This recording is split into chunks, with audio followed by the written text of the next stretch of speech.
it brings me to my knees. Rick and Bubba. I can't start another Rick and Bubba. Day without him, brother. Rick and Bubba. Oh, there is no other Rick and Bubba. Waking on their blubber. Rick and Bubba. It is 6 minutes past the hour. Welcome into the Kickoff Hour. We're off and running for another edition of the Rick and Bubba Show. Bubba off again today. Hopefully they're getting that move settled in. He and Betty been trying to get to the lake last couple of days with movers and everything else. The never-ending move, as he was saying.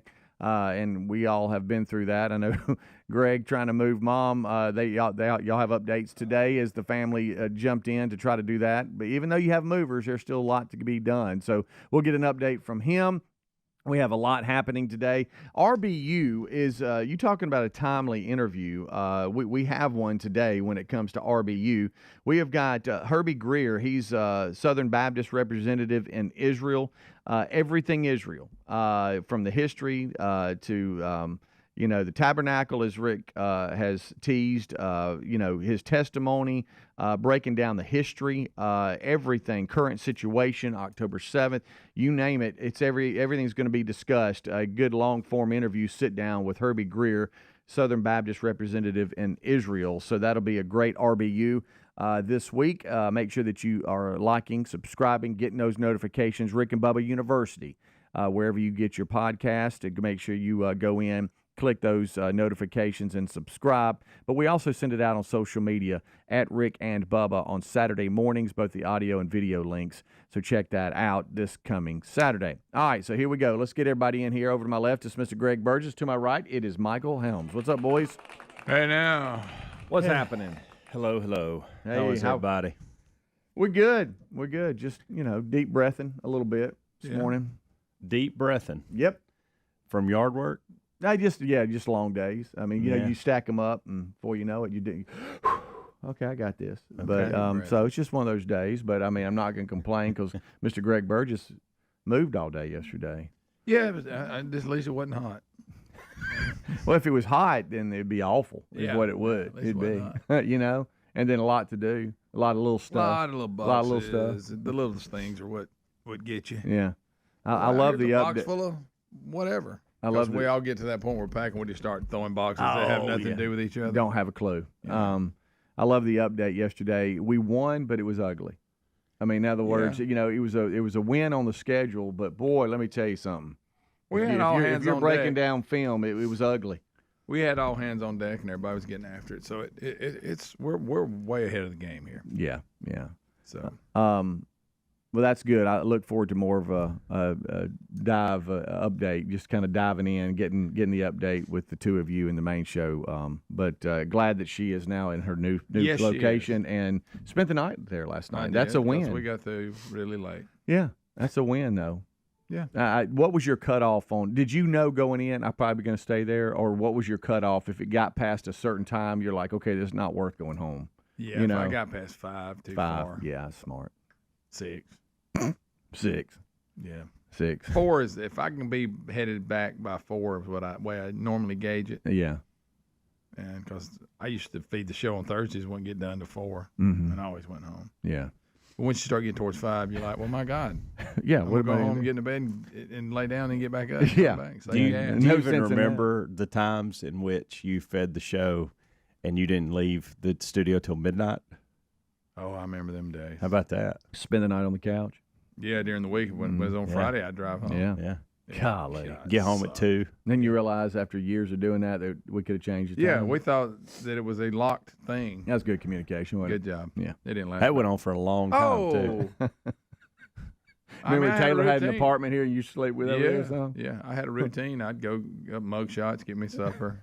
Right. And the whole time, if you think about it, the whole time we could have changed the time and you didn't have to do that. Didn't know. There were a Until we few changed times, and we don't have to get into details, Because Greg. we inherited that, remember? Yeah, We thought, yeah. well, that's the time. They That's must, it. That's what we've been told.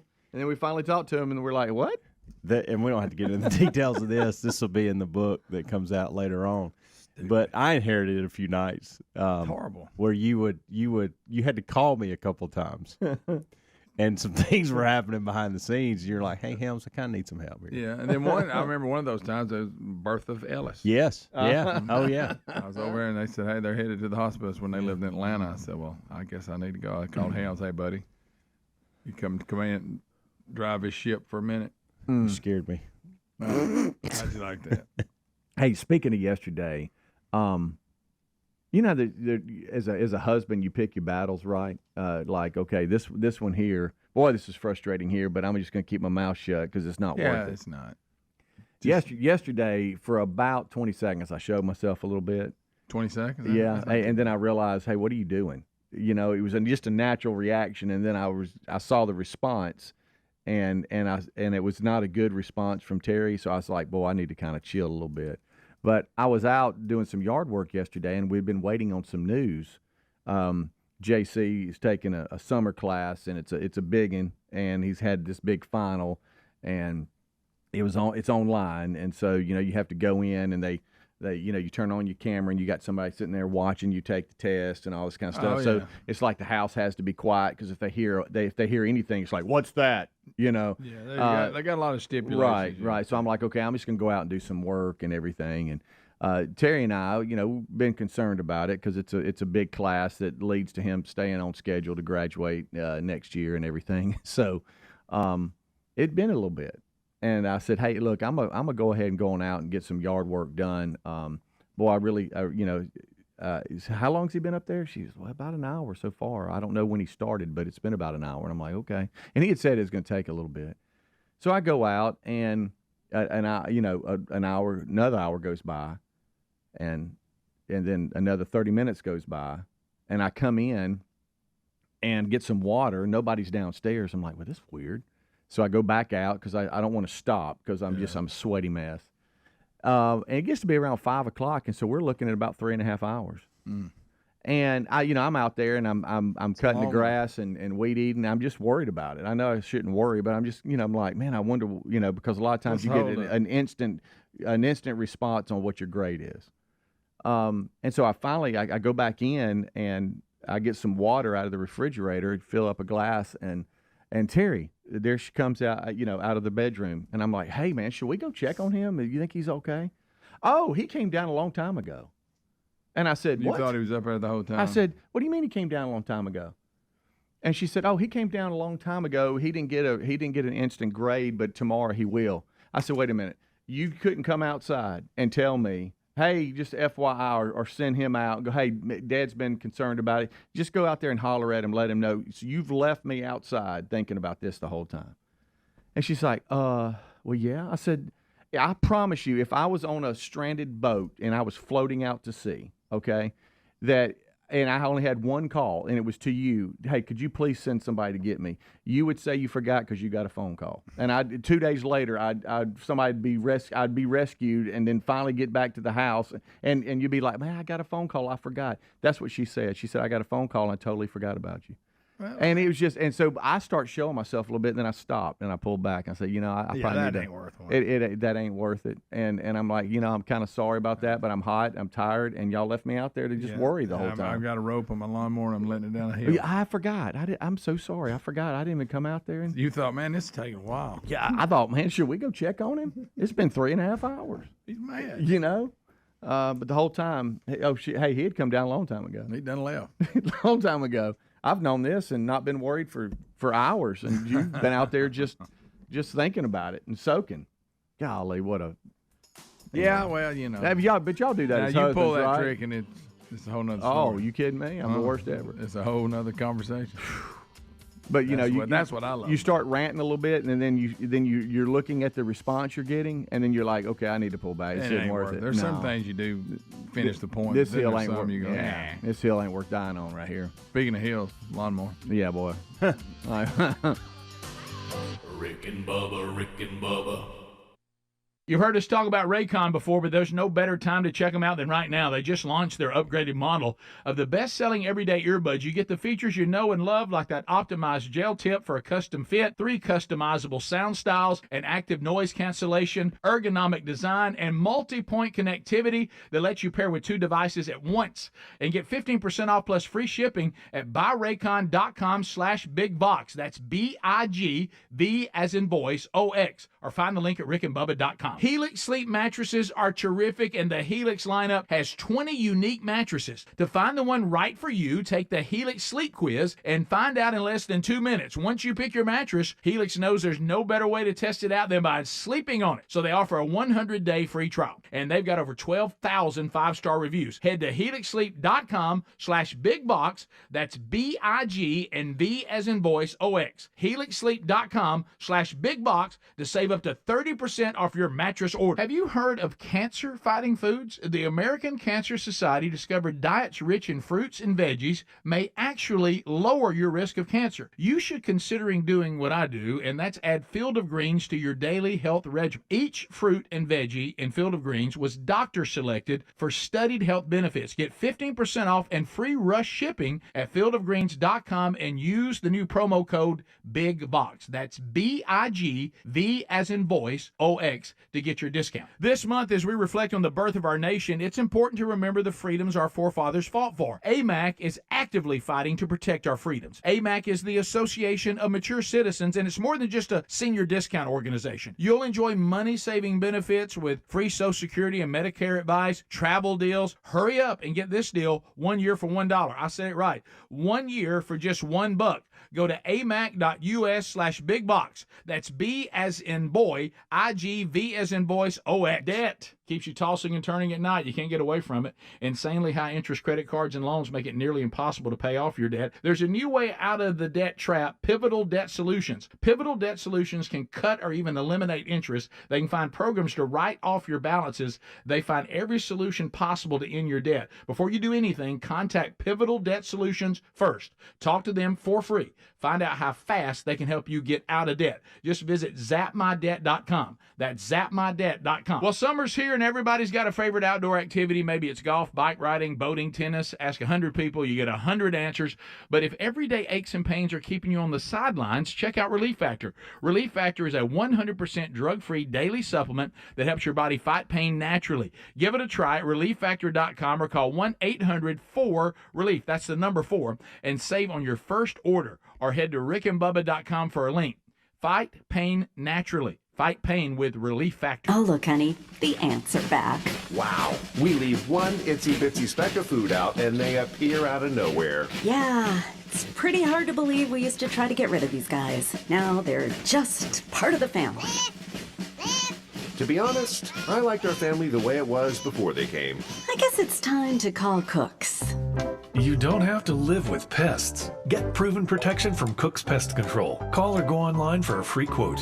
Cook's Pest Control. Helix Sleep mattresses are terrific, and the Helix lineup has 20 unique mattresses. To find the one right for you, take the Helix Sleep Quiz and find out in less than 2 minutes. Once you pick your mattress, Helix knows there's no better way to test it out than by sleeping on it. So they offer a 100-day free trial, and they've got over 12,000 five-star reviews. Head to helixsleep.com/bigbox. That's BIG and V as in voice, OX. helixsleep.com/bigbox to save up to 30% off your mattress order. Can't pay the IRS? Receiving threatening letters? It's about to get worse. The IRS is hiring an army of agents targeting hardworking Americans like you. You need Tax Network USA. Tax Network USA has brilliant strategies to solve your IRS problems quickly and in your favor. They've resolved over $1 billion in tax debts and offer a best-in-class guarantee. Schedule your free consultation and call 1-800-245-6000. That's 1-800-245-6000, or go to tnusa.com/bigbox. When it comes to protecting your loved ones, you need a home security system you can trust. Simply Safe Home Security combines cutting-edge technology with a customer-first approach for award-winning protection. Simply Safe earns your trust every day by keeping you safe and satisfied, but never locking you into a contract. Head to simplysafe.com/bigbox and save 20% off your new system today. BIGV as in voice, OX. simplysafe.com/bigbox, or find the link at rickandbubba.com under sponsors. There's no safe like Simply Safe.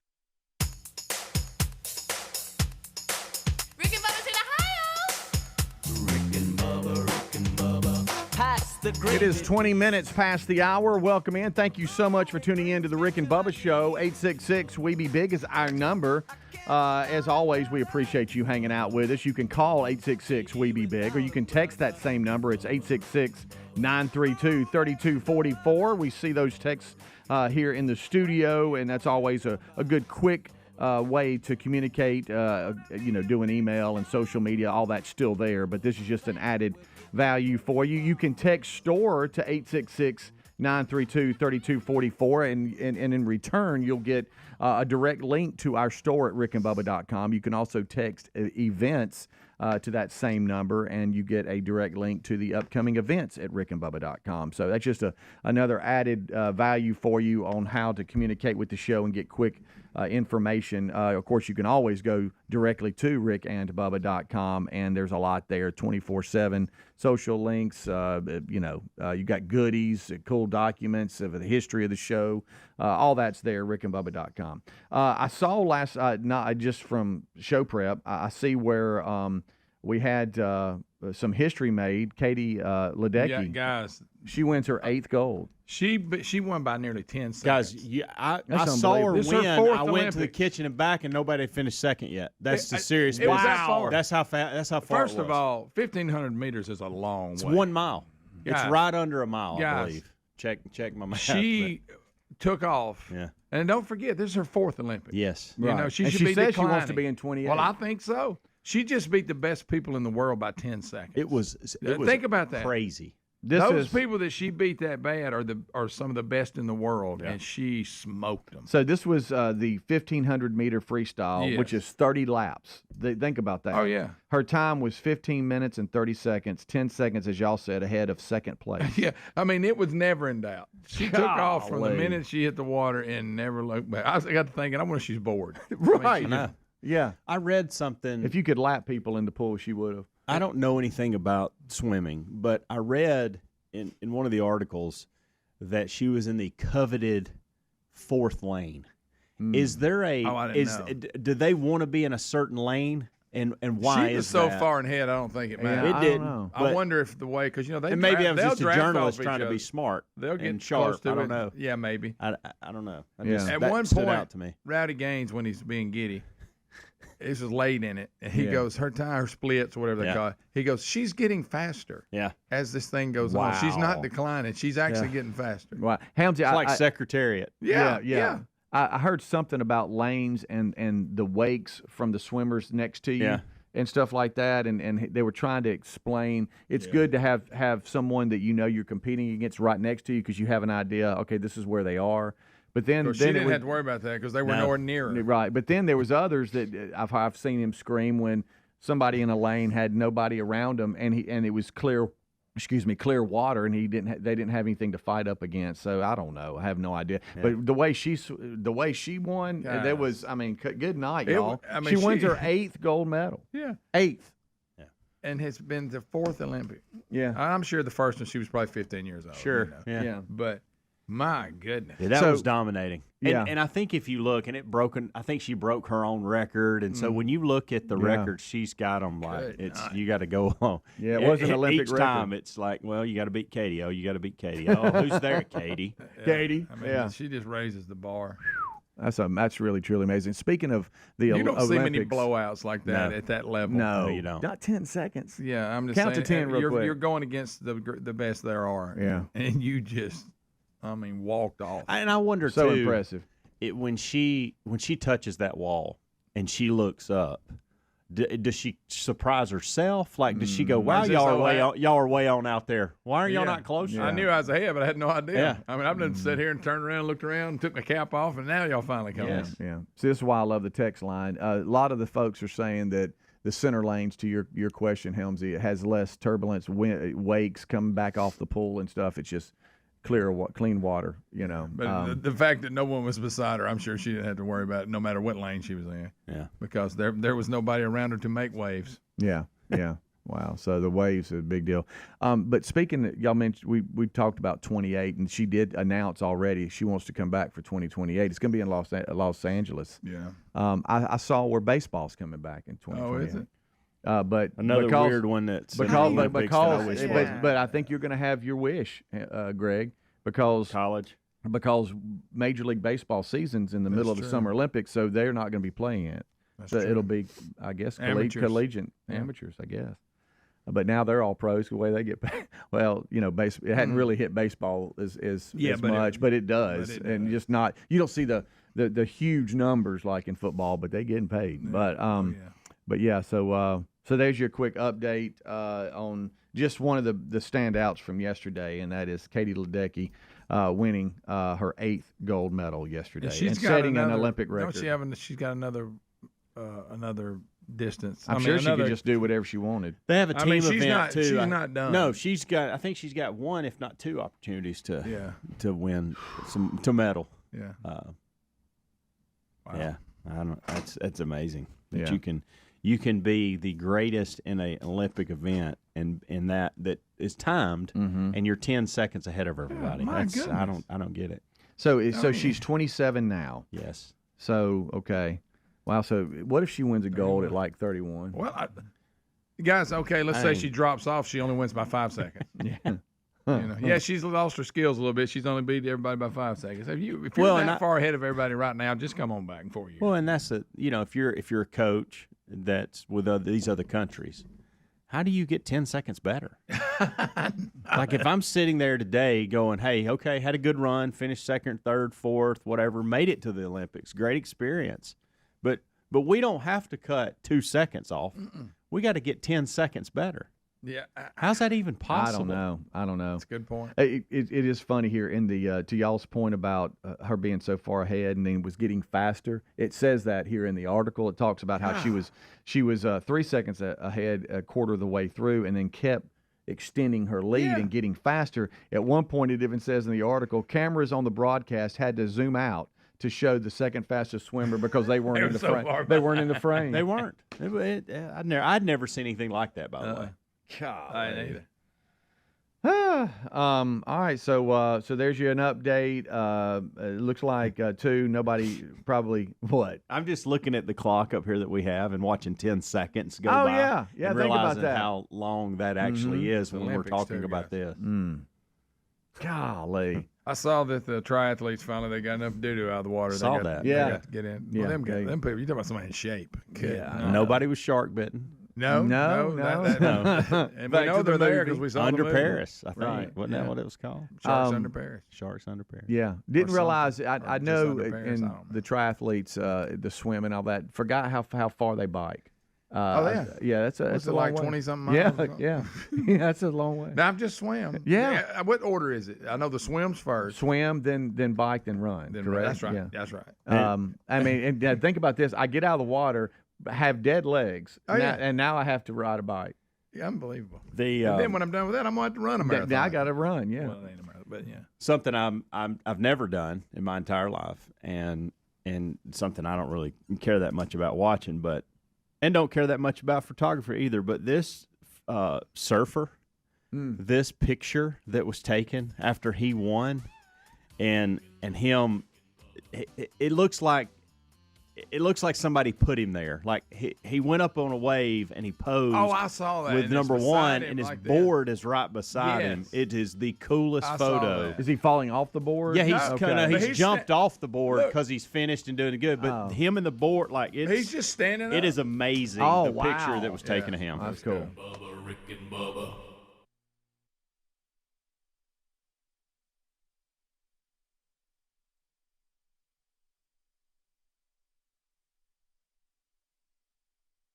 Can't pay the IRS? Haven't filed in a while? Receiving threatening letters? Yeah, it's about to get worse. The IRS is hiring an army of agents targeting hardworking Americans just like you. You need warriors on your side. You need Tax Network USA. And at tnusa.com/bigbox, Tax Network USA has brilliant strategies to solve your IRS problems quickly and in your favor. For instance, they discovered a limited time special offer that the IRS is willing to waive $1 billion in penalties. Find out if you qualify before it's too late. And never call the IRS alone. Let Tax Network USA and their attorneys handle it. They have preferred direct lines to the IRS. They know which agents to use, which ones to stay away from.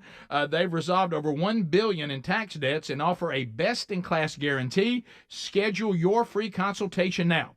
1-800-245-6000 or go to tnusa.com/bigbox. BIGV as in voice, OX. Oh, look, honey, the ants are back. Wow. We leave one itsy bitsy speck of food out and they appear out of nowhere. Yeah, it's pretty hard to believe we used to try to get rid of these guys. Now they're just part of the family. To be honest, I liked our family the way it was before they came. I guess it's time to call Cooks. You don't have to live with pests. Get proven protection from Cook's Pest Control. Call or go online for a free quote. Cooks Pest Control. You asked, and the folks at MyPillow have listened. They're finally bringing you their most requested offer. Get the queen-size premium MyPillow for only $19.98. MyPillows are made with a patented adjustable feel that will work for your needs regardless of sleep position. They help keep your neck aligned. That's not all. Get their 6-piece kitchen towel set and famous MyPillow bed sheets for as low as $25. Go to MyPillow.com/bigbox. That's BIGV as in voice, OX. Use the code BIGBOX at rickandbubba.com. Debt, keeps you tossing and turning at night. You can't get away from it, but the truth is the system is designed to trap you in debt. Insanely high interest credit cards and loans make it nearly impossible to pay off your debt. There's a new way out of the debt trap, Pivotal Debt Solutions. Pivotal Debt Solutions isn't like the old school debt relief companies that string your debt out for years. They have new aggressive strategies that can end your debt faster and easier than you thought possible. Pivotal Debt Solutions can cut or even eliminate interest. They find programs to write off your balances so you owe less. Pivotal Debt Solutions can stop those threatening phone calls without bankruptcy and without a loan. The bottom line, they find every solution possible to end your debt permanently. Before you do anything, contact Pivotal Debt Solutions first. Talk to them for free. Find out how fast they can help you get out of debt.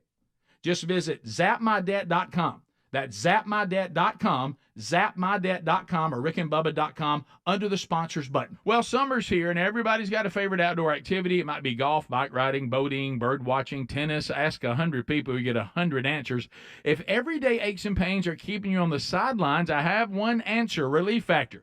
Relief Factor is a 100% drug-free daily supplement that helps your body fight pain naturally. Developed by doctors, Relief Factor uses a unique formula of natural ingredients. It doesn't just mask pain. It helps reduce or even eliminate it.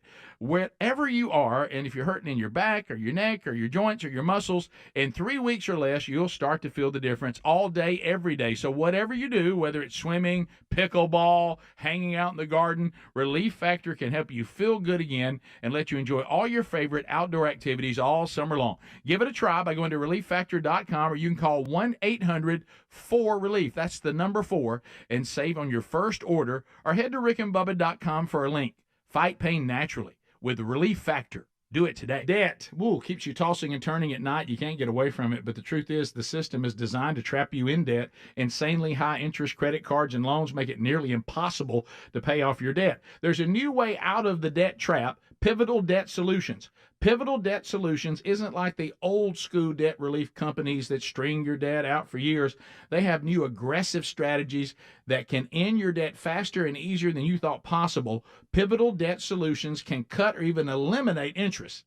They find programs to write off your balances so you owe less. Pivotal Debt Solutions can stop those threatening phone calls without bankruptcy and without a loan. The bottom line, they find every solution possible to end your debt permanently. Before you do anything, contact Pivotal Debt Solutions first. Talk to them for free. Find out how fast they can help you get out of debt. Just visit zapmydebt.com. That's zapmydebt.com, zapmydebt.com, or rickandbubba.com under the sponsors button.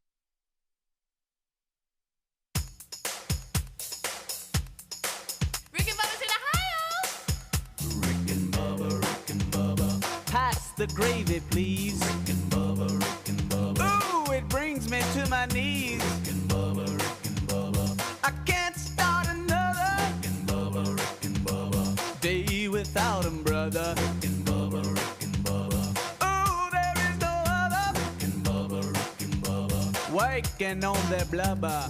All right, 25 minutes until top of the hour. Thank you so much for tuning into the Rick and Bubba Show. 866-WE-BE-BIG is our number.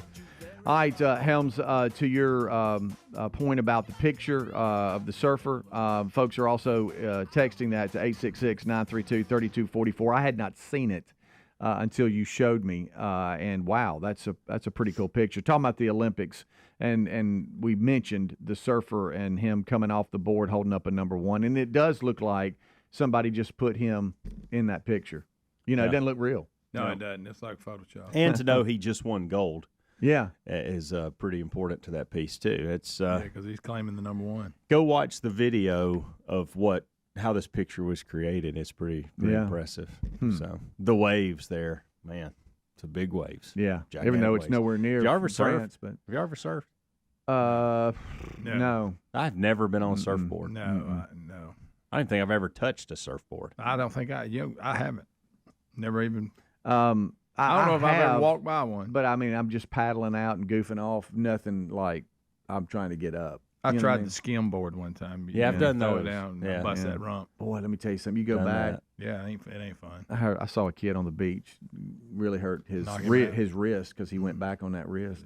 I think I would enjoy surfing, but I could not get out there and just know what's around me. Yeah, That part of is always lingering. Yeah, nowadays there's a surfer shark story just every day. It seems like. Yeah. So the surfing, the skateboarding, all that kind of stuff. I know Adler is really good at the skateboarding and all that, but it's kind of crazy because your mind basically has to take your body weight to where it's going, and to, you know what I'm saying, to kind of stay on the board, and it's pretty impressive what they can do. Skateboarding also in the Olympics. Is it? Yeah. I didn't know that. And, Wait a minute. Might as well be. Breakdancing's in it. So it's in the X Games and the Olympics. It's in the Olympics, and I saw where flag football's coming in 2028 too. Oh, great. So we got all kinds of stuff happening. It's hard for me, it's hard to celebrate the swimmers, the track stars, the triathlon. Yeah. When we got breakdancing. You know what I mean? Yeah. They're Now, dumbing it down. I'm sorry, they Am are. I They're curious dumbing it down. and going to probably curiously watch a little breakdancer just to see what they're doing and how they score it and all that? But you're right. I mean, all the tradition and we do this and that, and there comes the electric boogaloo. Yeah. I want to see the people that, the sprint, we've talked about it, that documentary, it really shows, these athletes and what they're doing. And I'm not saying breakdancing, you don't have to be athletic to do it, but should we really be competing in that in the Olympics? Will Is we that watch the place for it? Will we watch breakdancing and go, hey, that was good? And I'll go Hey, this that far. was I don't impressive. think basketball and baseball has its place in the Olympics. I think really. that's weird too. I think tennis the same way. Golf maybe as well. That doesn't seem Golf fit started today. What you think? Well, let's put it back when the Greeks were doing it, when it all started. I don't believe they had any of that in it. No. They were too busy throwing the disc. Well, you look at golf, it took a break. I think 1904 was the last time, and then it's fairly new back, I know, in Tokyo, and then I think one before that, but it took about 100-year break on being in the Olympics, and now it's back. It actually started today, but yeah, you're right. I think when it comes to stuff like that, right now it's just like for golf, it's 72 holes, and it's just everybody against everybody. I really don't see golf. Why it's in it? But I think if you want it to really kind of gain some popularity, it almost needs to be a little Ryder Cup feel, but maybe like let the countries like format something where it's not just a 72 hole, everybody's by themselves kind of thing.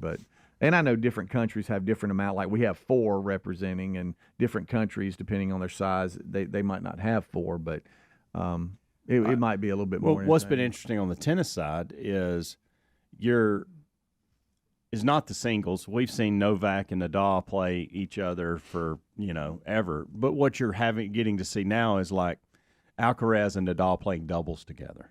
Mm-hmm. And certain Americans having to play doubles together that normally wouldn't choose that particular person as a partner. To your point, Speedy, it brings it into more of a team aspect. But I still don't even think it belongs in the Olympics. It's strange. Let's say you're a javelin thrower.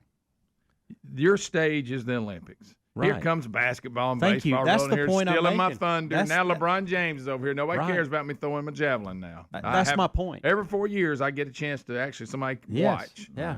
And now we got Sparky breakdancing. Yeah, exactly. Like I don't. Now we got breakdancers coming in.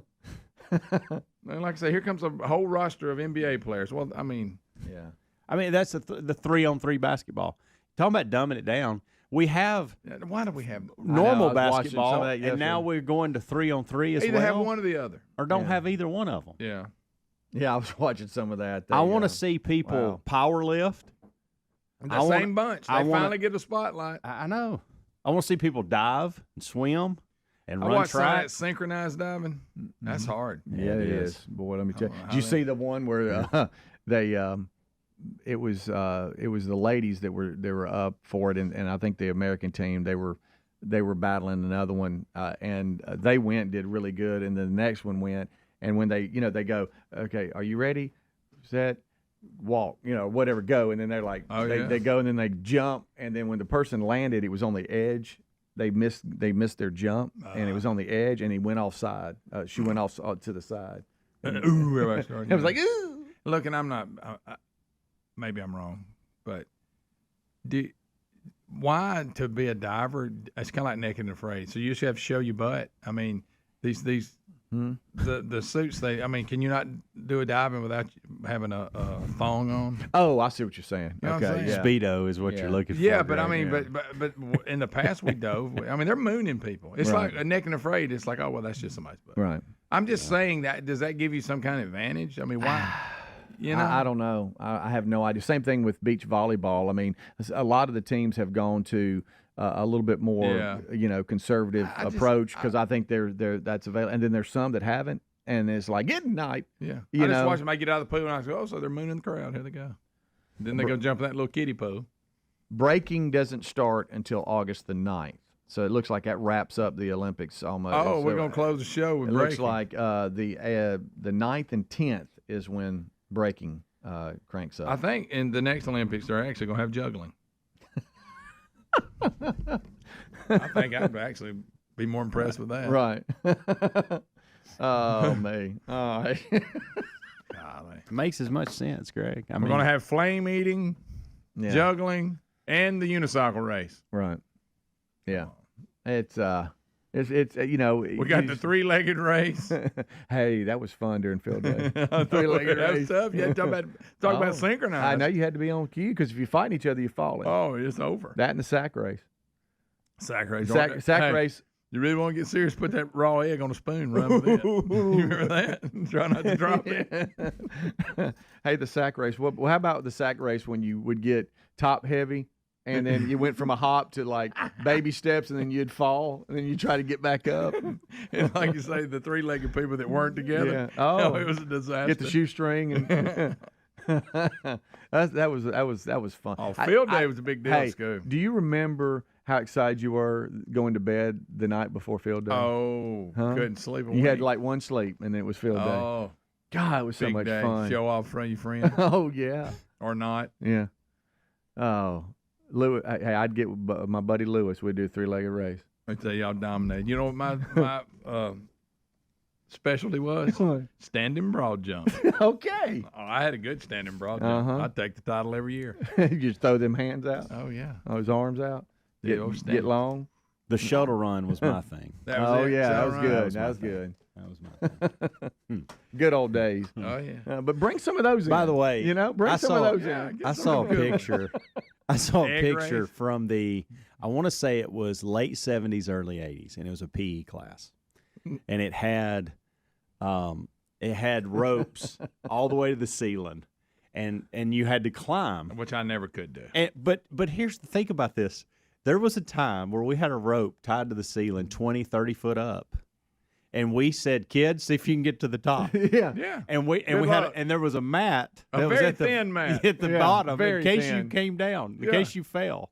It wasn't like a and big we fluffy thought, mat. and we were like, "Hey, we're good with that." Yeah. I never could climb the rope. No, I couldn't either. Couldn't do it. No, I can't.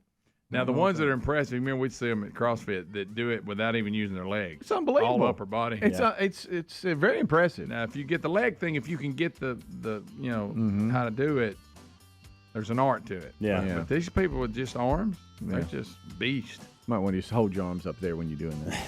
Yeah, well. All right. We'll take a break. We'll be right back. 866. There it is. Look.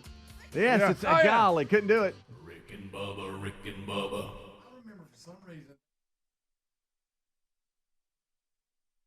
It's common knowledge that after age 30, our metabolism changes. We have less energy and gain weight easier. There's a way to feel better, not in years or months, but sometimes in just days. I'm Chuck Norris. I tried everything. Working with a team of health experts, we came up with Morning Kick. Morning Kick is a revolutionary new formula that combines all my favorite supplements into one daily drink. Morning Kick has probiotics to help you lose weight, prebiotics for digestion, superfoods for muscles and joints, and powerful anti-aging supplements. It'll help you feel youthful, energized, and helps manage stress. I look and feel better than I have in years. Go to roundhouseprovisions.com, use code EXTRA or text EXTRA to 511-511 and claim 40% off. Roundhouseprovisions.com, code EXTRA. Every purchase comes with our 90-day money-back guarantee. You could be feeling these changes within just a couple of days. Text EXTRA to 511-511. These statements have not been evaluated by the FDA. This product is not intended to diagnose, treat, cure, or prevent any disease. Message and data rates may apply. Paid for by Roundhouse Provisions. Taco Bell's new cheesy street chalupas have a lot going for them. For one, they come in pairs, both with your choice of shredded chicken or grilled marinated steak. Then there's the cheesy chalupa shells and creamy jalapeno red sauce. Can't count those out either. But the star of the show is their authentic street style, topped with onions and cilantro, and perfectly sized for eating one-handed. You know, while you're walking around the street, or your living room, wherever. Grab some cheesy street chalupas at a participating Taco Bell today. For a limited time only while supplies last. Philo's got a world of entertainment for you to explore with just one subscription. Sign up today and start watching all the networks you love, like A&E, MTV, Discovery, VH1, TLC, Lifetime, Hallmark Channel, and so much more. Featuring current seasons of all the best drama, true crime, reality, and family-friendly shows you can't afford to miss. And with up to 3 streams at once, you'll never have to fight about what to watch. Get started today and unlock our library of over 75,000 movies and shows, and save all your favorites with the unlimited DVR, so you can rewatch them anytime, anywhere, for up to a year. Philo now includes access to AMC Plus. You can discover your next obsession from its collection of hit originals like Mad Men, The Walking Dead, Killing Eve, Orphan Black, and tons of blockbuster movies. There are no contracts, no commitments, and no hassles. For just $28 a month, Philo's a better way to watch TV. So what are you waiting for? Visit philo.tv and sign up today to start your 7-day free trial. That's philo.tv. Life hack number 7. Get an iPhone 12 on Straight Talk. Life hack. Here's how it works. You walk into Walmart, go to the electronics section, ask for iPhone 12 with 5G and a dual camera system, and select the new Silver Unlimited plan. They'll smile because it's a good plan. You get real unlimited data all for just $20 a month for the whole first year. Get it at Walmart or straighttalk.com. Straight Talk. Less dollars, more sense. Taxes and fees apply. Requires activation of iPhone 12 and a new Silver Unlimited plan or higher end auto pay enrollment. $25 a month service credit applied for up to 12 months if eligibility requirements are met. For network management practices, visit straighttalk.com. Well, summer's here, and everybody's got a favorite outdoor activity. It might be golf, bike riding, boating, bird watching, tennis. Ask 100 people, you get 100 answers.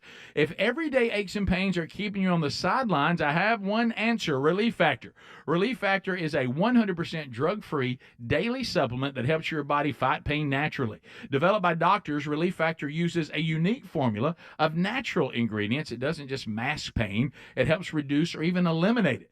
Wherever you are, and if you're hurting in your back or your neck or your joints or your muscles, in 3 weeks or less, you'll start to feel the difference all day, every day. So whatever you do, whether it's swimming, pickleball, hanging out in the garden, Relief Factor can help you feel good again and let you enjoy all your favorite outdoor activities all summer long. Give it a try by going to ReliefFactor.com, or you can call 1-800-4RELIEF. That's the number 4, and save on your first order, or head to rickandbubba.com for a link. Fight pain naturally with Relief Factor. Do it today. Now, you may have heard me talk about Raycon's everyday earbuds before and thought, wait, The same sound auto quality I expect from the big guys, but at half the price? Sounds pretty good, but if you haven't pulled the trigger on a pair of Raycons, now's the time to check them out because they just launched their upgraded model of the best-selling everyday earbuds, which means you get the features that you know and you love, like the optimized gel tips for that cozy custom fit, 3 customizable sound styles, but now you also get active noise cancellation, ergonomic design, and multi-point connectivity that lets you pair with 2 devices at once. Raycon's new everyday earbuds are available in a variety of vibrant new colors to complement any and all skin tones. Seriously, if you've been wanting to check out Raycons, there has never been a better time than right now with a 30-day happiness guarantee. What are you waiting on? Get 15% off plus free shipping at buyraycon.com/bigvox. That's buyraycon.com/bigvox. BIGVOX. Rick and Bubba's in Ohio. Rick and Bubba. Pass the gravy, please. Rick and Bubba. Ooh, it brings me to my... All right, we can't do it every day, but unscreened phone calls are on the table. 866-WE-BE-BIG. Greg's begging for him again. Yeah, see, look at him. Hear the bell? 866-WE-BE-BIG. If you want to holla, we'll do that in just a second. This portion of the show brought to you by taxnetworkusa.com/BigVox, and that's BIGVOX. Maybe you can't pay the IRS. Maybe you hadn't filed in a while. Maybe you're receiving threatening letters. It just keeps getting worse, right? And you feel like there's no way out. Well, check out taxnetworkusa.com/BigVox. This team has brilliant strategists to help solve your IRS problems. They have a way to the IRS, and they know who to work with. Their attorneys are good at what they do. So check them out at taxnetworkusa.com/BigVox. Let them handle your issue and see if they can't get you some relief. They resolved over $1 billion in tax debts and offer a best-in-class guarantee. So schedule your free consultation today and see what they can do for you. 1-800-245-6000. That's 1-800-245-6000, or visit them online at taxnetworkusa.com/BigVox, BIGV as in voice, OX, or you can find a link at rickandbubba.com under the sponsors button. All right, so as we said, we're jumping out, and let's see what we got. Let me get this going over here. Boom, boom. All right, let's see what we got. Let's go out to John. Oh wait, I got the wrong mouse here. I got that one's working the text. Lots of mouses over here. All right, let's go to John. It looks like he's in Prattville. At least that's what the ID says. John. John, what's up? You're on unscreened phone calls. Go ahead. Hey, don't say my name. Oh. All right, but I'm a PE teacher, all right? I'm a PE teacher, and I remember doing physical fitness testing like you're all talking about. Uh-huh. And, we'd always come up to the end of the year, and we might not have everybody done, or we might not have done it that year, and me and my buddy are plugging in scores in there, man, and we got kids running Olympic times in the mile run walk, at first grade or second grade. Yeah. And so, and doing unrealistic things, Yeah. So we'd always joke about the Olympic committee calling us about our kids. Yeah, right. Wow, you got some talent. Yeah, we'll keep you anonymous. Thanks, John. Let's go. Let's go out here. This says Luke in Dadeville. Sorry, John. Have a good day, John. Yeah. See you later, Coach. What's up, Luke?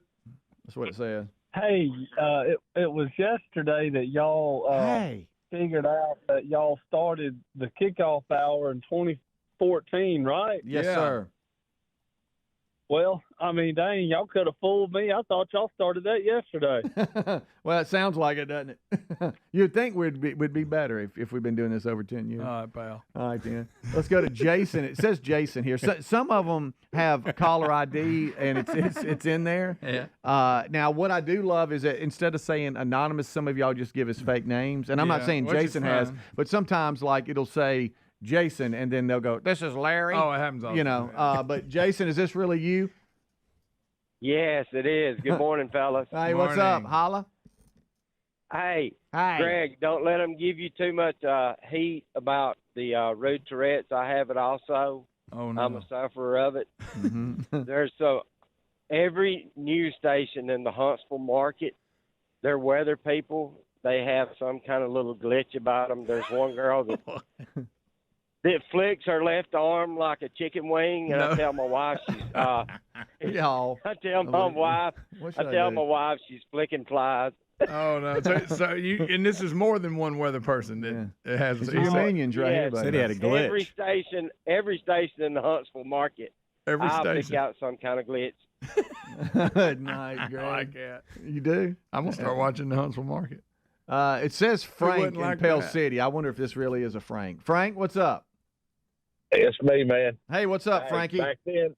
Back then, when I was in junior high school, I lived in Helena, and we had a little small. It went from first grade to eighth grade. Uh-huh. Well, on field day, that's when me and my buddy said, "Hey, everybody's up on the field. We'd take off to Buck Creek, go there and go fishing, go skinny dipping."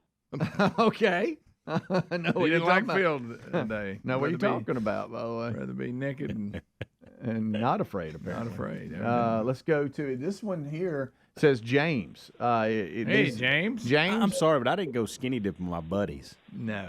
James, what's up? Not on purpose. James. You got to be ready. So I hope that didn't scare anybody. Let's go to Tom in Pell City. Tom, what's up? Unscreened phone calls. 866 What's going on, WB. fellas? What's happening? Hey, y'all know it's 24 days till kickoff. Man, I cannot wait. Counting it down. Boy, it's here, isn't it? Yeah. Yes, you it gonna be is. at the Blazers this year, Speedy? Blazers. I'm talking with him sweet. now. We're starting to talk a little bit about what's contract going on. negotiations. Oh, we got him No, I'm a holdout. I'm not going to go to camp. No, this is just I know about what y'all- this is about the time that I'm like, hey, y'all want me back? Y'all doing something else? And so I'm about to holler. You at him. reckon Tom's pulling for the Tide? He says, Yeah, just a little bit. Yeah. Just a little bit, Greg. I hear you. I hear you. Well, look at you. Speedy, too. You know, you do have a lot to live up to over at the Tide. We new head coach. Oh yeah, That's right. yeah. It's going to be interesting to watch. Y'all, I had a It weird is. dream that had to do with the Tide. What? It was Were you the voice of the Tide? It was last night. It was last night, and it's let amazing. the liquor It is talk. amazing you said this about the voice and Oh. everything. It was you know how when you have dreams, it's like people start coming in your dreams. You're like, what the hell? Oh, yeah. What are you doing? Chris Stewart was in my dream. All right, and Dreaming about Chris Stewart. now here it is. So we were for some reason, about- I don't know why, and I have no idea. I was at Auburn, and they were about to announce the new voice for the Auburn Tigers. And it was you. No, I turned around and in this big deal, they stole Chris Stewart from Alabama, and he was going to be the that new was your voice for the dream? Auburn Tigers. That was your and he's dream. like, "Hey man, do you think it'd be me?" And it was the weirdest. It was the weirdest dream, and it's so funny that was just brought up. I woke up like, "What in the world did I just dream?" It made no sense. And you woke up and Eli Gold sitting at the edge of your bed. Yeah, he's like, "How you doing?" Go cocky. Three. You're going to laugh when it comes true. What? Chris Stewart. Oh, I don't know. It was weird. It was just made no sense. Obviously not the case. I don't know why I even dreamed it. Let's go to Chris. Chris, what's up? Morning, guys. Hey. If y'all could pick one Olympic event to watch, what would it be, and what would be the one event that you would get rid of? Oh, I love track and field. 100 Is that- meter, I would Yeah. watch, Yeah. keep, Yeah. and You talking about the fastest man alive? Yeah, and I'd get rid of breakdancing. Oh. Well, I haven't seen Breaking yet, so I don't know how I feel about that. But I guess I would go. It's Dancing with the Stars at the Olympics, Speedy. That's how you should feel about it. Okay. Popping and locking. Yeah. I'm like you. I like the 100 meters, any of that. Mm-hmm. It'd be 100 meters or swimming. Yeah. I'd do away Yeah, with... boy, swimming's fun to watch, isn't it? I'd do away with golf. Really? I'll probably do away with badminton. I watched a little bit of that. Did you see them hit that birdie? Yeah. Boy, Again, it's back to like we said. It's their chance for somebody to actually And that's watch it. I like that because it's always been there. It's been a staple of the Olympics, and And the golfers are coming out of obligation. They don't want to be there. yeah. Badminton actually a sport. People play it all over the world. Let's go to James. James, what's up? Well, they play golf all over the world too. Yeah. Hey, what's up? I wouldn't get rid of golf either. If I had one. I need TV. What? No, I can't handle that. What'd I he don't know what that- I say? don't know. He said Greg's a jerk and then hung up. I don't know. It was that's weird. normal. Oh no, what happened? Hey. All right, thank you so much for hanging out with us. It is 1 minute until top of the hour, and we thank you for being with us. The number 866-WE-BE-BIG. Don't go anywhere. We start with the main show. Rick and Adler join us, Bubba off today. We'll be right back. Rick and Bubba, Rick and Bubba.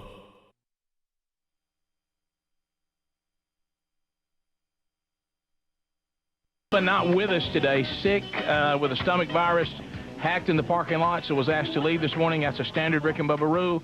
Fever or hacking, you must leave and go home. Wait till he leaves Sunday. Right when he gets there, have a great time. and he's finished off a couple Powerades to get his fluids back.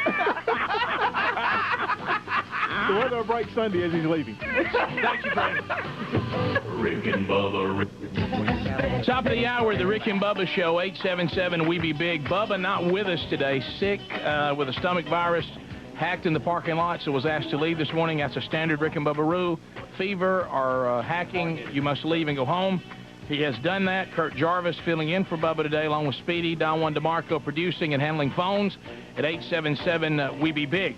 We do want to announce in this segment that we have the final four now for Rick and Bubba Idol. These four people, let me see if I can get through my notes here.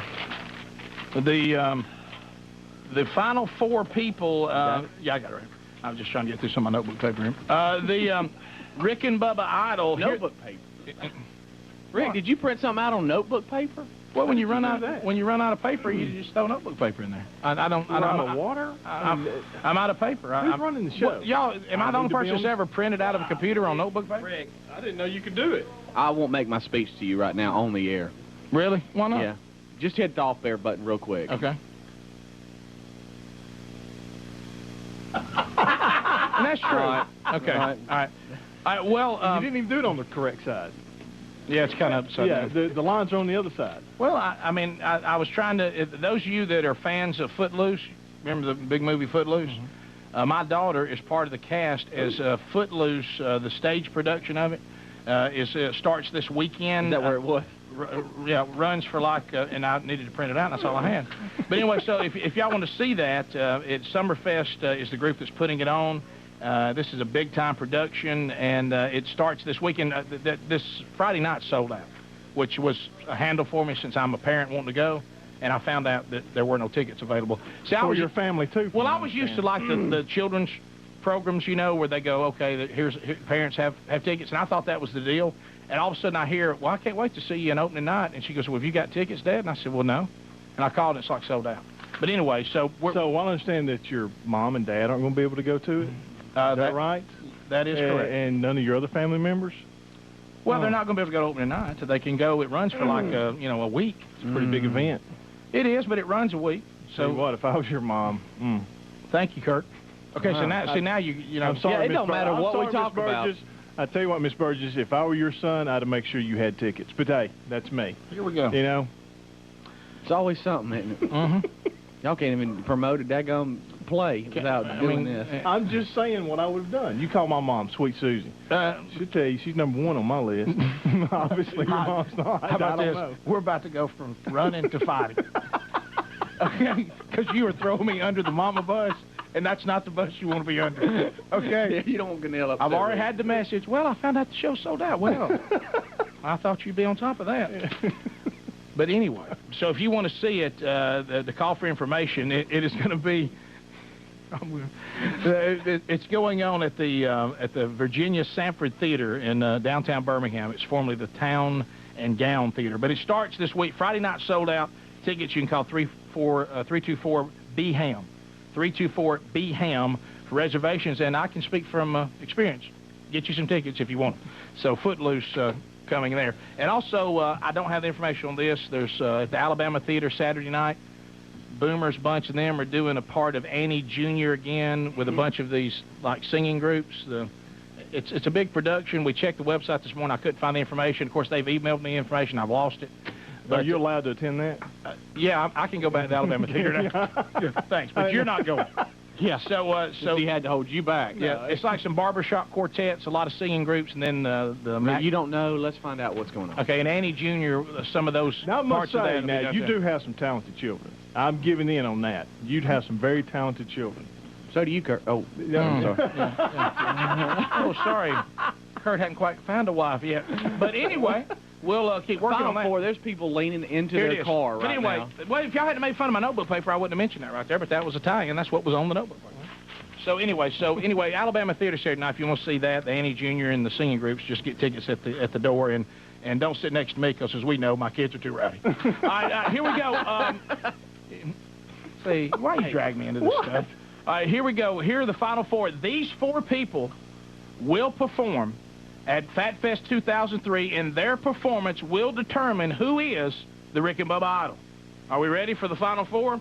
As voted on by you, the viewers, and the listeners of this program, Adam Briner is in the final four. Brandy McKay is in the final four. Tanya Williams in the final four. And the fourth person in the final four, in no particular order, Ryan Wingo. Ryan Wingo. So Ryan Wingo, Tanya Williams, Brandy McKay, and Adam Briner are the final four. And let me just say that the rest of you that did not make the final four, 1 percentage point separated everybody. So.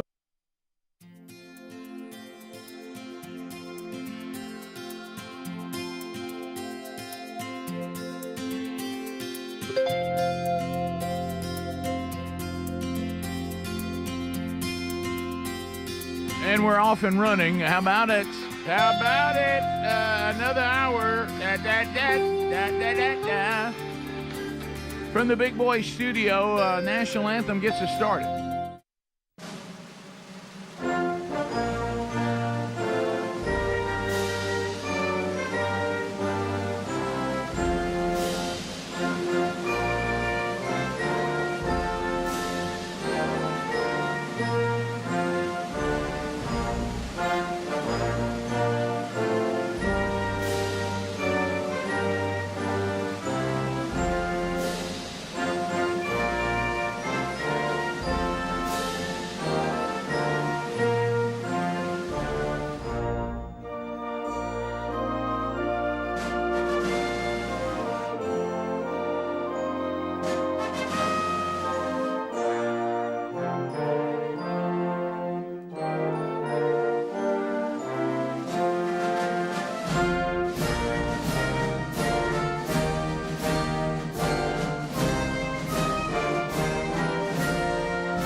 Seven and a half minutes past the hour. A brand new hour of the Rick and Bubba Show. We are thankful that you are here. Team Rick and Bubba, here we go. We're moving forward. Speedy, the real Greg Burgess, Helmsy, all here. Eddie Van Adler now joins the mix. Hello, tubers. Whether you're watching live or archive, Eddie Van Adler will drive the bus from this moment forward. Hello, all of you that are texting us on the text option at 866-932-3244. Hello, texting world. And we'll talk to you via text or via phone. The phone number, 866-WE-BE-BIG as well. Updates. We'll get that for you. Bubba out again today. People are on the text saying that even in the Turner South flashback, Bubba's absent that day as well. But as we told you, Bubba is finishing. Hopefully he gets finished. His cutoff, I think, is Monday. That he needs to be out because their house has sold. Thank goodness for that. And they're moving to the lake to be there full time. And so this is quite a process. And we certainly are fine with them taking the time they need to get that done because we know what that feels like. Greg and I were involved in not near as big a move yesterday, but still the moving process. None of it is ever fun. Moving mom, we'll update you on that today. Also dropping by to say hello. Hey, if y'all need me to come by there, I know y'all ain't got no Bubba and see and check everybody and just say hey to the folks. Gary, the Bulldozer Man, the Spurmaster himself, has informed me that he's in town today and will be popping by. Look, I ain't getting in that Birmingham traffic, so I'm on the way.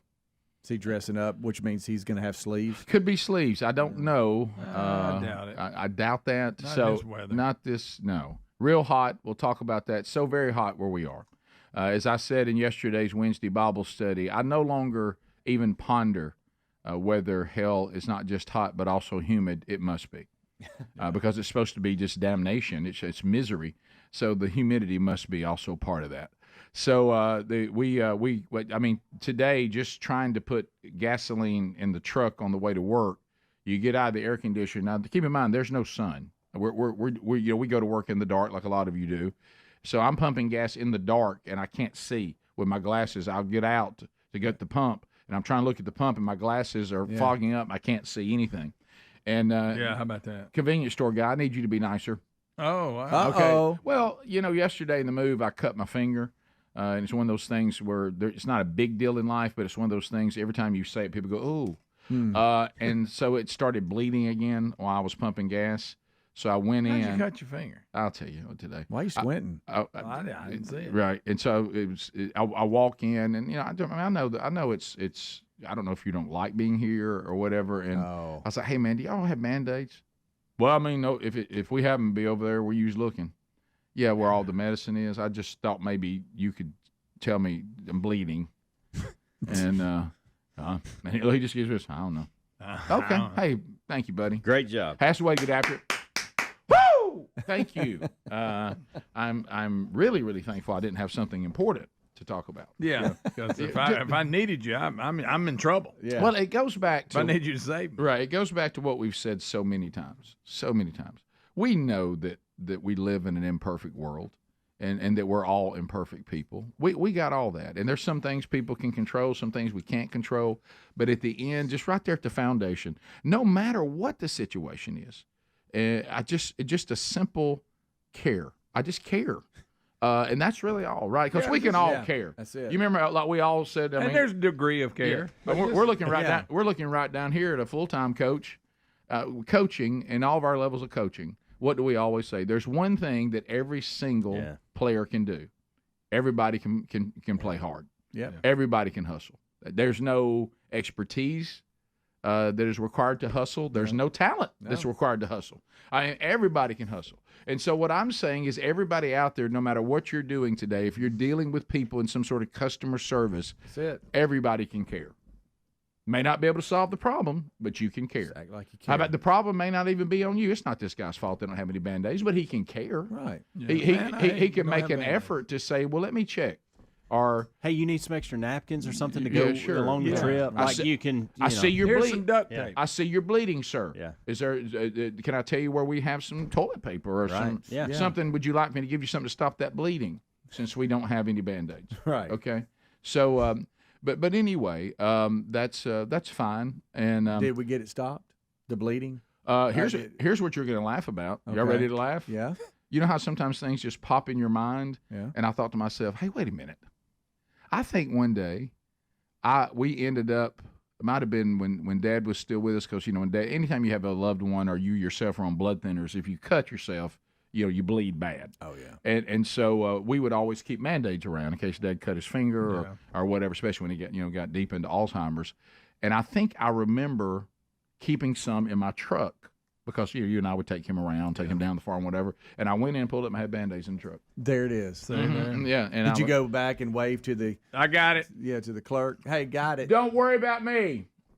Okay, but that was it was fine. See, don't need you. Look at this. Just everybody can care. Everybody can care. Yeah.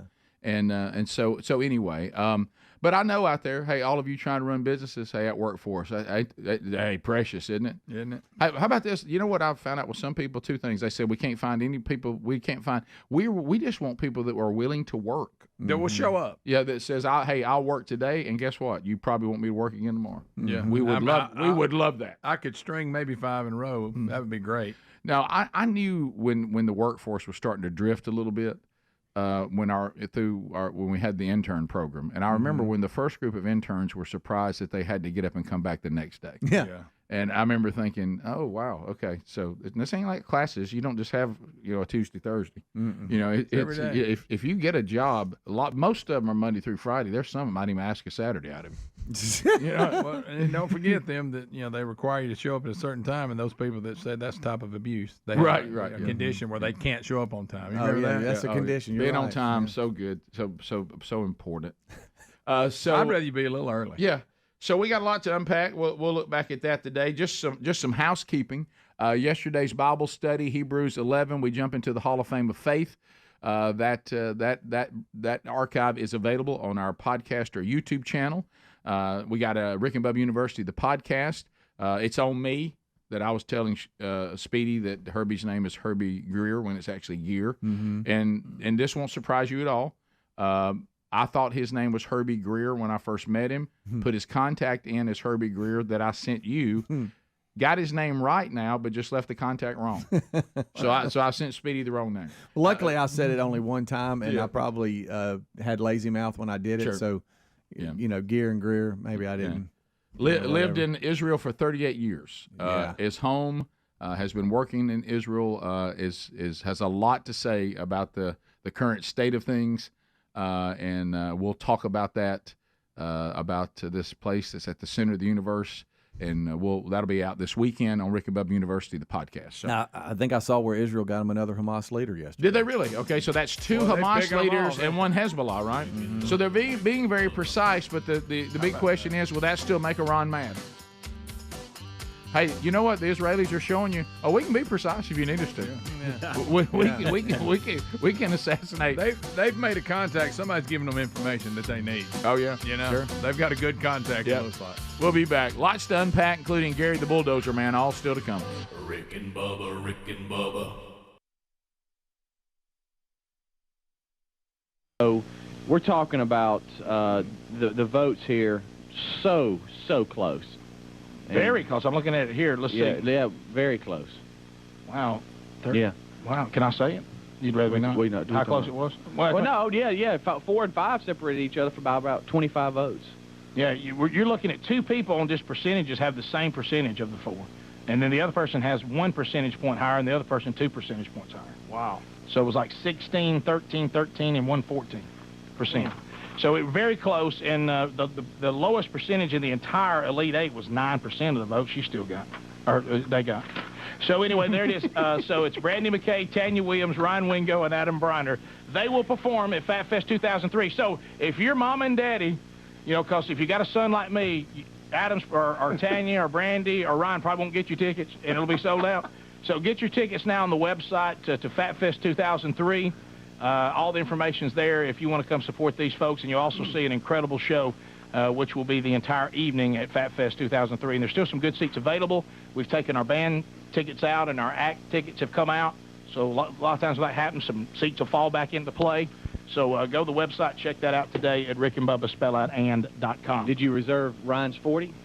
Yeah, that he's going to need? Well, Ryan Greenwood, as y'all know, always has huge ticket requests. So I've got. That makes you look silly, Kurt. Yeah, I've got. The only reason why. I have to admit, there's not many people want tickets when I'm playing the guitar. Yeah, since I've never played it. Yeah, I'm not trying to say Ryan Greenwood is high maintenance on getting tickets for friends and family, but he can't go to the Chris Rock show because he wanted the entire theater. And Chris Rock would not agree to do another show for Ryan's people. Right. So that was not, and there's always some bizarre twist in there. Like this time, let's see, I need some for my mom, my dad, my cousins, some people I work with, some Japanese exchange students, that kind of stuff. And you're like, and I thought I was high maintenance on Mike. Yeah. I hear you, Ryan. Wow. So anyway, so that's coming up, and they're our Final Four. Congratulations to them, and thanks for all your participation. And we'll give you an opportunity to see them perform live at Fat Fest. Let's go to Daryl in Nashville, Tennessee. Daryl's listening to 104.5. What's up, Daryl? Hey, what's up, players? Just you. I got a question. I want to know, is Kurt into the little peace treaty that you guys have? The Gunnersville Treaty? No, he is not in it. And I think that he needs to be. I think that's painfully obvious. I think I need to be in it for moving. Before he comes after you, Rick, because that temper of his is boiling up. Oh, I know. He has a tendency to be a little bit of a hothead if things escalate. But he's gotten better about that. But Kurt has to want to be in the treaty, and then we have to vote to let him in. I thought I was in the treaty on the whole moving deal. When I had to move Rick, that he paid movers to move, and we still had to help him move. And I was supposed to be in the Gunnersville Treaty. Well, who said that? I don't remember that. That was part of the deal? Oh, my God. Are you wanting in? Well, on the moving part. Well, you can for be sure. No. I see what he's saying now, Daryl. We have an agreement that we don't move each other. That was the Gunnersville That's not the Treaty. Gunnersville Treaty. Well, see, y'all don't. No, you can be. You can. Y'all don't break We could hold like an some type of. We have a ceremony basically. Yeah, you never have to move any of us again. You're right on that, but that's not the Gunnersville Treaty. Right. The Gunnersville Treaty was a treaty, and I don't want to get into it because it's very touchy. Our practical jokes on each other had escalated to a point that you couldn't even function.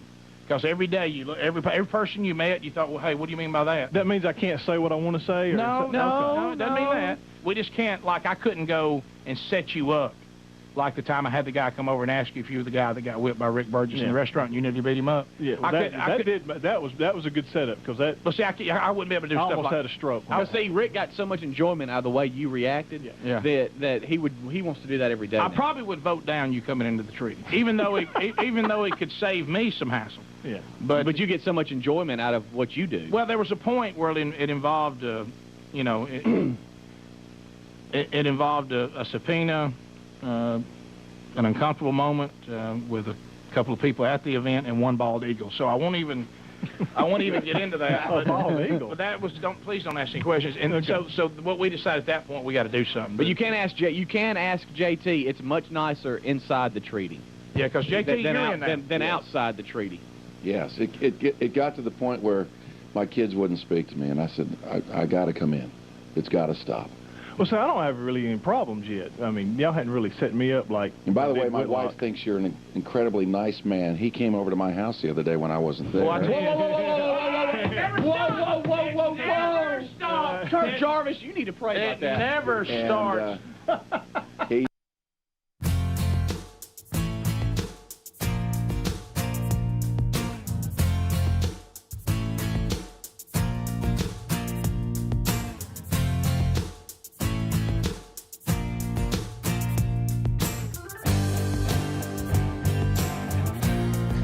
Sadly, probably true. 21 minutes past the hour. Thank you for being with us today. All the different things to do, we will get to them and run those down. No sleeves. We just saw Gary walk in, and he is not. He has no sleeves today. We figured that would be the case. So Gary will be with us coming up. We'll check in and get updated on what's going on with Gary, the Bulldozer Man. That's coming up on the program today as well. So, and Helms, I know that we were talking about this. So when we have this text option, it's always good to watch and update. And I know that you have some hater on the text that is hating on you every day. Yeah, he doesn't like me or Bubba. Yeah, and so I have some that don't like us either. We all have them who come out. Yeah. We have the people that do not like us individually.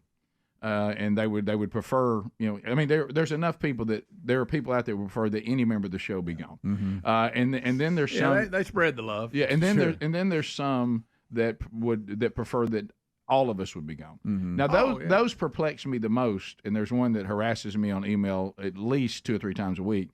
And of course, when I say I don't understand why you listen to this show, they respond that they have to monitor us. So they can protecting someone. So they can let our advertisers know the things we say and do. I have, and I'm sure that's why. I have one guy in particular, and he's always see. Look there, it's one of those things that says less is more, kind of with me. Right. And I agree with him. No, Look, that's true. I listen. When I started here, I never wanted to be in front of a microphone. That's y'all did that to me, not me. We do that to everybody. I didn't do that. I mean, I wanted to sit in my office and do IT stuff. Yes. Okay, and coach tennis. That's what I wanted to do. But 4 hours to fill, you need all the content you can find. And so this one guy will send me an email every day, and I will, or not every day, about every other week, and I will block his email, and he will simply create a new email address and send me. And then this has gone on like 5 or 6 times. That's an obsession. And I'm like, wow, so you really are worried about what I'm doing. And I'll just tell everybody now, I'll do it. In a couple of weeks, you ain't got to worry about it. Okay? We'll make that announcement next week probably, but in a couple of weeks, these guys are going to be happy. Right. Yeah, we've talked. Can I just say on the bigger topic too, and I know we mentioned this before, there's a small group of you out there. This guy, of course, has some axe to grind with Helms, and there's people who have axe to grind with me, and everybody seems to love Greg, but no, that's not true. No, Greg, Greg's got quite an email. I'm sure Speedy. We all got them. Okay, And so anyway, but then the only thing that we do try to do here is, and that will always be the deal, is to correct misinformation. Yeah. Because we always want to correct misinformation.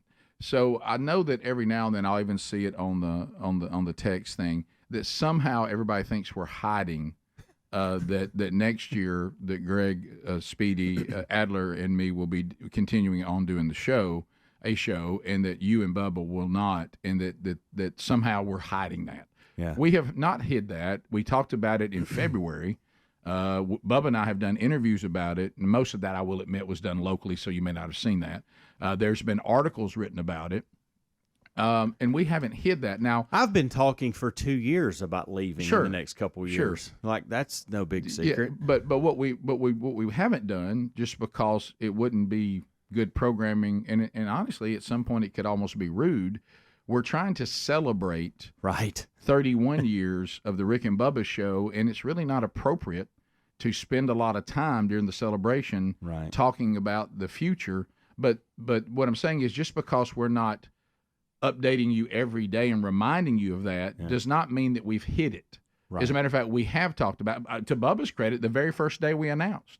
He was like, Rick, you want to tell them what you're going to be doing? And I said, there'll be plenty. There'll be time for that. And then, of course, we decided to announce it, and then that led to articles on what are y'all going to be doing next. And both of us and you, we've answered that honestly. And then, but what we're not going to do is there's time for that. That's coming. Okay, and you'll probably see more of it being talked about as we get toward the end, because you got advertisers and you got stations and platforms that will need to move on to start promoting what they're going to do, going forward. But I don't like when the narrative is out there like, ooh, look, I found something, and y'all are trying to hide this. We have not tried to hide it. We've tried to handle it appropriately, but we haven't hid it.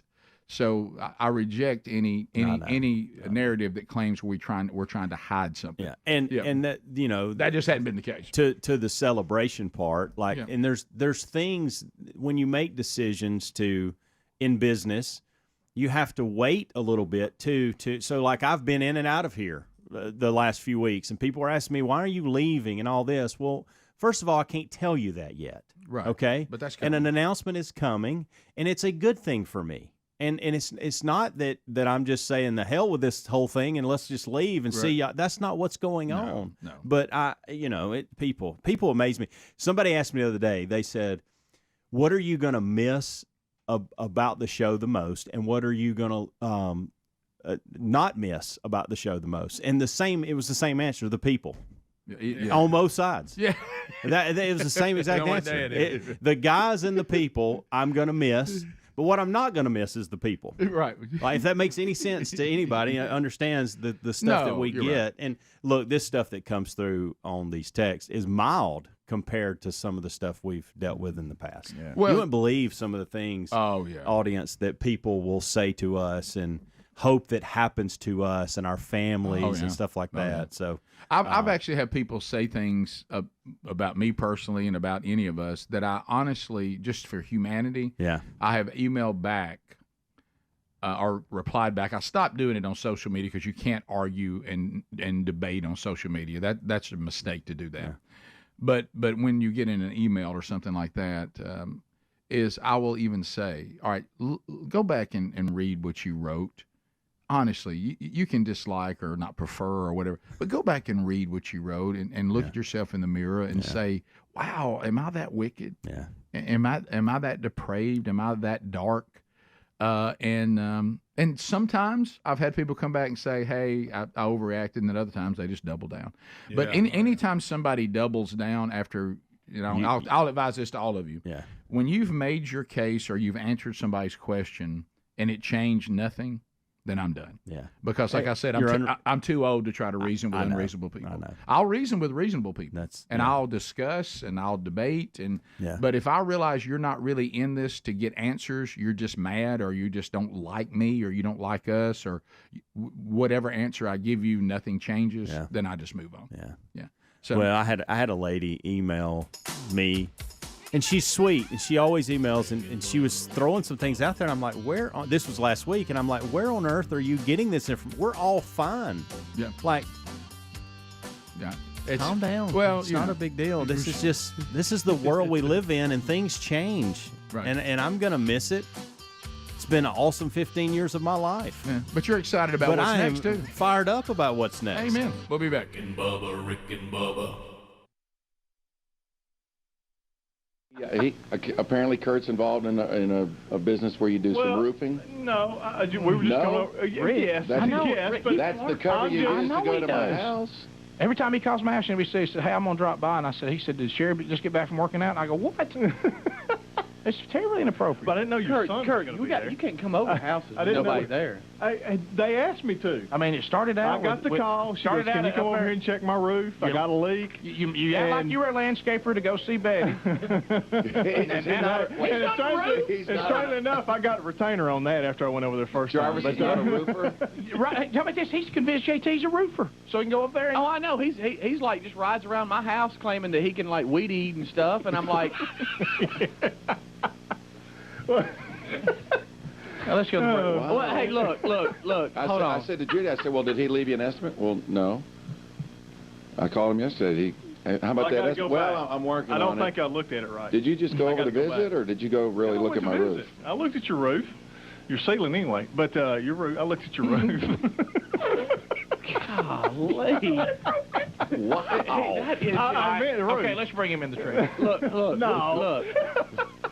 I don't think it's any fun in that. Did you get you a little surprise when you showed up and my son was there? Yeah, that was kind of disappointing. Look. My little personal spy. Hey, Rick.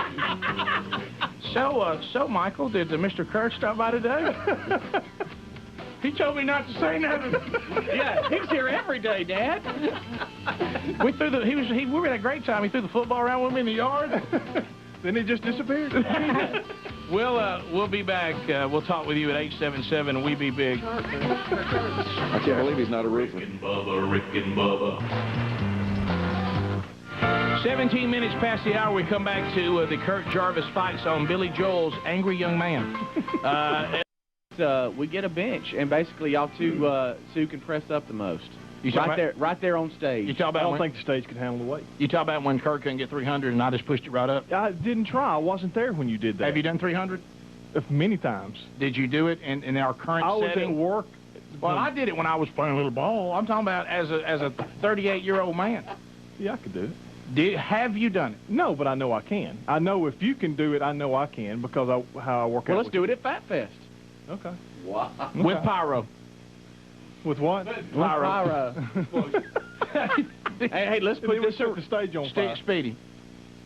I'm sorry I got involved. I want to see y'all fight. Okay, I'm sorry. Our original arrangement today was that Kurt and I would do a show. I know, I forgot. Bubba's sick. I got into it. I'm that guy. There was some competition about who was faster. There was a little sprint. We almost ended up in the parking lot racing. I think y'all. I'm not. Look, we don't need that. Porn on the ground and Speedy is pecking away. We don't need to know. Yeah. You don't really want to know that I'm faster than you. You don't need that. But I know that you're not. It's the whole point. I know that you're not. But we're not going to race. Oh, well, suit yourself. There's a race coming. Ed in Gunnersville. Yeah, good morning, guys. Hey, how are y'all? We're good. Listen, I've got an end all of all contests, Rick. Okay. We're talking Rick the Beast Burgess. Yes. Versus Kurt the Pro Jarvis. Yes. In a real get it on, down to basics wrestling match with special guest referee JT, who was, as we all know, a high school wrestler. If he could strike that pose, that's a killer. There it is. Do you see it? JT I mean, that is a killer. That's it. You'll notice the center of gravity. That's it right there. A rock. You can't move a rock. You can't move a rock. No, hold on. Rick, that would be hilarious. Now, I don't know if the Big O would need to be the four. Hey, Jarvis can get paralyzed. Jarvis can be paralyzed. He's going to hurt his Stay.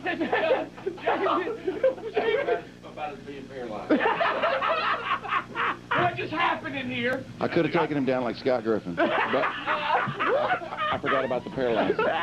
I'm sorry, Kurt. Hey, Kurt, all it takes is one little move. I know. What are you doing? I couldn't. Look, the athlete in you has got to go to bed. He challenged me. I know. You know what? I could see it was escalating there at one point. Yes. He almost stooped to the wall. And I'm JT, don't do this. Well, I got these shoes on too, and I lost my grip for a minute. I thought I was going to be a Don Juan in the hall. Yeah. And Look, slip out of them and get hurt. JT, can I tell you, I've known him for a long time. That was almost a big mistake right there. Don't do that. Thank God for the wall. He's definitely not going to get beat by a guy who's wearing slippers. Yeah, but see, look. At one time, your neck moved a certain Just for a way, second. and I went, "Oh my Lord!" No, we're fine. Of course, he's sweating. Hey, look, seriously. Hey, Yeah, look. see, it did get my heart rate. Hey, Jay. I'm so bad out of shape, that ain't even funny. Hey, we do need to take a quick poll or something and see if the listeners want y'all to race. That's I don't want. We don't need. Is the show about the listeners or?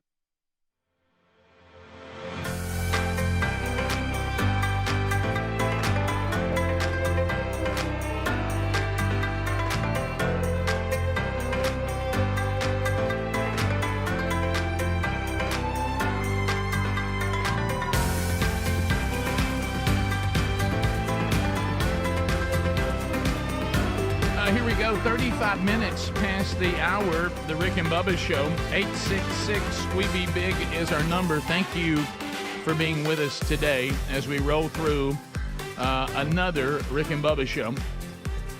All right, so as we work our way back, I'll take this person here on the text too. I would say the numbers. The person saying that can't you understand that people would be upset and whatever and all this about this ending and y'all stop having an attitude. No, I completely understand about it. Let me tell you what I do have an attitude about and will continue to have an attitude about.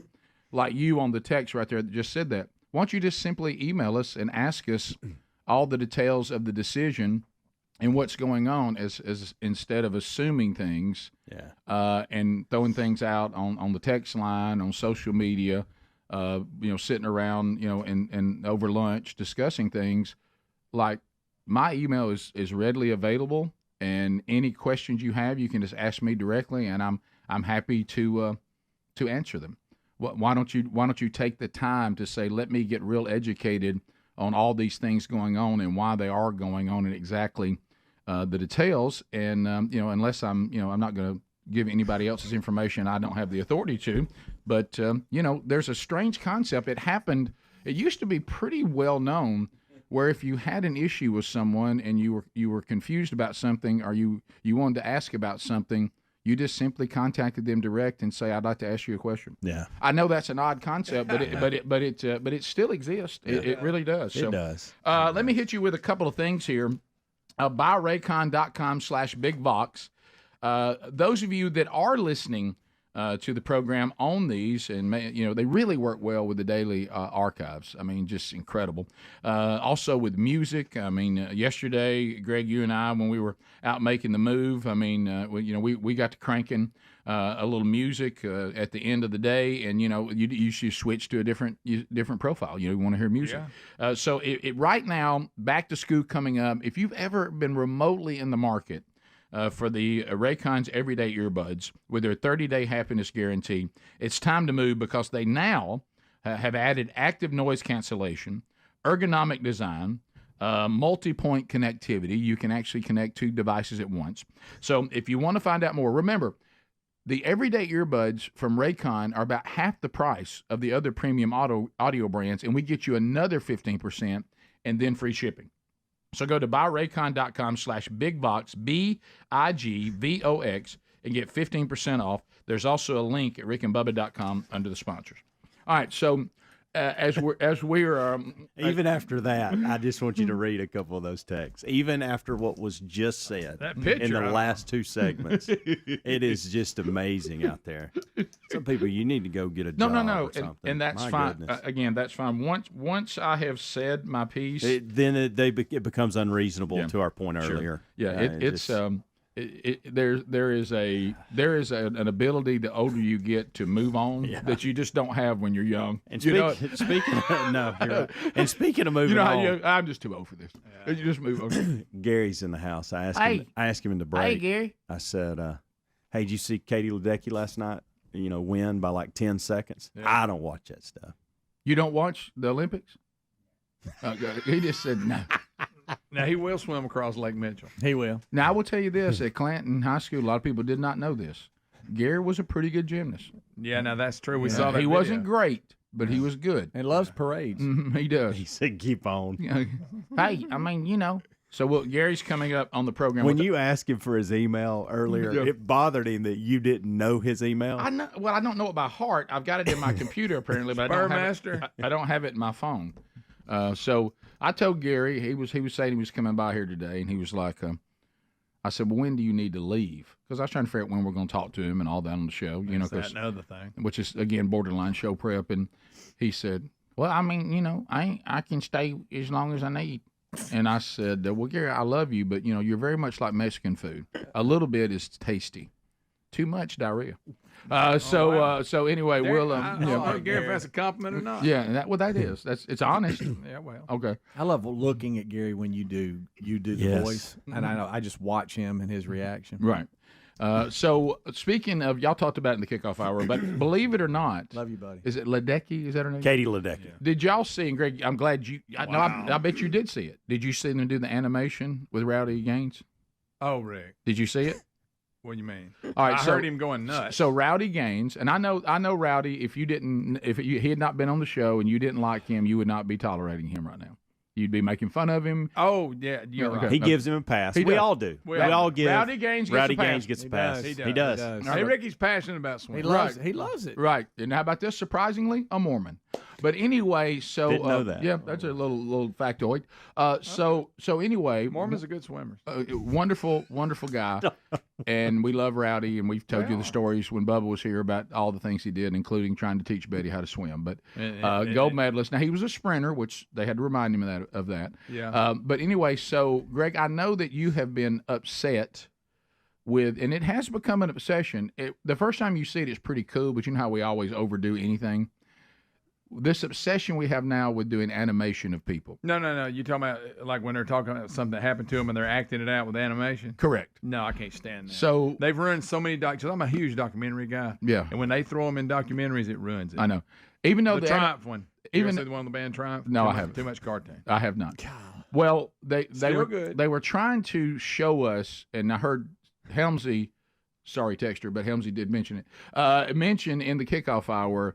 This Ledecky is secretariat kind of domination. That's a great comparison, Yeah. Rick. I mean, it was vulgar. You could have went and got a snack and came back, and you'd have finally had somebody finish second. She could have climbed out of the water, got up on the pedestal, got her medal, got off, and they still would just now say. So Rowdy Gaines, and I'm sorry it was animated, and I don't know why it was. I don't know why it was animated.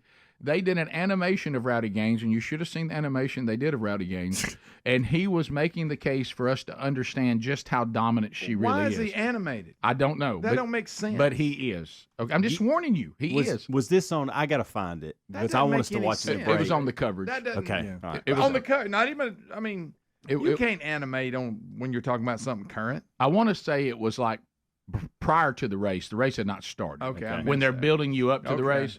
But for some reason, he's animated. He's animated. Could they not get him to show up and maybe film him? I knew this would infuriate Greg. It's okay, ridiculous. I knew It's this would lazy. infuriate Greg. All right, so we're going back to this again.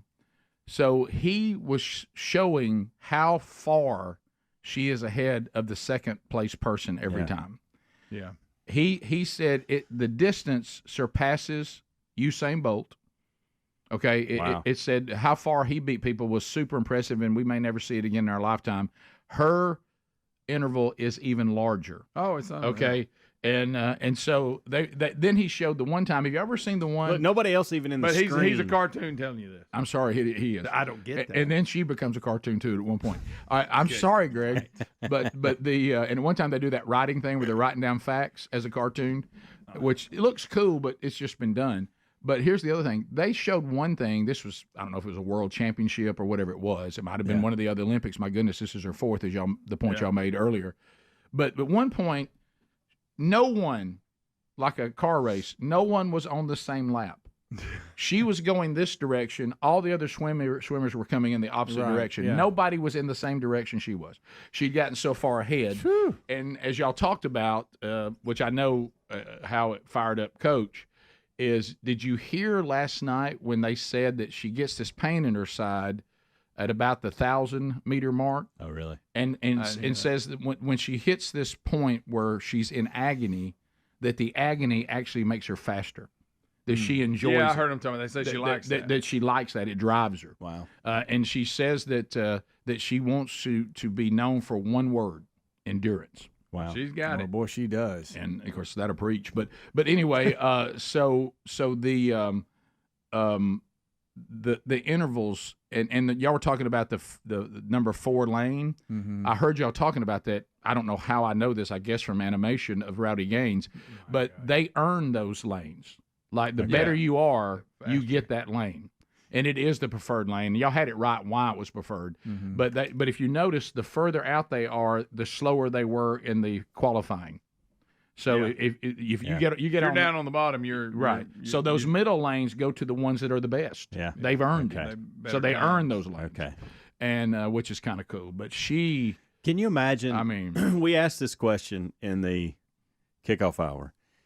If you finish second, 10 seconds off the mark, and you're the coach, what do you do the next 4 years to gain 10 seconds? It's not like you're going, hey, I see where we can catch 1 or 2 seconds. You just wait for it to retire. Where exactly? You just wait for it to retire. You just you have to. I've even you're at noticed the 4th Olympic. Surely to goodness. If you pay attention, wow. Of course, I'm a little surprised that Greg has not weighed in on something that might be a theory. I'm surprised too. I can't believe he hadn't said I'm it. surprised too. Sherry said that to me last night. She goes, "Has Greg commented on this?" And I said, "No." He's let this remember go the sprinter for some that was reason. real fast, and they found out why? That was female. Oh yeah. Well, the shot from the back don't look good. Okay, there it is. It looks like I the shoulders. I knew it. Greg. I knew it. Everybody's I'm got talking about broad the shoulders. Yeah. Yeah, You're gonna especially have when you're a them swimmer. if you can swim like all that. swimmers Yeah, have broad yeah, shoulders. all swimmers. Sherry asked me last night. She said, "I know the Olympic Committee. There were certain And they got that weird cap on. Once they get it off. There were certain committees that don't allow trans women." Sherry did at one point say, "Now they've banned trans women in swimming, right?" And I said, "Yes." She goes, "Okay." I will say this: when you see something like you saw last night with that domination, it does make you ask questions. I think shocked he hasn't asked. I know. Yeah, shocked. But anyway, the domination. What I noticed, her domination is so incredible. If you'll listen, there was a lot of noise in the arena, but it wasn't USA fans. They had been cheering so long, and she got so far ahead. The mania became who will finish second. Yeah, and one of them was I mean, when she starts swimming, the Americans go, "Yep, another gold medal," and everybody else goes, "Come on!" They're all cheering for second and third. Yeah, France got no one second. even hopes for first. Yeah. They don't even hope it. No, you can't unless she. Oh, they knew it when they were standing there waiting to dive in. You can hope for her being sick, and you can hope for her retiring. That's it. That's it. Or an injury, same thing. I throw that under physical. We'll be right back. Rick and Bubba, Rick and Bubba. Or not. It is. Let's see what the listeners no, go. it If the is. listeners go, no, y'all just never mind. Then y'all won't do it. Cynthia, what have you got to say? Oh, I just wanted to say that I think Kurt is a great-looking guy. Here we but go. It's my opinion that he looked much better when he had his head shaved. Well, there it is. Well, thank you, Cynthia. I've been thinking about going back to that, too, but I appreciate that. I love it when my family calls in. Yeah, look, we've been through this. It's they look and they see so many unattainable men on this show every day. Is that what it is? And in walks one that that's not married yet, and the women just start acting a fool, do they not? Yeah. It's just. Oh, that's a nice shot. Chris, get a shot of the skull there. Wow. JT, by the way, you held your own pretty good. I was very impressed. Had I not hung up on this weight door stopper on the ground here in my Merrill shoe falling off. Could you have done better? Come on, y'all. That's not what this is about. This is supposed to be a family show. Nice. Let me tell you what. It's supposed he to be would have come at me. There'd have been a flurry of activity, and before you knew it, you'd have heard. And the Kurt been, what happened? There you go. But I Okay. mean, There you let's. I was trying to be nice about it. All right, let's go to we'll quick poll since Speedy's not going to leave it long. If the audience wants another never-ending competition, we'll do a quick poll and this will be it. I do not want to run today. By the way, that Atkins diet's about to kill you. You're sweating a lot. Yeah. If he was eating some carbs, he might have a chance. It's hot in here. On the Rick and Bubba official quick poll.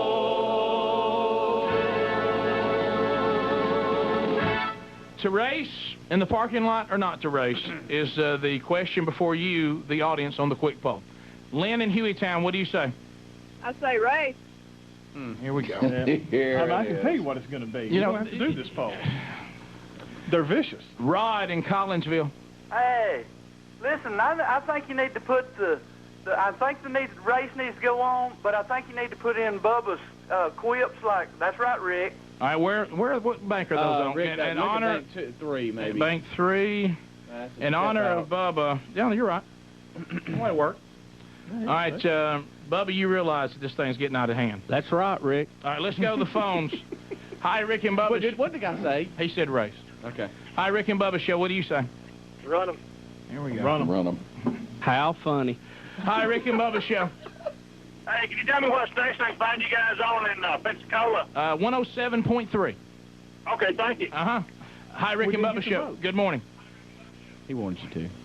Just the fact that he wants to find the station means he wants to know what's going to happen. Hi, Rick and Bubba show. What do you say? I say you shouldn't race. No. Thank you, ma'am. There's a voice of reason right there. There's a soccer mom. That was your mom. That was Rick's That's mom. right, Rick. Let's continue. Hi, Rick and Bubba show. Good morning. Run. Competition's good for the soul. Oh, that's right, Rick. That's a good woman right there. Yes. Hi, Rick and Bubba show. What do you say? No.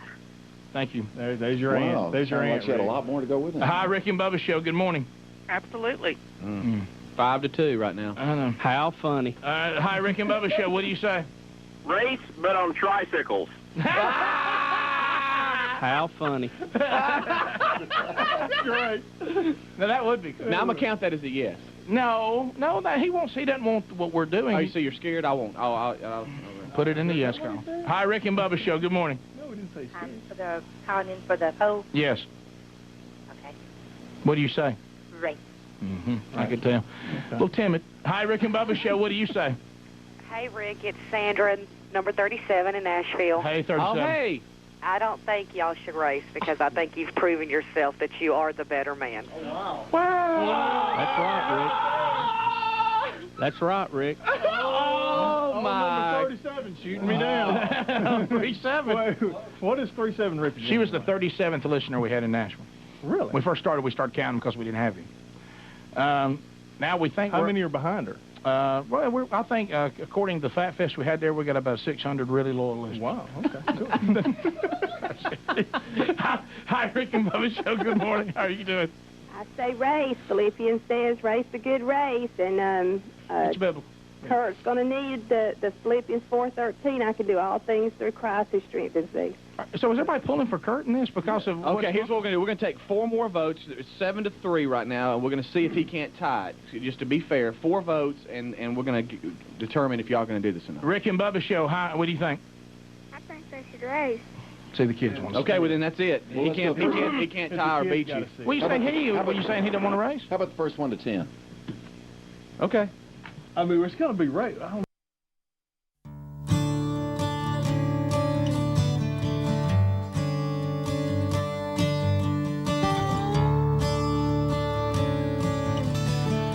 Here we go. It's 8 minutes to the top of the hour. Thank you for being with us today. Much to do as we unpack another one.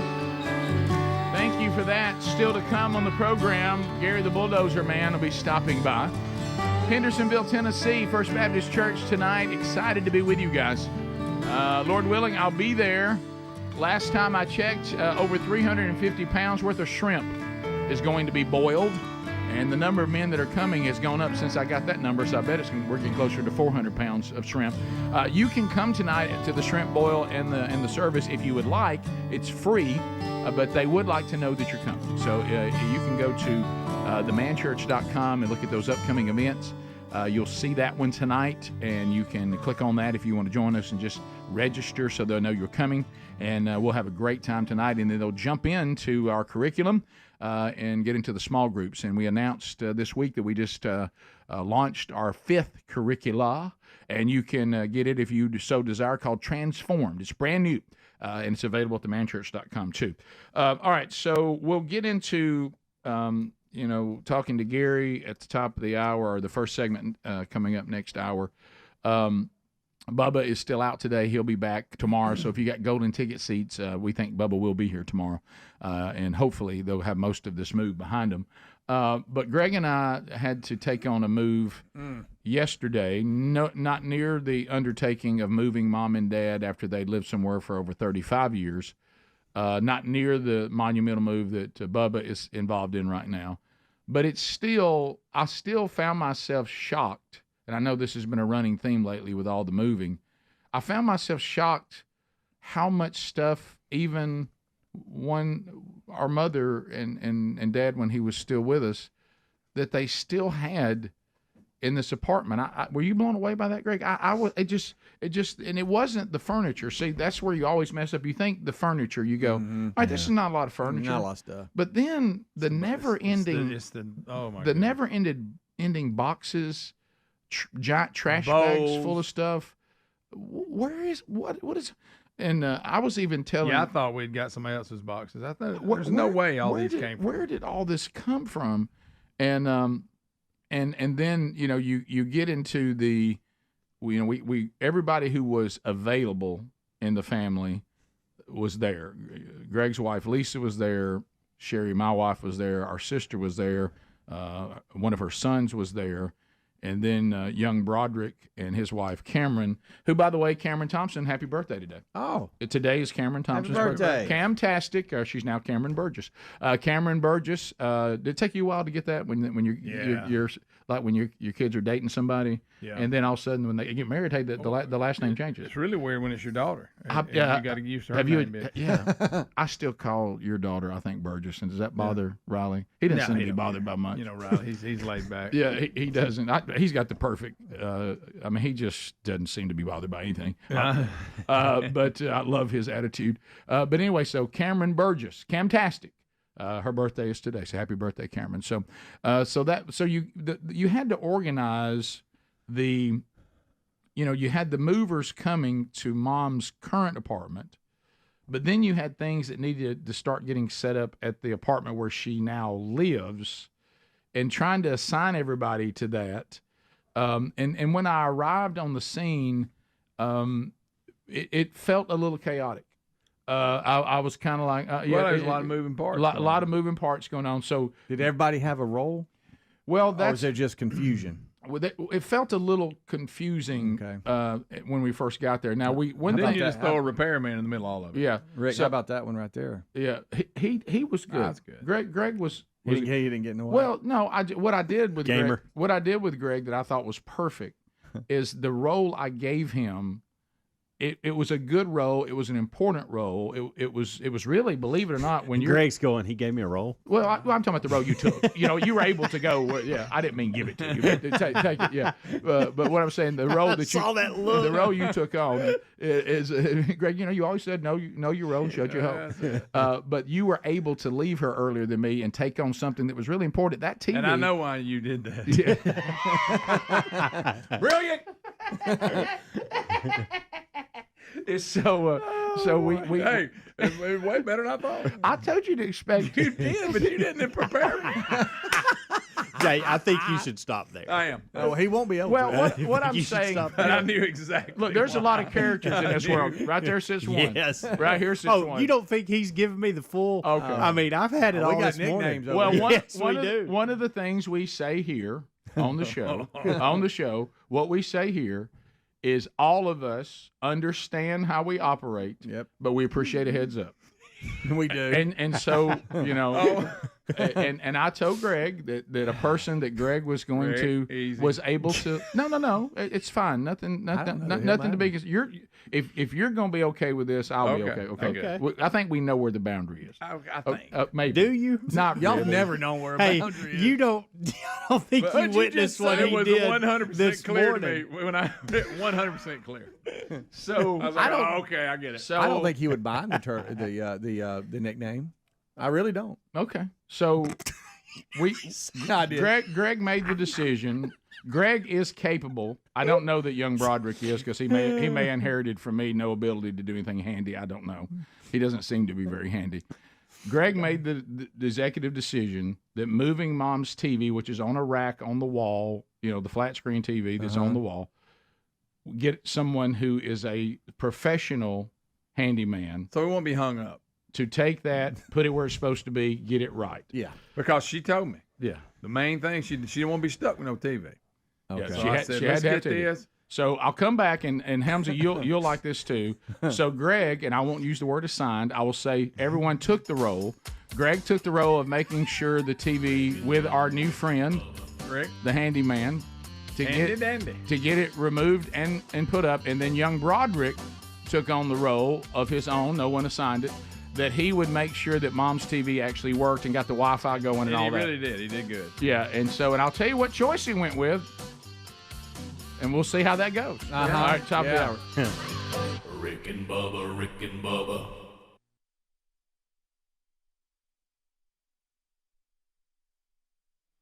Hi, Rick and Bubba Show. Hey. Yes. Y'all still taking the poll? Yes. Race. Okay. Well, it's yeah, that's what they want. Who doesn't? Yeah. What does Rick have on? Merrill's. Now, let me tell you right now, Kirk Jarvis, if a guy in Merrill's beats you racing, you don't come back up here, okay? Okay. I don't care what he's got. All right, let's go to break. Rick, go to break right now so we can y'all get down there. Okay.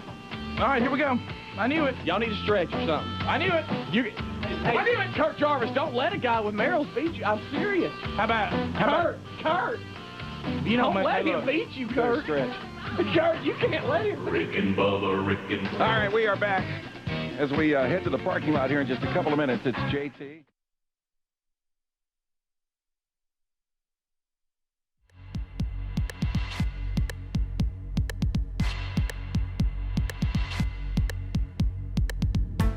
Bubba cruising down the highway having a heart attack right now, don't you think, Don Juan?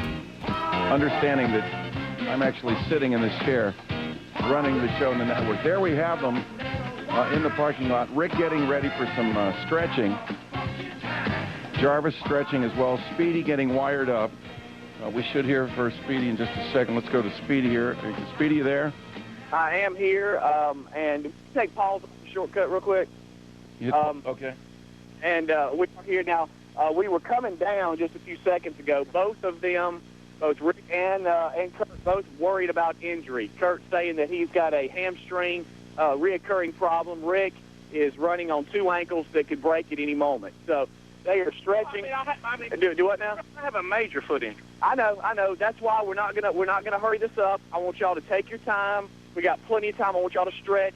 JT, can we conference in a couple of callers? I want to see who the people think are going to win. Okay. I would love to know. We'll be you want to do that right now? Yeah, let's do that right now while they get ready. Okay, let's first of all go to Terry in Nashville here. She's been holding. She's got a comment about this whole situation. Go ahead, Terry. Yeah, she would be a he, but sorry about that. That's all right. Hey, I think in view of the fact that we've got injuries going, we need to postpone this thing till Sherry can get in the race. That way, she can beat both their big lard butts, and they will bond together in making excuses and licking their wounds and all that stuff.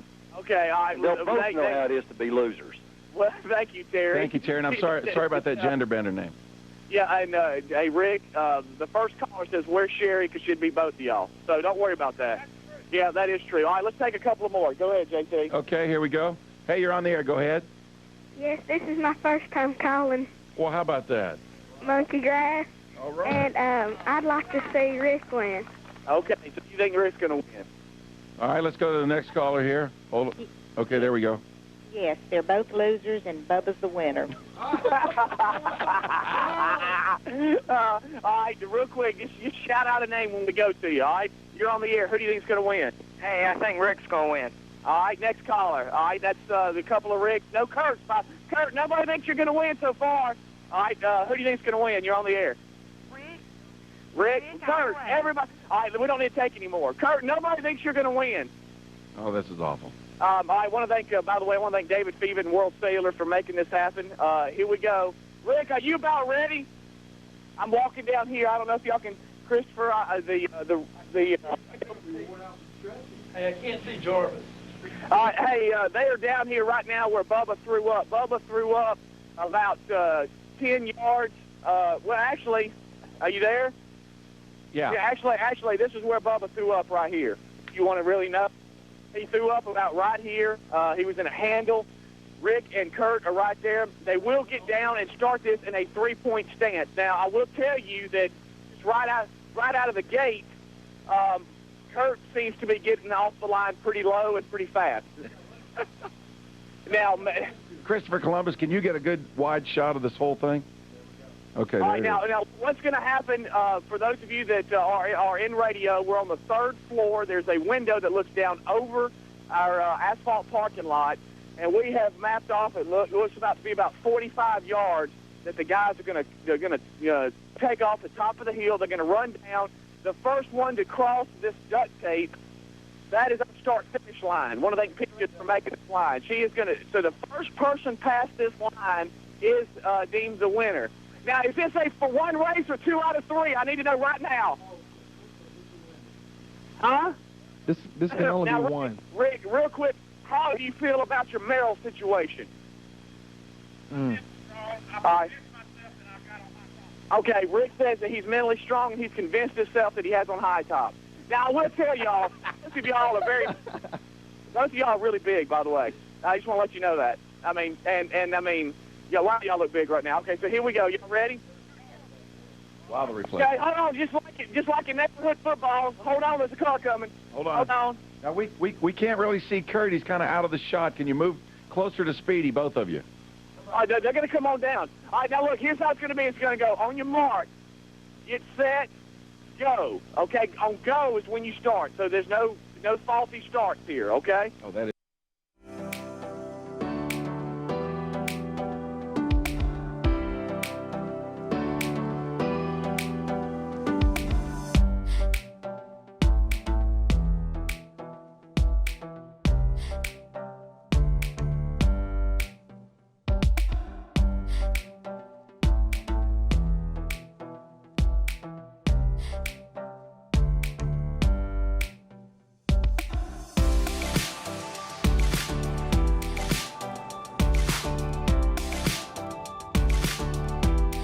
That's right. 6 minutes past the hour. The Rick and Bubba Show. Thank you for being with us. Still to come, a visit with Gary the Bulldozer Man today. Bubba out. Should be back tomorrow. Speedy, the real Greg Burgess, Helmsy, and Eddie Van Adler all here today. So Greg and I are talking about our experience yesterday. Now, when you're moving someone, and this is where we are, I believe the most valuable team is the team that gets everybody ready to move, the movers themselves, but then, and this is where Greg was really taking this on, the worst part about moving someone, in my opinion, is the setup of the new place. So that team, really, at one point, I was the only one left. By the way, I want to applaud my sister. My sister has learned. And hey, Sissy, hey, outstanding work on your part. I commend you. My sister left me with Mom and the movers. Ooh, and good. How she left, at one point she was taking Mom with her. I'm proud of her. At one point she was taking Mom with her and leaving just me with the movers, right? Which I was good with that. That made sense. I was good with that.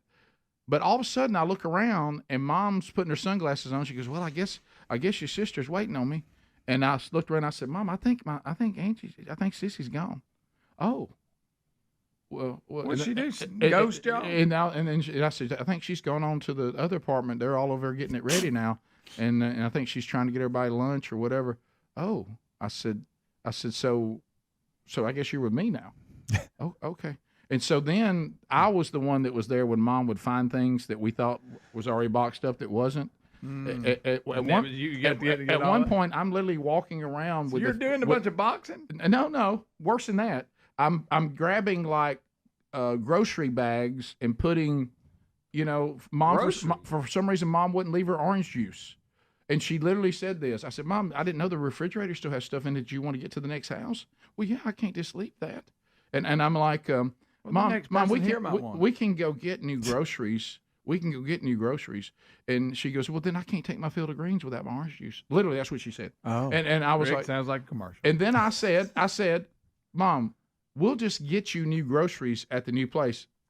Well, I don't know that I'll be up to that. You're not going. You just Nobody told you we're going to make you just give us a list. Yeah. And but anyway. I mean, well done, Angie. So I don't know how Angie did that. She slipped right out of that. She did what I I can't say a thing. She created a little bit of confusion. Yeah. And Rick, she's learned well. Oh, I was so proud of her when I realized what she'd done. I even just text off out of the group, "Hey, well done." But anyway, so at one point, Mom had a vapor in there too. Didn't now she? don't miss this. At one point, Greg. At one point, I'm sitting in a chair with Mom because we need to get out of the apartment because we are clearly in the mover's way. Okay. Oh yeah. So we're just sitting in two chairs out in the hall, and Speedy, guess what that makes us suspect too? Uh-oh. The goodbye to Mama leaving the retirement community. Oh. Scooters started coming from everywhere. There were scooters, wheelchairs, canes, walkers. Yeah. Well, are you leaving us? And then that conversation would have to start. And I mean, that hall just starts getting ate up with scooters. Did you see the lady that you rescued the day before? Yeah, I did not see her. She's probably resting. I understand. Hopefully, she's well. She's probably resting up. And I did have one woman look at me and said, "Well, I guess your son who is going to leave now, we don't feel safe." Oh, really? Keep an eye on the parking lot. She said something like that. All right, so something similar. So Greg, and you're by yourself to deal with that. Yes. So, by the way, great job, everybody. That was really. Oh, Turtle Man saved Let me tell you what my own siblings did to me, which I owed. We must get out of here, Rick, so we can go help others. You know what I mean? Yeah. We want to go help over at the new place. Yeah. Made you proud. We're done here. You stay here with Mom at her old place and keep finding things that weren't boxed. But anyway, all right. So Greg meets our handyman. Yep. Who's going to take TV down, get the what's it called, a rack it's on? Yeah, and bracket, a mount. Get that where it is, and then we'll use a young person to get the streaming started and potentially get Mom a package where she can see her football games. Yes. On streaming without ever going cable. Okay, and remember, hey, now she's cable is her security blanket. Right. The cottages had the Wi-Fi. It was roaring and ready. Okay. I'll give them that. Boy, I mean, we just picked If only right the air up. conditioning had been roaring and ready. But A go little ahead. bit. Go ahead.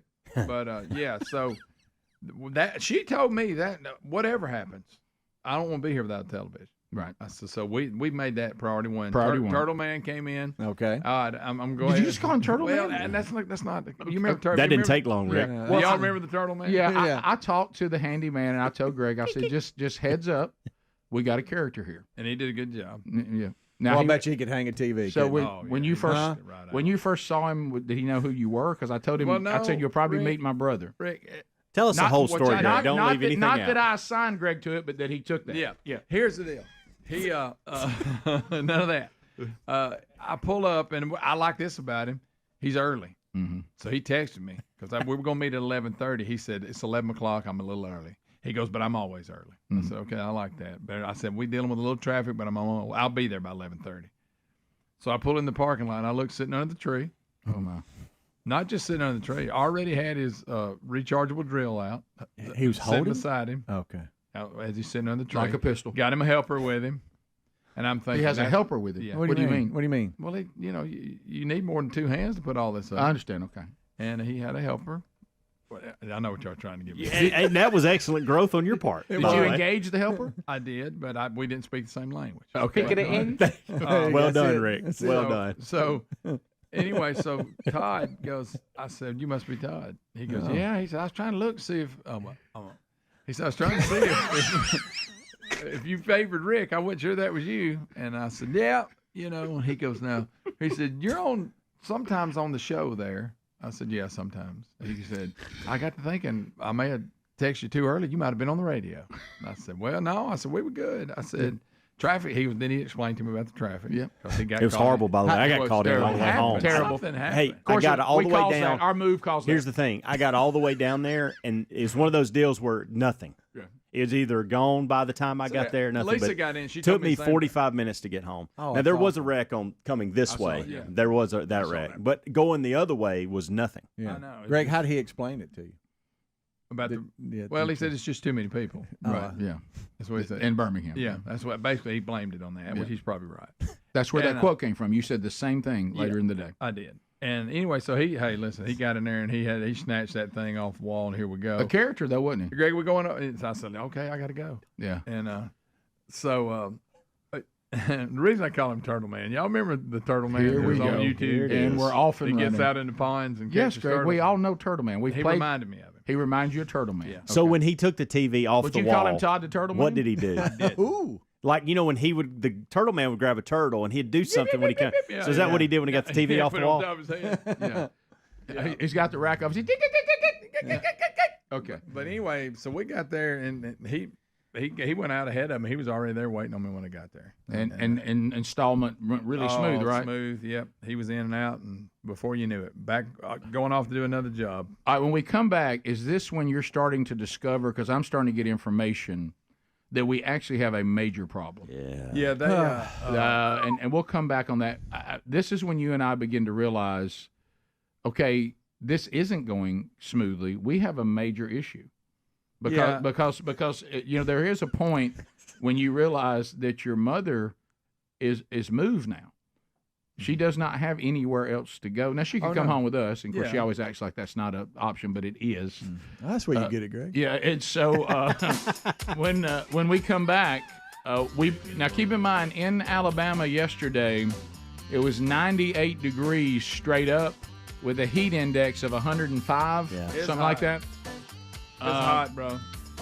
So we'll come back. A problem starts moving throughout the move now, and we're trying to get something resolved. We'll be right back. Rick and Bubba, Rick and Bubba. Have you?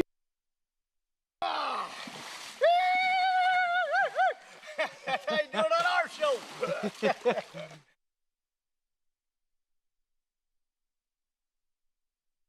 It is Kurt. I thought that was me. I won't judge if somebody comes off. Here we go.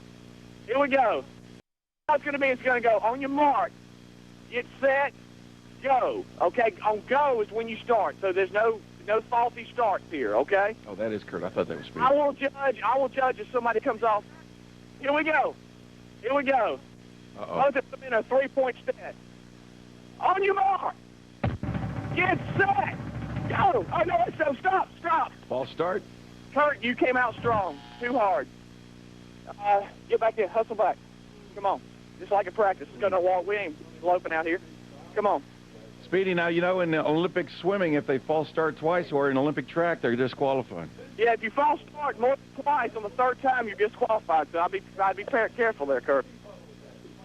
Rick, come out lower, Rick. He's pretty. Here we go. First person past the line. On your mark.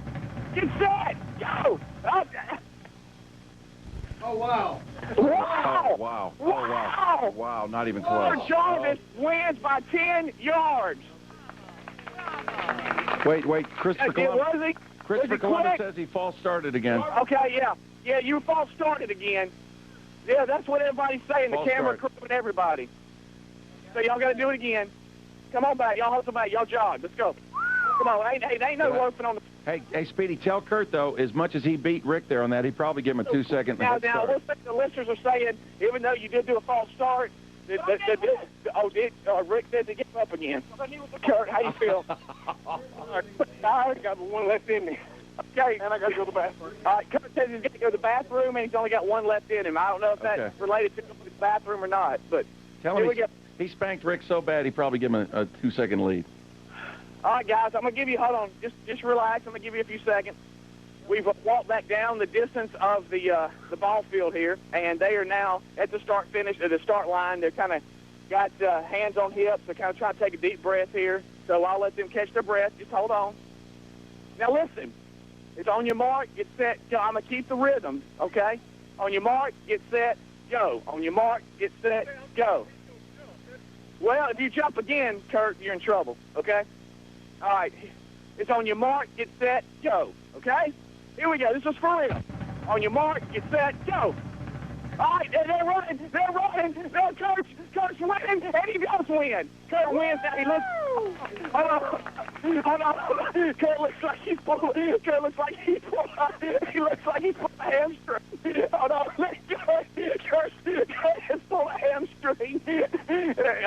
Oh, no. Can you see him with the arm in it? Yes. Hold on, Kurt. It looks like he's pulled a hamstring.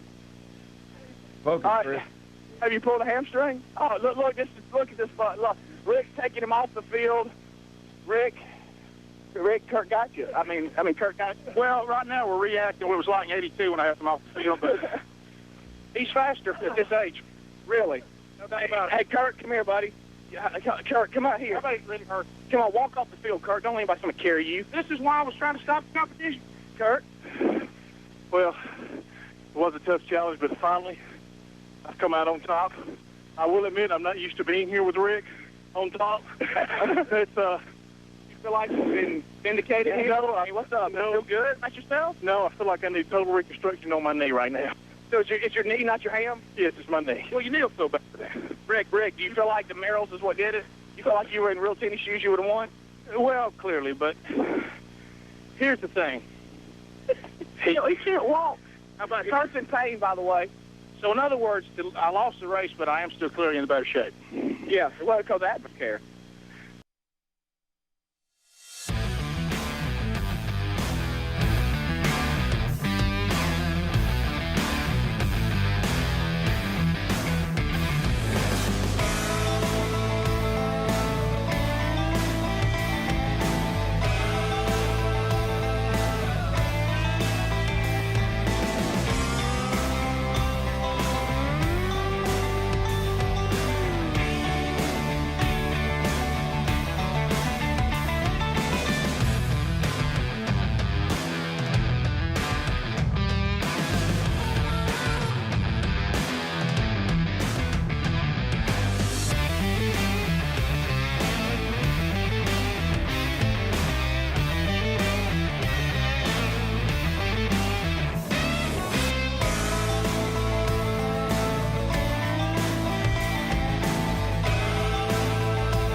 We're back 21 minutes past the hour, still to come. Gary the Bulldozer Man, he's kicking around, relaxing. We'll get an update on what's happening with him. Greg and I looking back on Moving Mom yesterday. People are saying that, so Greg is with Todd the Turtle Man. Yeah. And we've got the TV is installed. At this point, I believe young Broderick comes in, and we take the youngster, newly married man. Happy birthday to his wife Cameron today.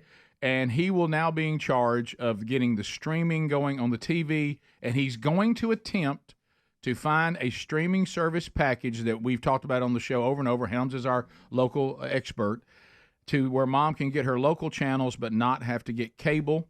We'll get to that. This is when I'm over with Mom. Of course, I'm still discovering that there's things that Mom has not boxed up that I didn't know.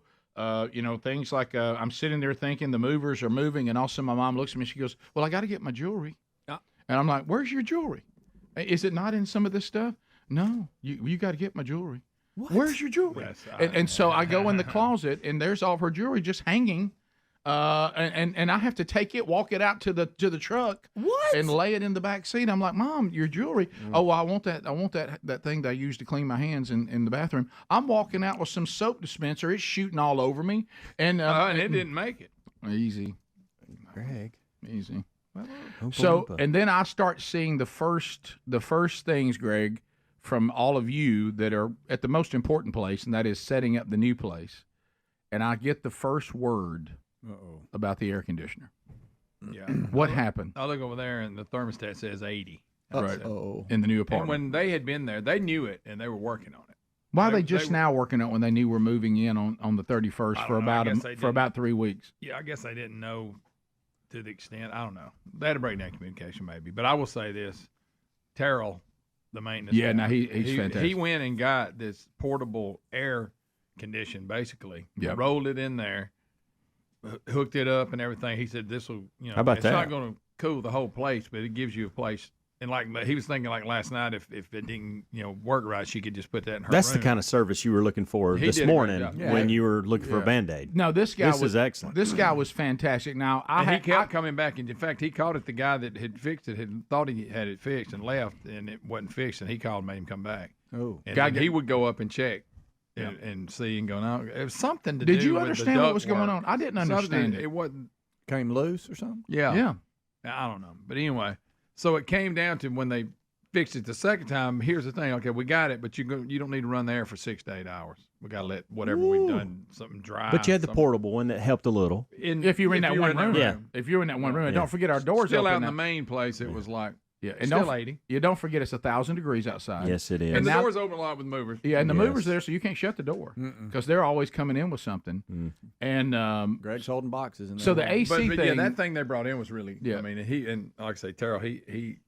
But the AC thing was weird because the HVAC guy that is their own, I guess they hire their own people because I started wanting to call up all the people we know, and they were like, well, you can't do that when it's an apartment complex or cottages. It's their own. Yeah. And the guy They have a contract with them. Apparently, the guy had to come all the way from Mississippi. He was in Mississippi. What? Oh, my. And I said, he was struggling up in that attic. I was just a little confused. You talking about hot? Let me tell you when he really struggled, and we would forget he was up there, and we'd move his ladder out of the way. Yeah, and he couldn't get down. And also you'd hear, hey! And I was like, oh gosh, wait a we forgot minute. it. We forgot it. Y'all moved Well, the his ladder was in the ladder? way. The ladder was in the way. Why do you think it was We're there? moving stuff in.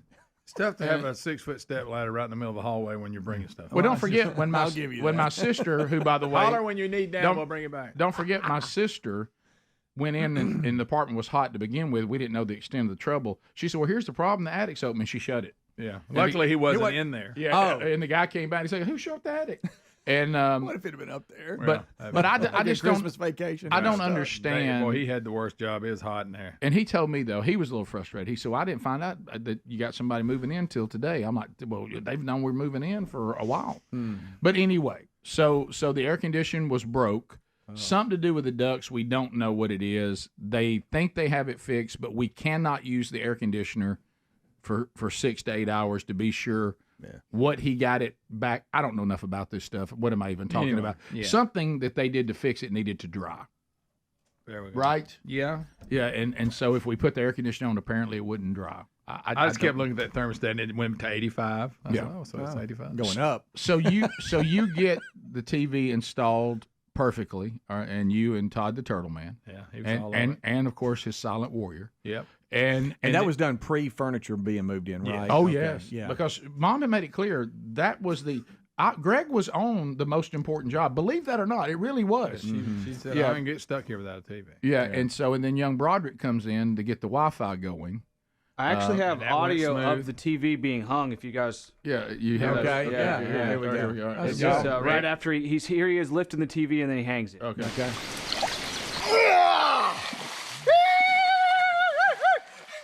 They do it on our show. There you go, Rick. So we thank Todd, and it's hung perfectly. And then I start getting stuff from young Broderick that Greg, our mother is 82 years old, right? Yeah, I will be. We'll be 82 in November. And young Broderick is texting me things about setting up her streaming. I'm like, Brody, and picture me looking at Mom. This was one of the questions. You're not going to believe this. I want to go ahead and get her whole package set up, Dad. I want to get. He decided to go with YouTube. Okay. It's not a bad choice. He said YouTube was not as complicated as Hulu for somebody Mom's age on getting your local channels. Okay. So she must have her local channels. You do know that. Yeah. Mm-hmm. And so I couldn't believe it. You know what he texted me one time? Do you know Mom's email password? Nana's. He said Nana's. Do you know Nana's email password? I said, you think... Rick doesn't even know Rick's email password. I said, you think my mother, your grandmother, 82 in November, has any idea? She's still using a Bell South account. I said, do you think she has any idea? That's true, by the way. Yeah, and so, but I didn't think that was possible. But then he said, well, I need to get into her email to set it up. And here, all of a sudden, Mom looks at me and she goes, well, Greg's got my phone. And I said, what's Greg doing with your phone? And she goes, was it because there's an app on it? The only way to get the door to open. Only way we can get in our apartment is with an app. Please don't miss that. Really? Yeah. There's going to be a code. We're working on that. That's so down the road, unless of course she needs help, we can't get in. But anyway, she locks herself in there. Yeah. So anyway, that one little thing. So young Broderick said, well, if I've got Nana's phone here, I have her email, so I'll just go in her email and we'll knock it out.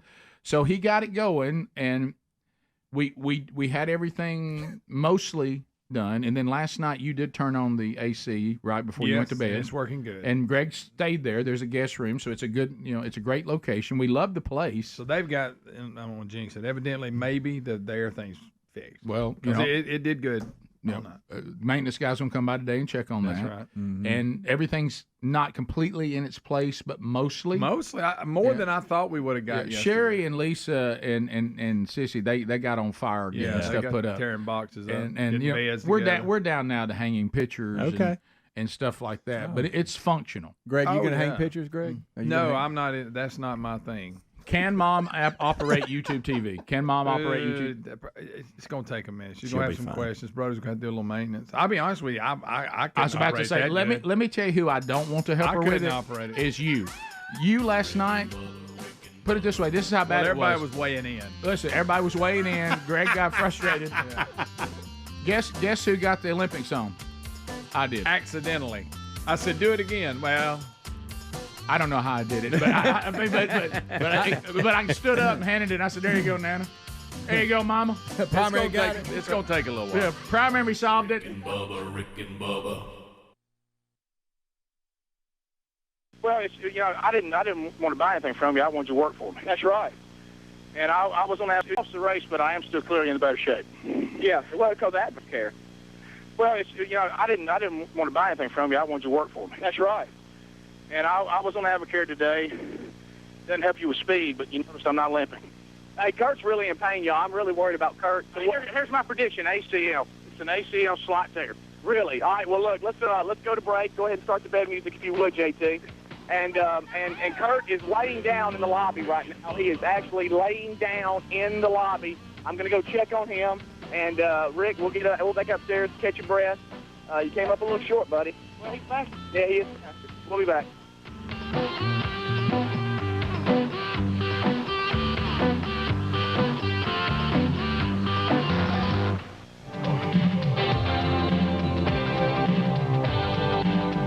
Well, as we come back, the picture of Kurt Jarvis's knee blankets the screen. Kurt, this is why earlier in the show I said this must end. This is what it leads to. You know, Rick, I'm conceding right now. You beat me fishing, you beat me in 82, you beat me coaching, the race, whatever. I'm never doing this again. I'm in pain right now. This is God telling you enough. It's killing me. This is God telling you enough already. It's killing me. I mean, this is no act. I hurt my knee on that last run. Questions out there. Number one, did Kurt jump again in the third heat? Yeah. I was wearing Merrill's shoes. No, my start was so quick. Hey, I thought I was jumping. we've got replay of this. I'm done. There's your poor Merrills, which I will commend you for going ahead and racing in them. I will too, Rick. I will too. That took guts. Well, I really felt like I was fast enough they wouldn't matter, and I was wrong. You are faster than me in Merrills. No, in Merrills. Well, I mean, you know what? Oh, well, hold on. All right, we're playing back some footage here to see who won and how. I mean, well, we know who won, but how, and what. Bubba, did you see it? Bubba? Yes. Are you pulling your head out of the toilet? For a couple points. Look right here. Kurt jumps again. In the third heat? Yep, look. Ah!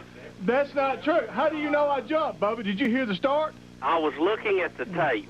Yes. I'm just basing that on the tape. Either, Kurt, first, let me get this in order. Kurt, congratulations for winning, okay? Yes, that's true. What did he say? He said congratulations for winning. Oh, thank you. But the whole thing, I didn't jump. I just got a quicker start. But, Bubba, from now on, it'll be a bunch of talk because I'm never doing this again. And thanks for the Chris Wright tickets, by the way.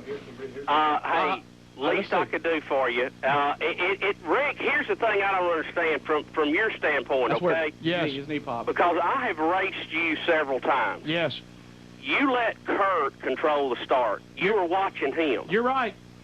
If you notice on the last one, if Kurt didn't jump, you waited till he moved before you started. You're right. I got paranoid about jumping. And normally, you would agree, and all my... He was up and had a step before you ever started up. And you would agree in the old right there. In the old days, I was always the first one on the start. You would risk a quick start to get that first step. You're right. And that was not. So I'm saying congratulations to Kurt, but I'm gonna tell you that was not the best race I've ever seen you run. But look at my stance. Is it not perfect? Look at Kurt. He come off. I mean, he like a won madman. at the first step, Rick. Now, granted, he's got an ice pack now, but I mean, yeah.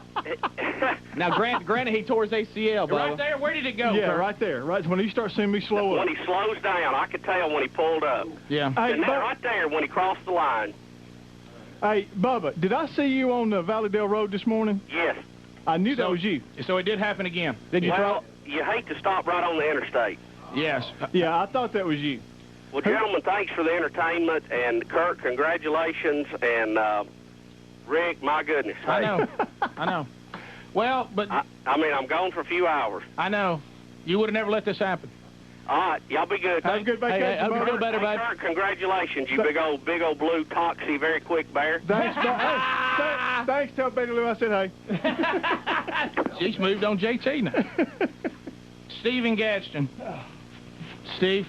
Well, Rick, clearly, Kurt did get a jump on you there. He started a little before you did. Well, but the thing was, that was my fault, like Bubba said, and he's so correct. Usually the way I have won sprints is being the first one out of the gate.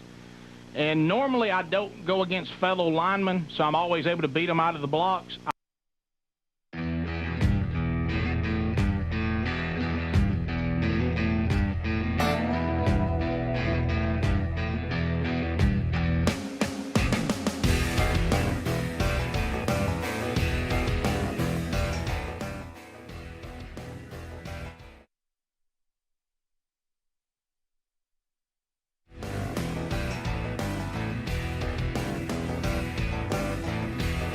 We're back 35 minutes now past the hour. Thank you for being with us today.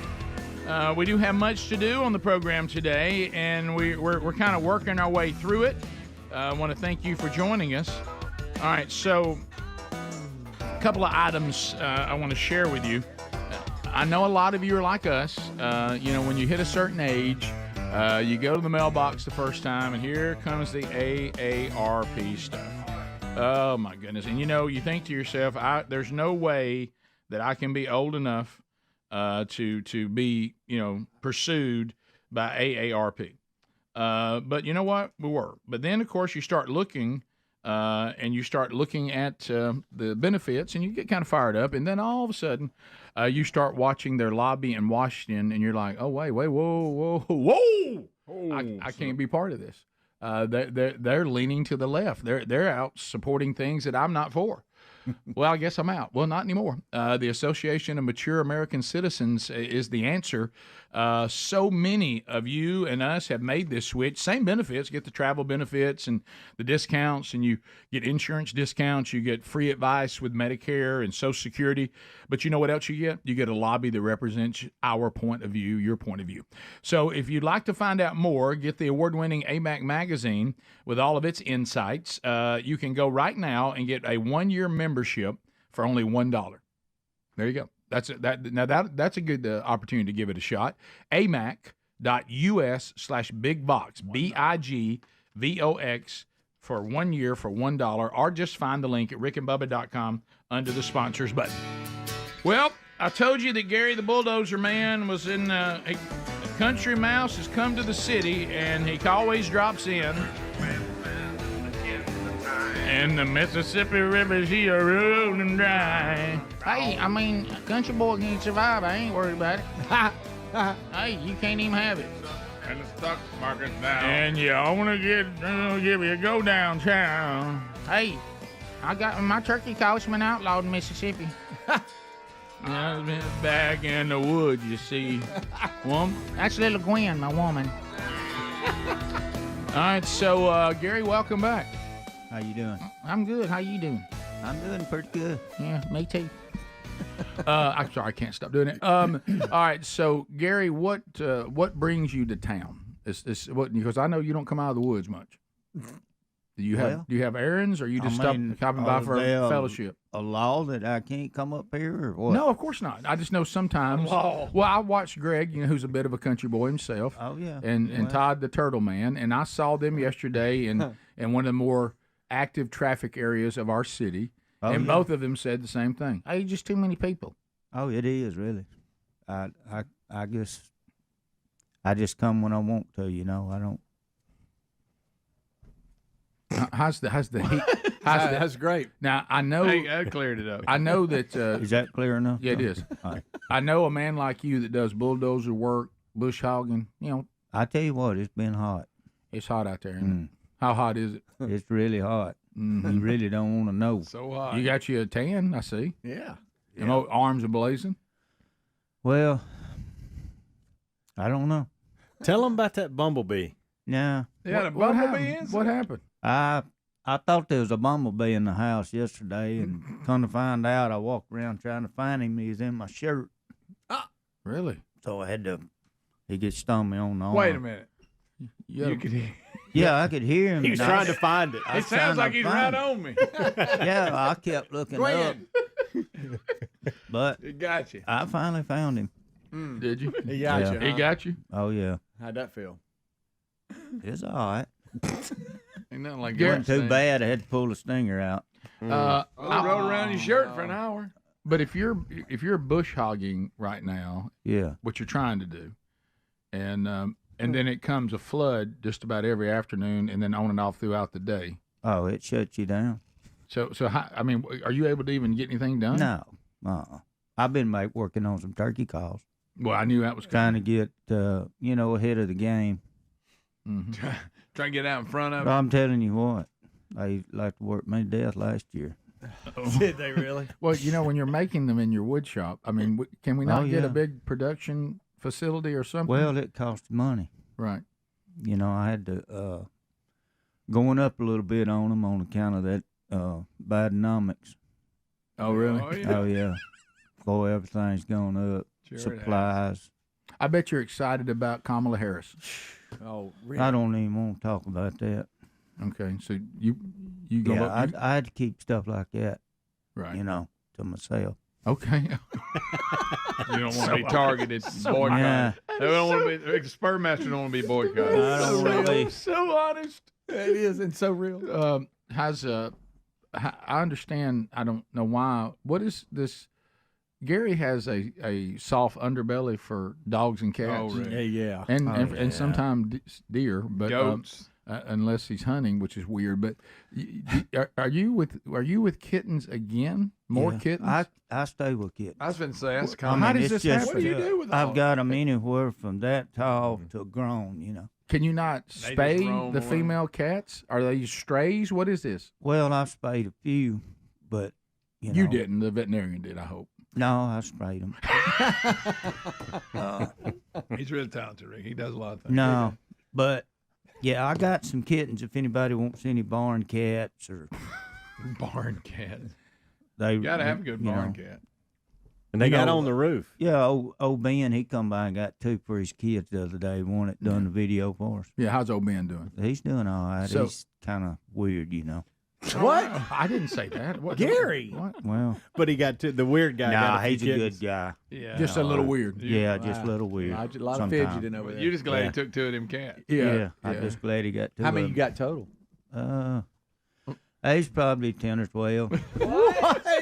Good gracious. Good Yeah. gracious. And you were telling Helms in there in the break room you had to rescue 3 of them or something. What happened? Well, I had to keep the light on. There's 3 of them that stays in my shop, and Keep the light on. Ain't no mice in there. Gwen went down there to get the ladder out yesterday, and she cut the lights off when she come out, and they was in the dark, and They didn't like it. They're cats. What does that matter? Happy birthday to you. But He cats, Oh, no. Oh, no. Oh, cats, no. the they're saying cats happy come birthday out to of you. the They're saying happy birthday to you. Your birthday was the other eave day. of the barn and got on top of the barn. So they got on top of the barn. It was 110 degrees I know. yesterday at lunch, and I was chasing cats on top of the barn. No, you were You not. think yeah. they got on that 10, they got off themselves. Oh yeah. You wouldn't have had to went and got them. Hot as it is. Yeah.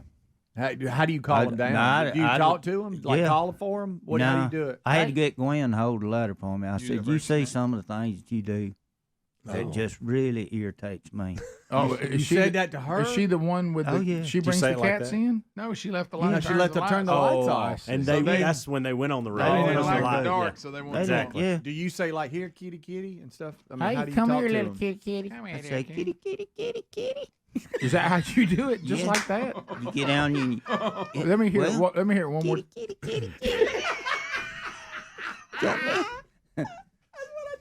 I like look at me that. like that, boy. I like that, Gary. Well, yeah, I come up here. I was gonna come up here and pick up my birthday cake from Igor's over there. It's not Igor's. It's Edgar's. Oh, It's Edgar's. It's not Igor's. I hadn't even got a birthday cake yet. I can't even have a birthday I cake. can't even have a birthday cake. So, Gary, you turned 68? 67. 67. Yeah. Wow. You know, it goes quick now, I'm telling you. Well, I know that. You know, At what point? one day you're driving around having fun. Next day you driving around, cut the radio down where you can see better. You know, that's how. Get right on that. I mean, it does. I got to concentrate. Yeah. How do you like our new little text option? I like it. I just can't read it this far off. Yeah. Here, kitty. Yeah. That's so good. So, yeah. So, are you feeling the aging? Yeah. You feeling a little older? No, not really. I feel about like I did, last week. But no, I feel as good as I did when I was, It seems years like old. it seems like to me you struggle a little more now in getting the whole work day in. Uh-oh. I mean, Hey, I want you to start. Uh-oh. I mean, Somebody that can't do exercises outside, that nearly passes out, and then talks about me toting a weed eater, cutting grass, like Helmsley. limb trimmers. Yeah. Oh, you ain't been using that limb trimmer much. Oh. Well, I got a machine for that now. Right. Okay. Yeah. That's You getting everything ready for hunting season, Gary? I'm trying my best. It just quit raining. I know. I mean, it's every day, isn't it? Yeah. It looks like we're gonna get a little. It's gonna Hey, clear up a little bit. Before I forget it, All right. don't go. Oh gosh. What's his name? Billy Stallings texted me last night. I don't know if I was going to go to Hendersonville with you tonight. Tonight, you think you're gonna go with me on one of the? No, I'm not going up there because you're going to probably fly up there, and I don't like. I bet Oscar hadn't even aired them tires up yet. No, I think he knows how much air pressure is in the plane. Yeah, no, I have to because we got the show tomorrow, so I will be flying up and back. You want to go? No, not really. Don't let him sit on your calls. He wanted to know because he lived about a mile from there, right? And want to know. Did you tell him why you haven't been able to go on any more trips? No, I'd rather keep that kind of. We refer to that as the Louisiana incident. You talking about that ruckus? Yeah. Yeah, I don't. See, when you get in a fight with the pastor that's hosting us, that's an issue. Yeah, it is. People talk. Yeah. You see that, Gary? That's an issue. Well, he ought not have done what he done. Like him called the bear trap. Right. But who is that laughing at? Hey, that's Ad. All right, we'll come back. If you want to join us, Gary's going to sit in for a phone segment. Hey, Gary. So if you got questions for Gary or for any of us or comments, we'll do phone calls next at 866-WE-BE-BIG. Our first chance today to talk to you, America, when we come back. Don't forget, yesterday's Wednesday Bible study archive now available if you haven't watched it or listened to it yet.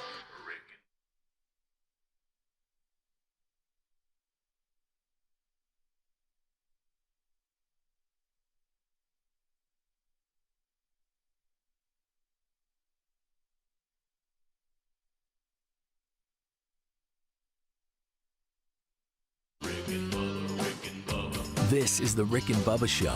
Watch more at blazetv.com/Rick and Bubba.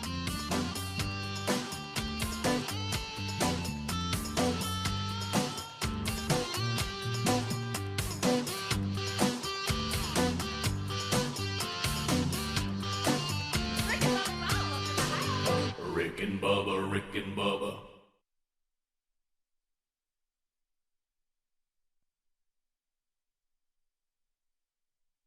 I think the fact that he, too, has made a living coming out of the blocks, I just couldn't outquick him off the start. Here we go again, Rick. We're showing replay. You're in a three-point stance. Now, the problem we have here is with the last one, when I said, okay, go, I felt like maybe, I can't tell if he got a quicker jump or if he jumped the gun.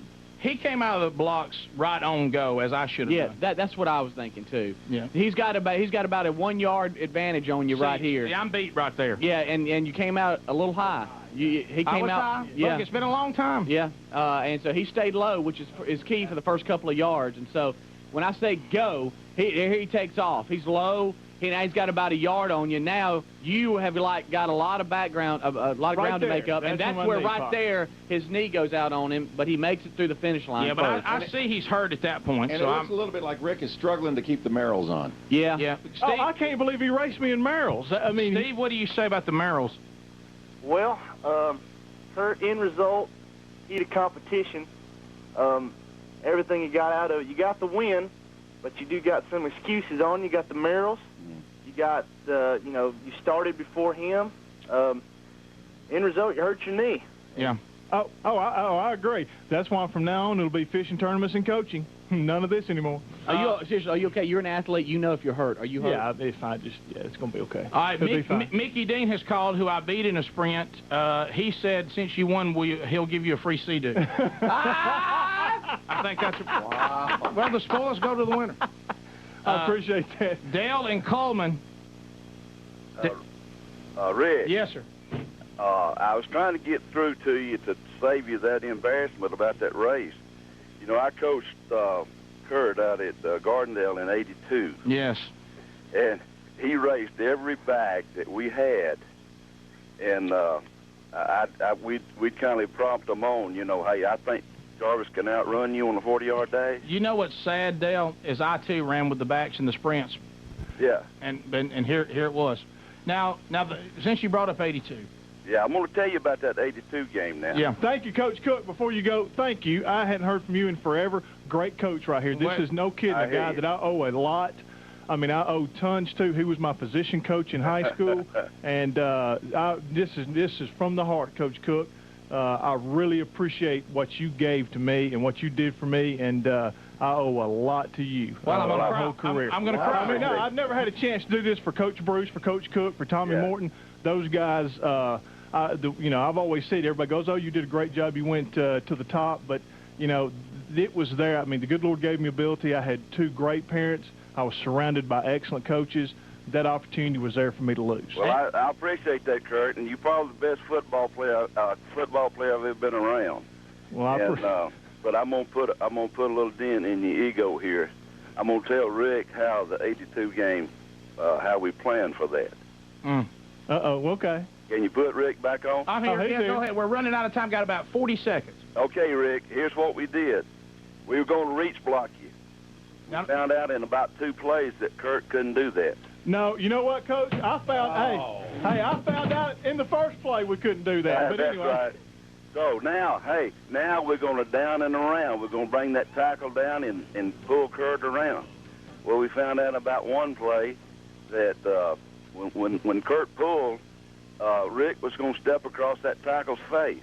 Yeah. So we couldn't do that. So you know what we ended up doing? I know. My foot Quickly, broke. Coach, about 5 seconds. Hurry. We ended up double teaming Rick and turning that all-state linebacker loose to make every tackle.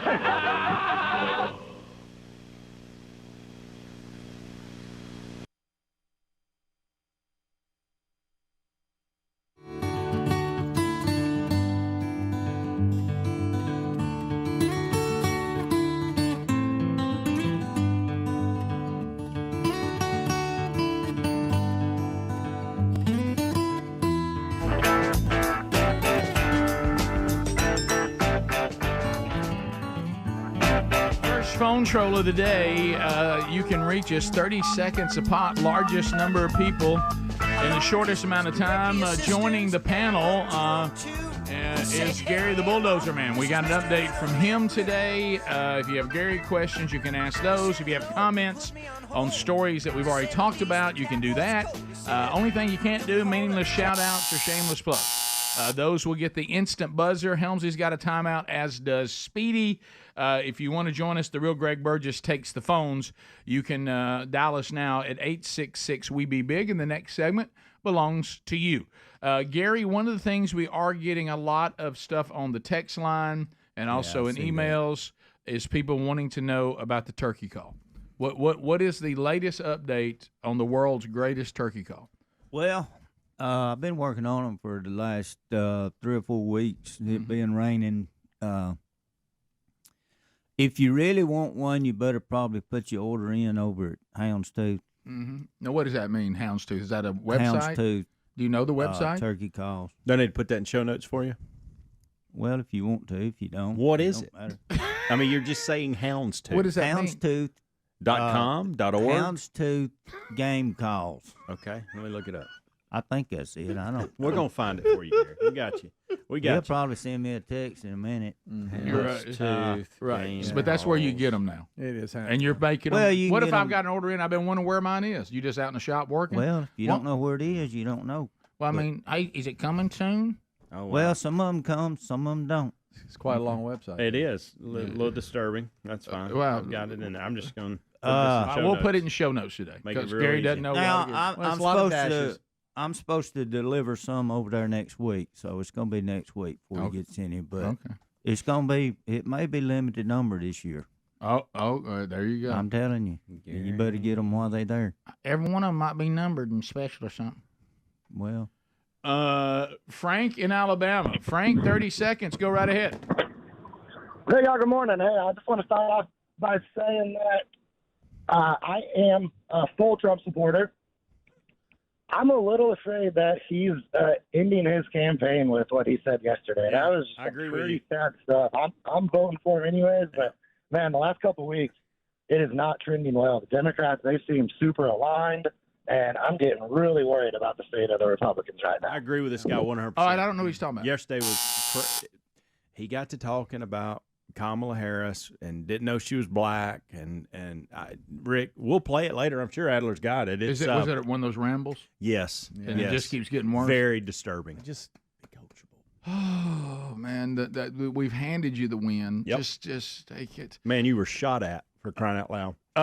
Lines are available, 866-WE-BE-BIG. You can join us now. Jim in Gadsden, Z93. Jim, go ahead. Good morning, fellas. How are y'all? Good. Good. Hey, Gary, since you are the expert, like resident wildlife kind of person, I want to see if you think that Adler's laugh sounds a little bit like a duck quack. Not the quack, the full-on quack, but the whack, whack, whack kind of leading up to it. Do a comparison for me. Let me hear. That's accurate. That's accurate. It's pretty close. Oh, really? It's pretty close. That's the accurate. reason I turned around. I thought I heard something cackling. Yeah, I'm fine with that. That's accurate. That's fine. All right. Helmsy, update? It's a friction call, right?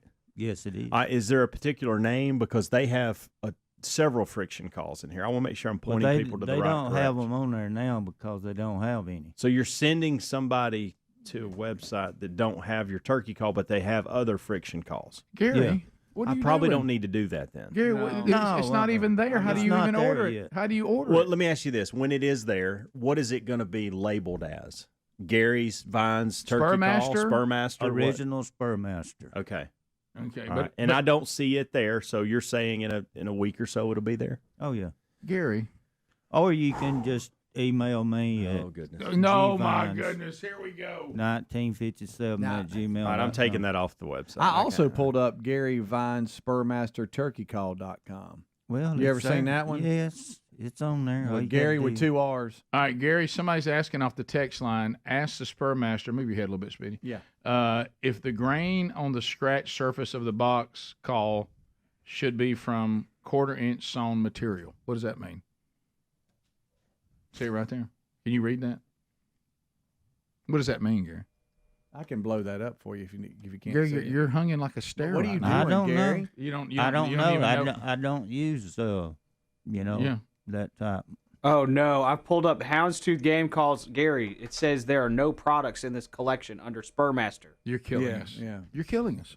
I mean, Why did you They're say not what you- there. but they can't pre-order. Why can't they just pre-order and then Well, you fill the because order? they ain't got it on the. Just look him up on Facebook, direct message him. All right, Good someone night. wants. I mean, somebody want. What does 1/4 sawn mean? What does that mean? You know, I don't know. I don't know. Hey, I don't know what he means. Somebody's asking, do you have a kitten call coming up soon? Yeah.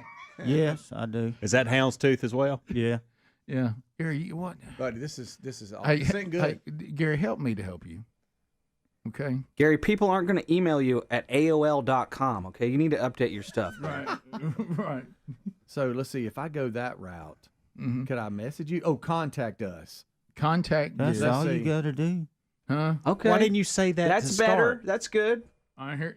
Instead of sending hardly- us a houndstooth. Right. I hardly ever get on my website. I know, Gary. Good Gary, gosh. let It's me. fine, Gary. Gary, will you just hand me this? You just want to sell them at the gas station when you bump into Yeah, them? right. Is that I'll what you have wanna do? some out there in the truck.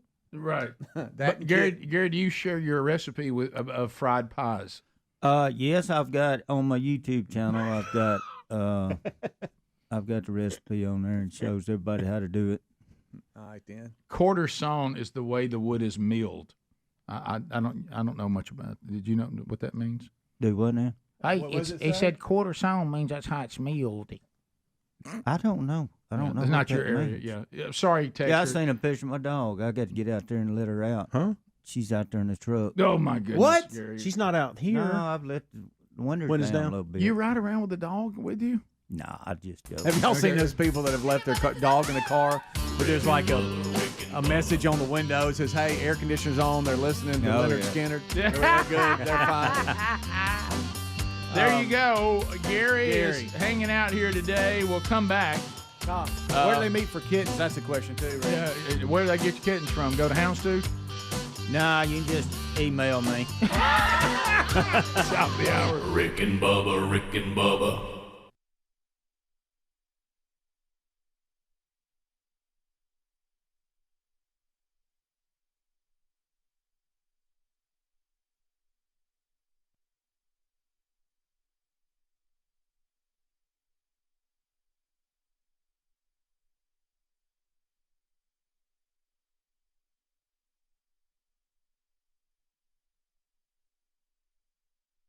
house, and Bubba goes, "Hey, boy, a little time alone now. A little time alone with Betty." You know what I'm talking about? So here's what happened. After it was all over, of course, I was in a hurry to try to get to bed. Now, a little I knew I had to get up 3, 4 o'clock today to get to Hot Atlanta, to be on the road to Hot Atlanta. So what really, I was trying to help Betty and hurry, and you know, we were blowing out candles and locking doors and cutting lights off and all this stuff, and Betty was cleaning the kitchen up. Well, I got completely ready for bed. And I got down to the skivvies, you know, because, you know, now I just sleep in my underwear because you suggested it, and I tried it, and I liked it so well, I stuck with it, right? Thank you, Bill. Do you sleep in the grippies or the boxers?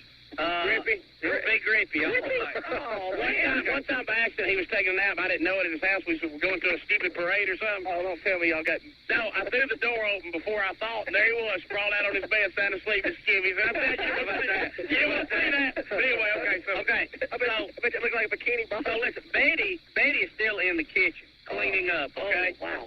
So I come in to get my goodnight hug before we go to bed. Oh. Now, I didn't want to go. She is in the kitchen. Okay. Now, I did not want to go into the kitchen because I was just wearing my underwear, and our kitchen is very visible from the road. Okay. Yeah, I saw her washing dishes one time. I was on the 10th hole. You know what I'm saying? Yeah. You can see right in our kitchen. It's kind of like Betty was in there. She was cleaning the floor and cleaning up and getting everything ready to go. Well, I was going to be real cute, okay? I was going to pull a little cutesy and run in, get me a hug, and run back out. Everybody, I go running in right where she had been cleaning the floor.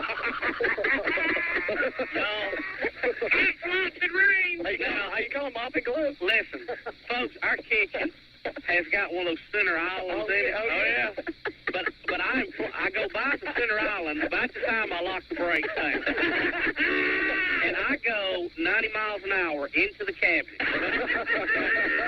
And a standing slide or on your back. Oh, my feet have already kicked out. But listen, now, my feet normally would have gone up in the air. Right. My foot got hung under the cabinet. I smashed my toes under the cabinet. Oh. My knees into the cabinet, and the force of trying to go up and being hung swung my head down all that much more harder. Oh, man. I hit the counter. I hit the handle. In your underwear. In my underwear. You seem all tense up in the back. I hit the... Thank you for that visual. I hit the handle of the drawer. I hit the cabinet on the way down. I had 3 knots on the back of my head. Now, where's Betty when this is happening? She is standing there laughing. Okay? Now, Bill, this is like a wreck out of control. it really was. It Hitting was the like a wall. train wreck. Now, because I had broke my hand earlier, I had trained myself to throw my arms out. Right. Which meant I hit my elbows on the way down. Oh. One on the island. Hey, folks, my left knee is as black as it can be. I'm serious. Don Juan's knee is lighter color than mine. my big toe on my right foot. Y'all, I can't even move. Anything's just throbbing right now. Really? It Bill. just swelled up. Bill. Oh, No. And of course, Betty, very passionate, compassionate in this case, laughing at me laying on the floor. But she does go to get me a pillow to put under my head until I can get my act together to get back up. Well, it's very nice. Now, are you screaming or is this a quiet pain? This is that pain that I think I'm going to cry. And then I start laughing. So I'm kind of hung in the middle. Because you're laying in your underwear in the kitchen. I mean, Yeah, and the floor is wet. I'm laying in a wet floor. And y'all, I have just jammed my toenail clean up to my ankle. You know what I mean? Did you have time to think about the fact that, hey, the floor is wet and I'm gone? Yes. Okay. So you did see the bruise. You know, or as the ball. I was sliding, I thought, well, this is not good. Oh, yeah. And I knew I was out of control. But, of course, Betty helped me up, helped me get back to the bed. Of course, I couldn't go to sleep then because I was slipping into shock. My hand had been, plugged. Was this your bad knee that you hurt? Yes. Slipping into shock. You know that old sick feeling you get, when you get hurt? You know what I'm talking about? Yes, I'm very familiar with it. And you think you're going to pass out just from it just startling you? Yeah. Hey, my head is hurting this morning. Good, great. I got one word for you, moonwalk. I know exactly what you're talking about. Man, great. So you're laying on the kitchen floor in your underwear. Yeah. Of course, Betty, she helped me get an ice pack. Put on the injured spot. So let me. And did I mention tailbone? It took a hit too. Did it really? Man. Well, you're just like those people, like my famous story when you stand in the grocery store and somebody runs in and flip-flops in the rain. Oh, is that how you went down? It was worse. Yeah. It was worse because I couldn't make a clear fall. I kept banging it.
Thank you for being with us today, gang. Bubba out. He'll be back tomorrow.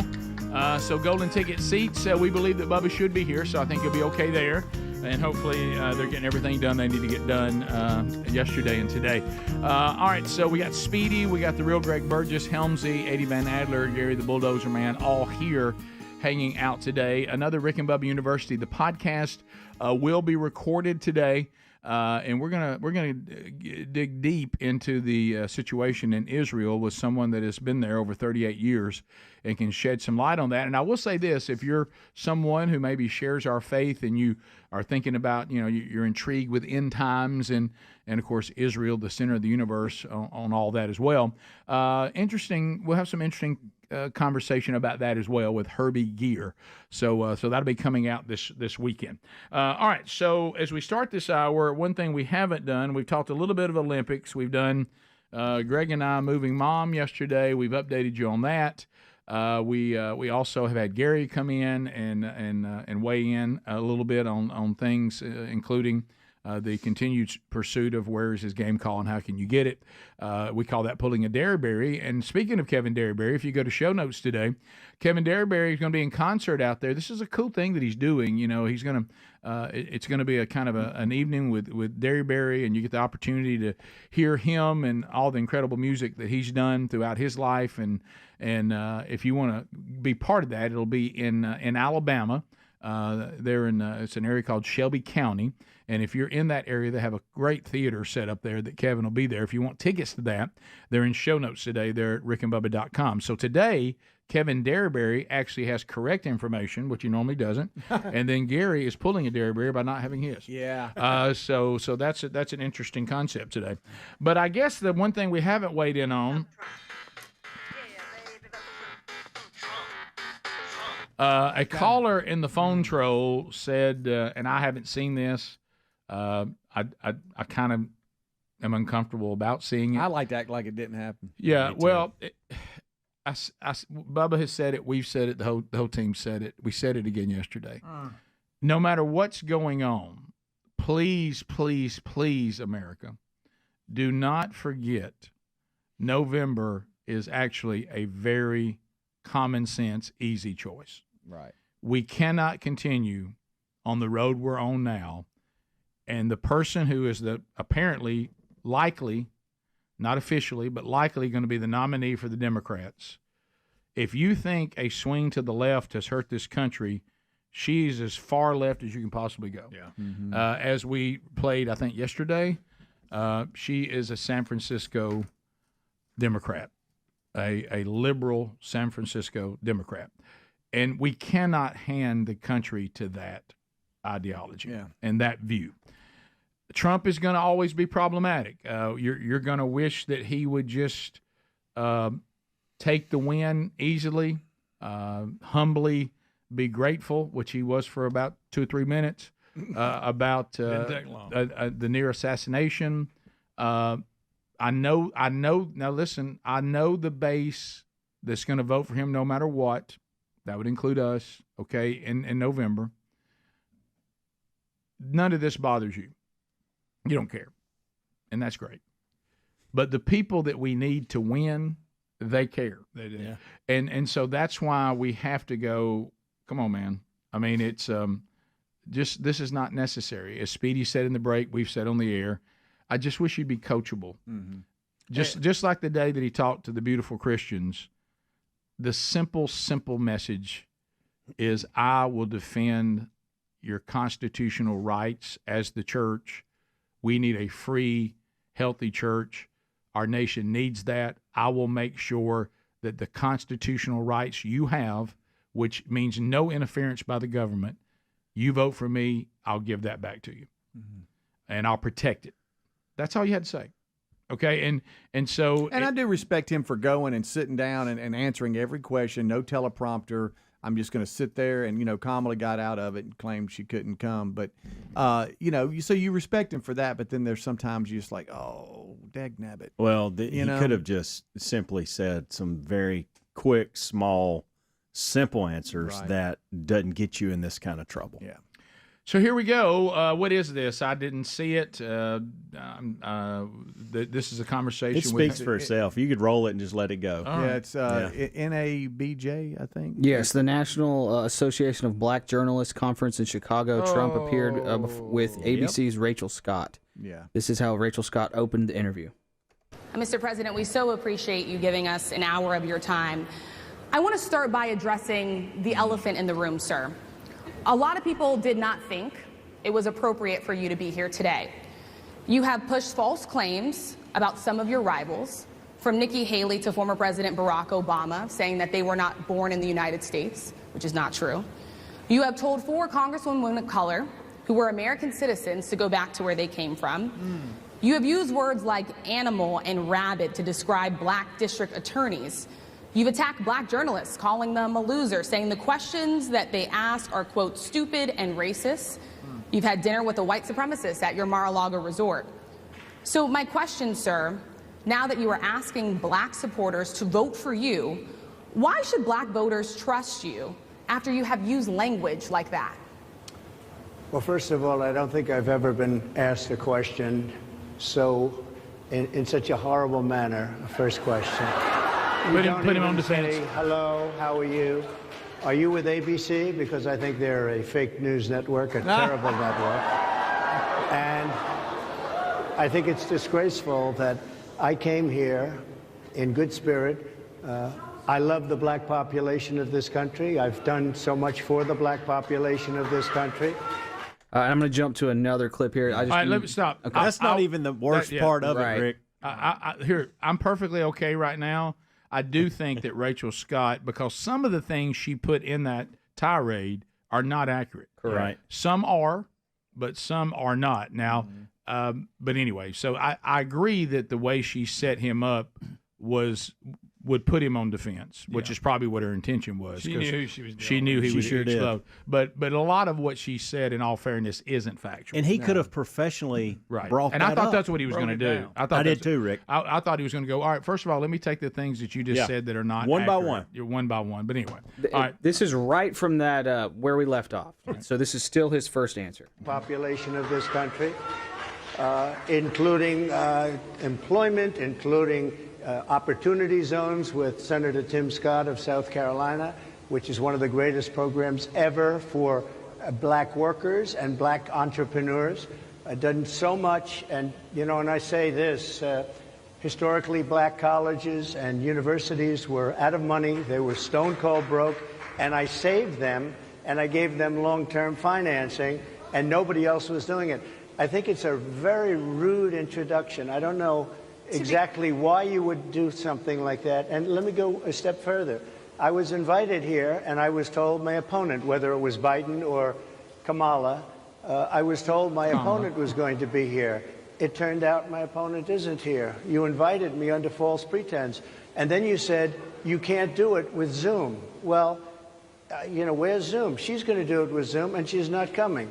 And then you were half an hour late. Just so we understand, I have too much respect for you to be late. They couldn't get their equipment working, or something Mr. was President, wrong. I would love I think if you it's can a answer very the question nasty on your rhetoric question. and why you I have believe that answered black the voters question. should trust you with another I 4 have years. been the best president for the black population since Abraham Lincoln. Now that's good. My answer. Better than President That's Johnson, my who signed the answer. Voting Rights And Act? for you to start off a question and answer period, especially when you're 35 minutes late because you couldn't get your equipment to work, in such a hostile manner, I think it's a disgrace. Stay with that. See, there's always one piece of gold in there. His statement about he has been nothing but a great president for black America, he needs to stay right there, because I think he can make that case as far as the things in life that matter. And that part, but now he's upset about the question. He's bringing up they couldn't get started on time and all of that, and that's that road now he's veering on. But right there in the middle of it, that's where you got to stay, right there. And I know we need to break. Is there more? Oh yeah. Oh yeah. Yeah. Sure. So Let's see, right stand now I'm let's not. stop. Right now I'm really kind of okay. Yeah, let's There's just- a couple of things, but it's going to continue, isn't it? Oh, it's going to Let's continue just for stop. sure, Let's stop, Rick. move on. Right there, I'm really okay right here. I think we covered it. Let's go to the Olympics. Did y'all Okay. see that dude beat up that girl? We could talk about that. What about Katie Ledecky? Sure. Yeah. Gary was just talking. Let's talk about the surfer photography. Yeah, let's do Let's that. talk about that. We'll be back.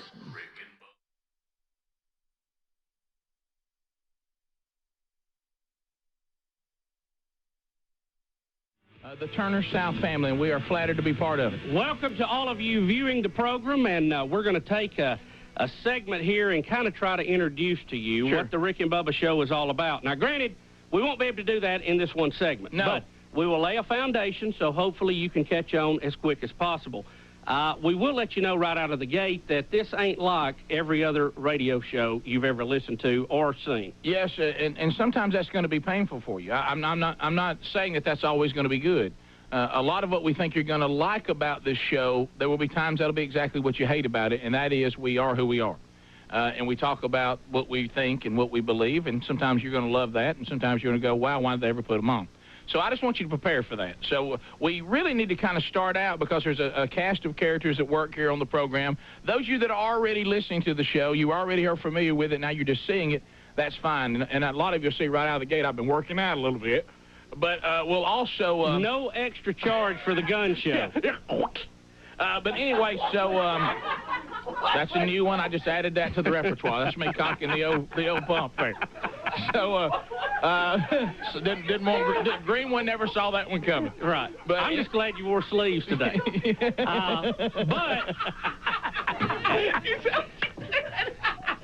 But Right out the gate, guys.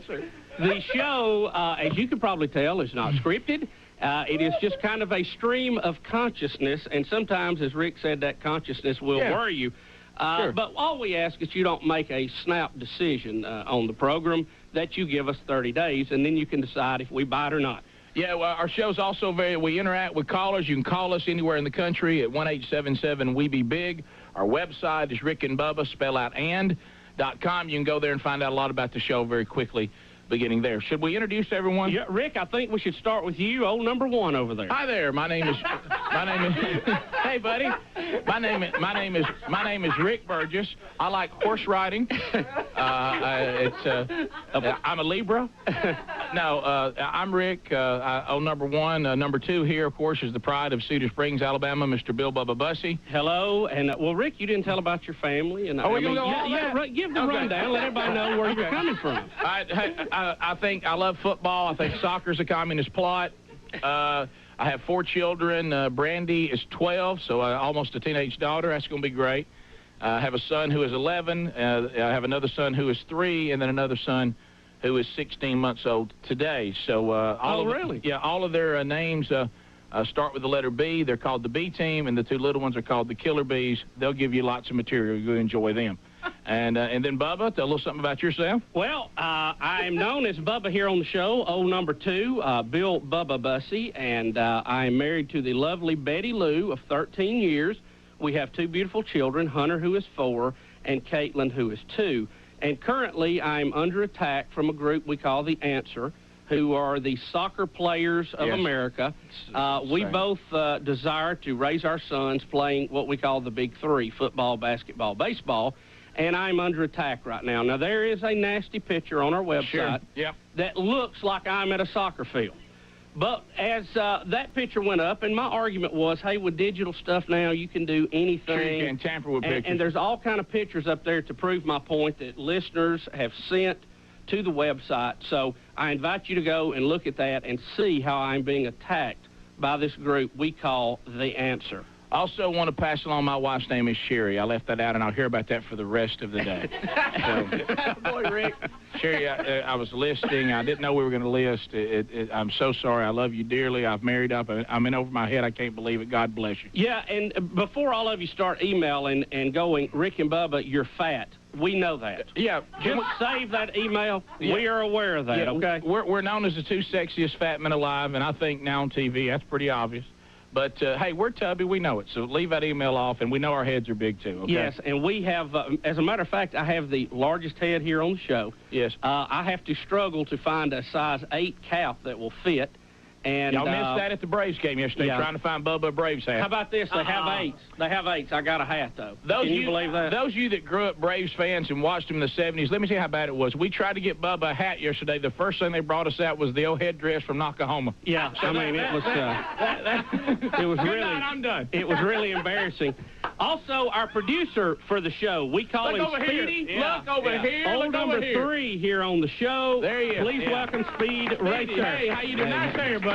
Thank you. Right out of the way. I know my head's shining.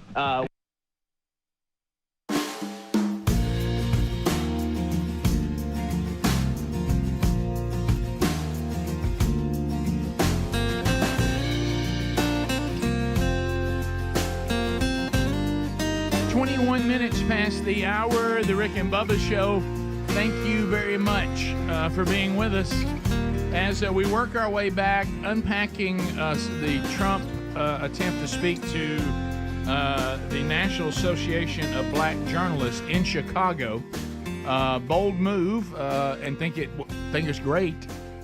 You know, the 2 things that we're all kind of having to overcome to get Trump a second term and hopefully save our economy, for one thing, and also maybe get that border shut, that'd be big, and also kind of maybe get our standing around the world a little more solidified. All of that really needs to be at the forefront, and our biggest obstacle to get that are really, and Speedy said it, and you're right, it's 2 things. It is, of course, the left, along with the mainstream media and all the MSNBCs and your CNNs and all that. That's one of our obstacles. Unfortunately, the other obstacle to get him there is him. It's boy, it just sometimes he can be his own worst enemy. So right now, it all feels like it's going okay. It's not as bad as y'all made it out to be, but I understand now. We hadn't got to what he begins to weigh in on Kamala Harris on whether she is even black to the black journalists. Even though this is something that has been discussed, sometimes the old term, Gary, hey, sometimes you just gotta let sleeping dogs lie. You just don't go there. So here he goes. Then we'll move on to other questions here. Some of your own supporters, including Republicans on Capitol Hill, have labeled Vice President Kamala Harris, who is the first black and Asian American woman to serve as vice president and be on a major party ticket, as a DEI hire. Is that acceptable language to you? And will you tell those Republicans and those supporters to stop it? How do you define DEI? Go ahead. How do you define diversity, equity, inclusion? Okay, yeah, go ahead. Is that what your definition? That is give me a literally definition then. Would you give me a definition DEI. of that? Give me a definition. Sir, of that. I'm asking you a question, No, a you very have to direct define question. it. Define it for me, if you I would. just defined it, sir. Do you believe that Vice President Kamala Harris is only on the ticket because she is a black woman? Well, I can say no. I think it's maybe Can you stop a little this? bit different. Can you stop this? See, right here, you say, well, the only problem with your request to me is that the current president, Joe Biden, and you're in the Democratic Party told us ahead of time that they would only be interested in a woman of color to run for vice president, just like he told us when he nominated the Supreme Court justice that he was only going to do a black woman. Well, if that's how the criteria was set up, and you just said that diversity, equity, and inclusion is what DEI means, then yes, they put both these women in these two positions solely because of their gender and color. Yeah, they said it. I didn't say it. So they no, said I'm going to pick. Yeah, So no, I don't say that. Right. Apparently, the Democratic Party and President Biden said that. So that would be my answer to that. But anyway, go ahead. I've known her a long time indirectly, not directly very much, and she was always of Indian heritage, and she was only promoting Indian heritage. I didn't know she was black until a number of years ago when she happened to turn black, and now she wants to be known as black. So I don't know, is she Indian or is she black? She has always But you know identified what? as a black woman. I She went to a respect historically either black one. college. I respect either one, but she obviously doesn't, because she was Indian all the way, and then all of a sudden she made a turn, and she became a black person. Just to be clear, sir, do you believe I that think she is somebody should look into that too when you continue in a very hostile, nasty tone. It's a direct question, sir. Do you believe that Vice President Kamala Harris is a DEI hire, as some Republicans I really don't have know. said? I mean, I really don't know. Could be. There are some, and there are plenty. Again, quote the president. Just quote the president. That's easy. That was easy. Now you're where I was at. That's the first time I'd had trouble breathing. Yes, and that was me too. So now we'll flashback, though. We will flashback. Kamala Harris, what she said when she was she won the race to be senator, that she said she was a first. And here's her own words. Certainly, you could become the first Indian senator in U.S. history, which would be quite an accomplishment. Not good. There it is. She said, I hope I can win this so I can become the first Indian senator in U.S. history. She didn't mention black there. She did not. Now, here's 4B, right? Is that what we're doing next? 4B. Here's a few years ago, CNN did an entire segment on Kamala's heritage. Here we go. My mother, who raised me and my sister. At the bottom of the screen, it says how Harris's Indian roots shaped her political views. She was a woman with a heavy accent.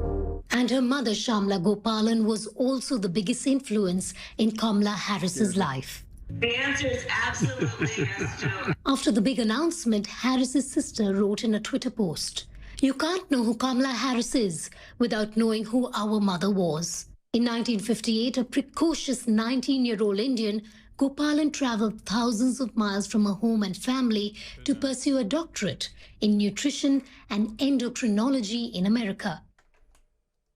How Harris's Indian roots shaped her politics. CNN's on the screen They even got an Indian reporter to do the report. And we did this. We played this when it happened. But and I'm going to get it for this, I'm sure, too. It doesn't justify what he did yesterday. No, I got that. And that's people why, need to understand that. Yeah, and right. that's why we want him to be coachable. Yeah. He had a great opportunity yesterday, and he squandered it. Here's 4C. Talking, she's on a cooking show, right? Yes. And here it is talking about what they're going to cook. With Mindy Kaling, who is also of Indian descent. Yeah. Okay, so what we're going to cook today is an Indian recipe. Yes. Because you are Indian. Yes. Okay, and I don't know that everybody knows that, but I find that wherever I go and I see Indian people at the supermarket, on the street, everyone's like, you know Kamala Harris is Indian, right? It's like the thing we're so excited about to have you running for president. Yeah. So we're both Indian, but actually we're both South Indian. Yes. Well, there's no doubt. So, but let her, simply, all he had to do on the DEI question was what we said. Well, I don't know. The definition met when the president said that he was looking for certain things and would not be looking elsewhere. So the Democrats seem to be much more concerned with people's gender and ethnicity than I am. I want to make America a place where no matter what your ethnicity is, your grocery dollars will go further, your salaries will be higher, and your border will be secure, and I will not put you in meaningless wars all over the world. Yeah, Absolutely. I just keep saying that over and over again. Yeah. Over and over again. You can't take that kind of bait. No, you can't. Bottom of the hour, 866 We Be Big is our number. And remember, when we're saying these things, remember the vote that the Trump campaign has to get to win.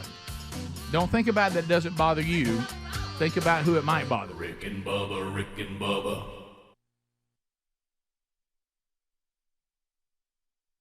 I want to get that out of the way. Sure, it shines. We know it. We're all going to be shining in here. Let me tell you, my wife's Terry. Get that out of the way. Also, have 2 children, Tyler and JC. JC being the youngest, 10 months old. And hey, wow, he's called a mini-me. He does not have a lot of hair yet, so he looks just like me. I lost a bet 2 years ago and shaved my head and was losing it anyway, so I thought, well, we'll keep it this way. Yes. I do the stadium stuff for the Tennessee Titans. You'll hear us talk about the Titans a lot. Yes. A bunch. And so that's about it for me, I think. Anything else? Every now and then, from time to time, I'll get out on the road and do some crazy stunts. Some of the things I've done is jumped out of a perfectly good airplane. Yes. Let's see, what have I done? You ran naked at a senior PGA event. Yeah, I did that. Been attacked by a canine. Yes, done that. Attacked by a police dog. That's that. Hey, you don't see that much. No, I've snuck into many sporting events. Yeah, you ran 100 yards at the Georgia Dome before the SEC championship game. Well, almost 100. I mean, I don't want to get nitpicky. Right. Well, they drove him out of bounds at the 10, but I mean, it was 90 good yards and tore his player chain, but he's fine. Climbed a water tower that people painted to give us a billboard since we didn't have any billboards in the Nashville area. Yes. Got stuck up there, if you remember that. I do. Because I thought it was going to collapse and I was going to die. Yeah. And some people think that Speedy has lost his edge now that he's a married man and a father, and that's an issue we will have to address here in the coming week. But let's keep in mind, every time I go out, everybody declares I haven't lost it. So that's what I just need to get out more. That's another. He's newly married, and he was a former player, and it's been an adjustment period for him, but I think he's adjusted nicely. As a matter of fact, he's adjusted so quick, it's given some of us an ice cream headache. Yeah, we're not used to it, really. Yeah. I mean, you went from player extraordinaire to Ward Cleaver. I mean, it was like overnight. Right. And water. Right. Yeah, you're all over that. And the last thing is, a lot of you will see me wearing headphones, and then you'll see this other little substantial, and you like one-eared, and you like it, all this kind of, and you like it, yeah, and what it is I get to talk to. I got Atlanta and Turner South in one ear, going 5 seconds, 3, 2, 1. What are they saying right now? They're laughing. Okay. And so you'll see either myself, number 3, or who you're about to meet, Don Juan DeMarco, wearing this and from time to time actually doing camera work. Yeah, so. and our assistant producer, old number 4, the creamy smooth brother, the down south player, the Big D, ladies and gentlemen, Don Juan DeMarco. There he is. Oh, wow. Hey, what's up, player? Hey. All right, we're going to have to move Dave in. They're trying to get you on camera. There you go. Of course, there he is. Wow. We made it. I'm on TV right now. And someone did ask Dee earlier, and we'll credit our truck driver, Bones, who asked Don Juan, did you just go to a club last night and just come in and never go home with your outfit today? But I've been home. Yeah, I still have my player chain on from the club. Yeah, you look good. You look good. Well, plus I can't talk like you guys have talked this morning because I don't have the wife yet. No. Still single. He is our player of the show. No children. Player. That's right. So I really don't have anything to say. How about remember, y'all don't hate D because he's a player. I mean, if you're going to get mad, hate the game, not the player. I mean, that's all I got to say. You're married and have multiple kids, and no offense, because I know somebody would get mad. If you got one kid, that's fine, but until you take on more than one, that's real parenting. That's when Dad has his own kid, and that's a whole different world. Anybody can double team, but when you got to play zone and all that, but I just looked at D. We're riding, coming back from the Braves game yesterday, and I turned around and I said, so what is it like? What are you like right now? Do you have anything on you? And he goes, no, pretty much do whatever I want. Go home. Yeah, I'm trying to think. Go home, watch a little TV. I'm still single. You know what? I'm trying to think how many things I've got to do when I get home. And you know what? I just remembered I forgot to roll the garbage to the can. The garbage can to the road. Sorry, Betty. I know I'm in trouble because that's the one thing in my world I'm really responsible for. Oh, yeah. You can, and that is a Bubbo no-no. You can bring home the bacon. You can go on Turner South. You can pay that mortgage another month, and all they can talk about is you've got to take the trash out. Oh, I know. I can come in. Honey, I sit in with Pete and Don at the Braves game. Right. It was cool. Don Sutton gave us a ton. Yes, he did. I felt like he wanted us to stay an extra. He did want us to stay. And I'm fired up. Honey, can you believe it? Our friends in Atlanta that haven't been able to hear the show, finally going to be able to see it. It's a top 10 market. I'm all excited. And it'll be like, have you rolled the garbage to the road? I mean, take your knees out, buddy. I mean, those of us that are married know it. You're only as good as your last trip to the road with the garbage. We'll be back. We'll let you meet the rest of the Rick and Bubba staff. The support staff is here this morning, too. You'll be hearing about them, so you need to get to know them. And a lot of you that have been listening for years, you may have never seen them. You'd like to get a look at them. So we will do that here when we come back. That means all you hounds, get ready. That means hounds. Yeah. And you ladies that like to throw yourself at Ryan Greenwood. All that. We'll come back. 13 minutes back. Rick and Bubba, Rick and Bubba.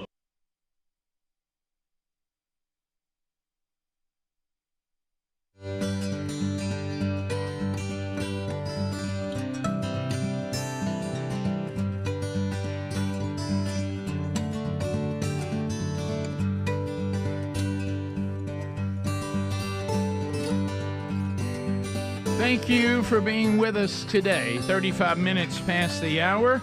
We'll get to more of your phone calls coming up here in a little bit, probably before the hour is up. We thank you for being with us here again today. Bubba Out should be back tomorrow. So if you're in the golden ticket seats tomorrow, as far as we know, Bubba will be back. Hopefully that will work out. He'll get everything done he needs to get done today and join us tomorrow. So Greg and I have been recapping, the moving yesterday of Mom. We got that settled in. The TV seems to be operational.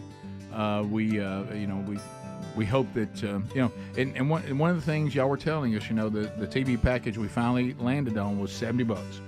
So that's that's about $130, $150 less. Than just old basic cable. Yeah. Well, my wife didn't need to hear that. Yeah, and we'll see if she can operate it. We landed.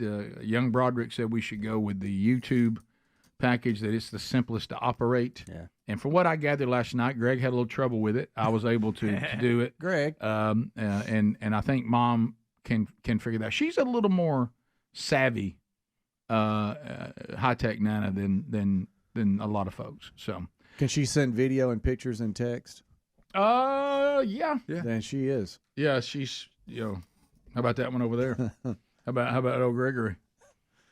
You can be tech to a point, huh? If I feel like it, right? And so if you feel like it, in a fun kind of way, I was just going to ask this question because I know going in, his face, his attitude, and his just overall tone was a topic prior to yesterday.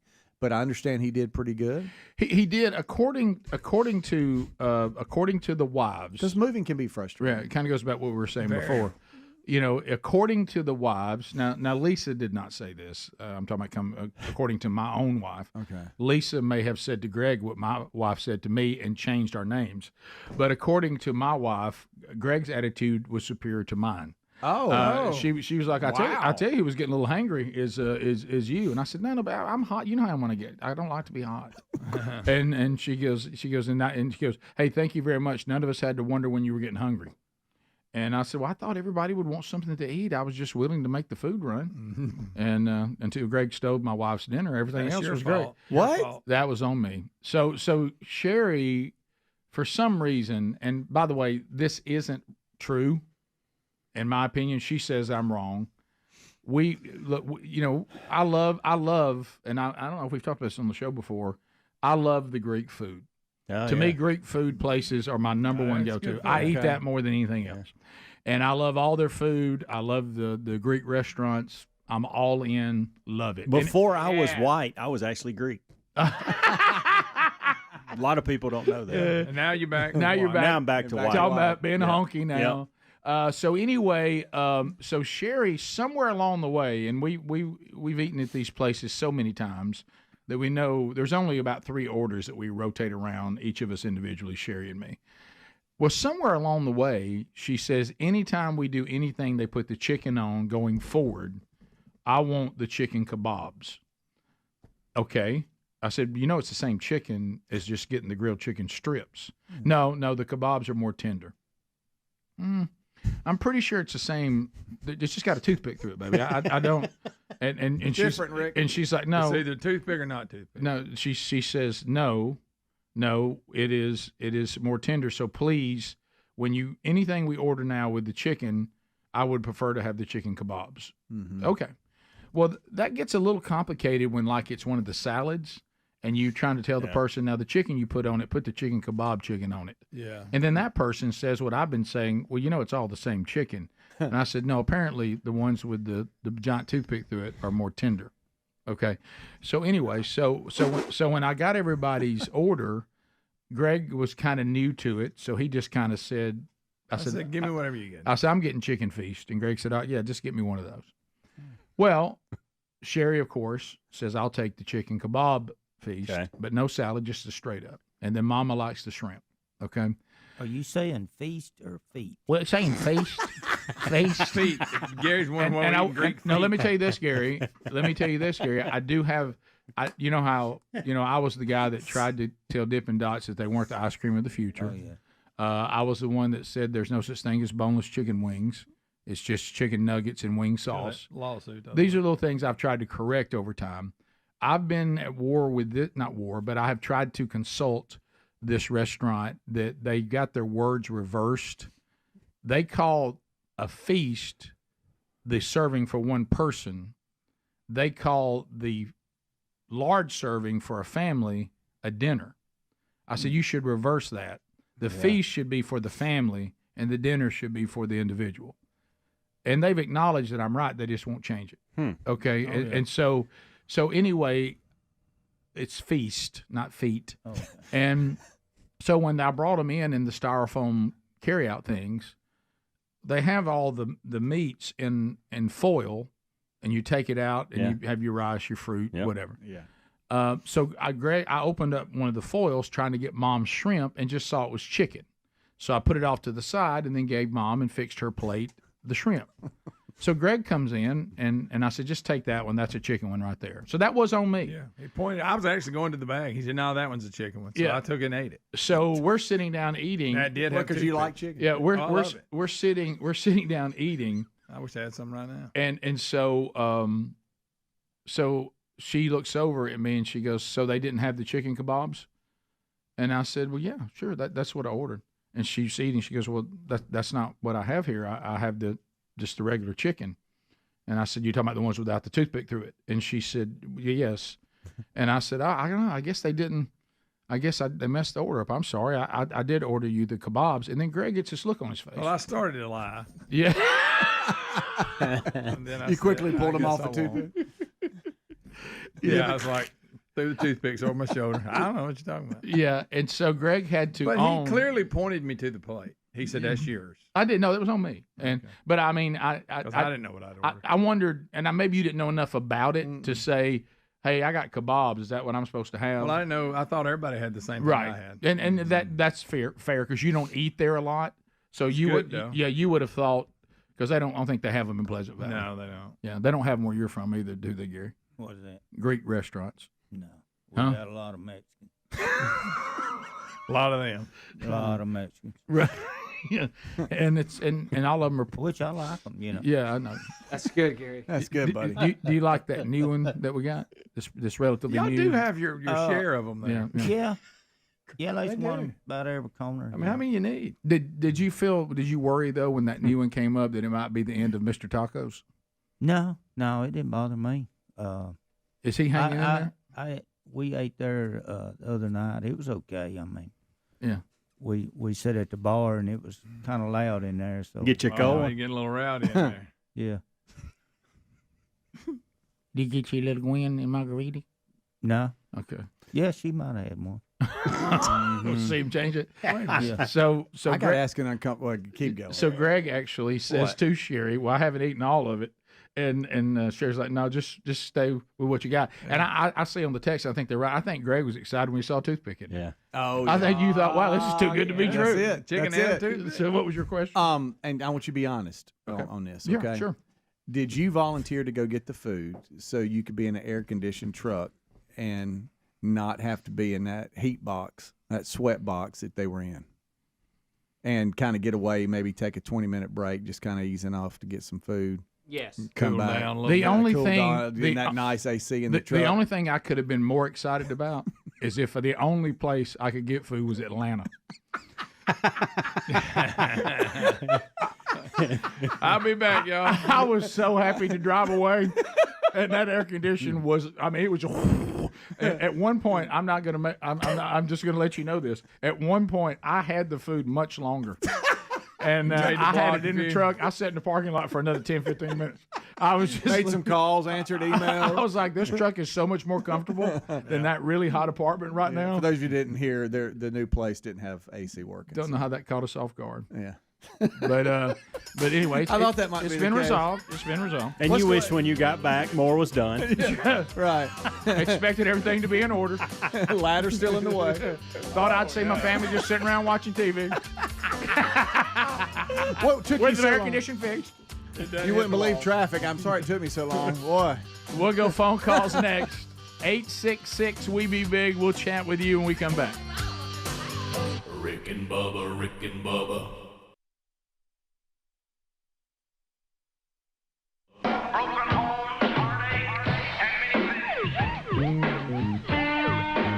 We're back. It is 19 minutes past the hour of the Rick and Bubba Show, the two sexiest fat men alive. I be Rick. And I be Bubba. Good morning. If you're just joining us for the first time, watching us on Turner South, or you've been listening for years, it is day one.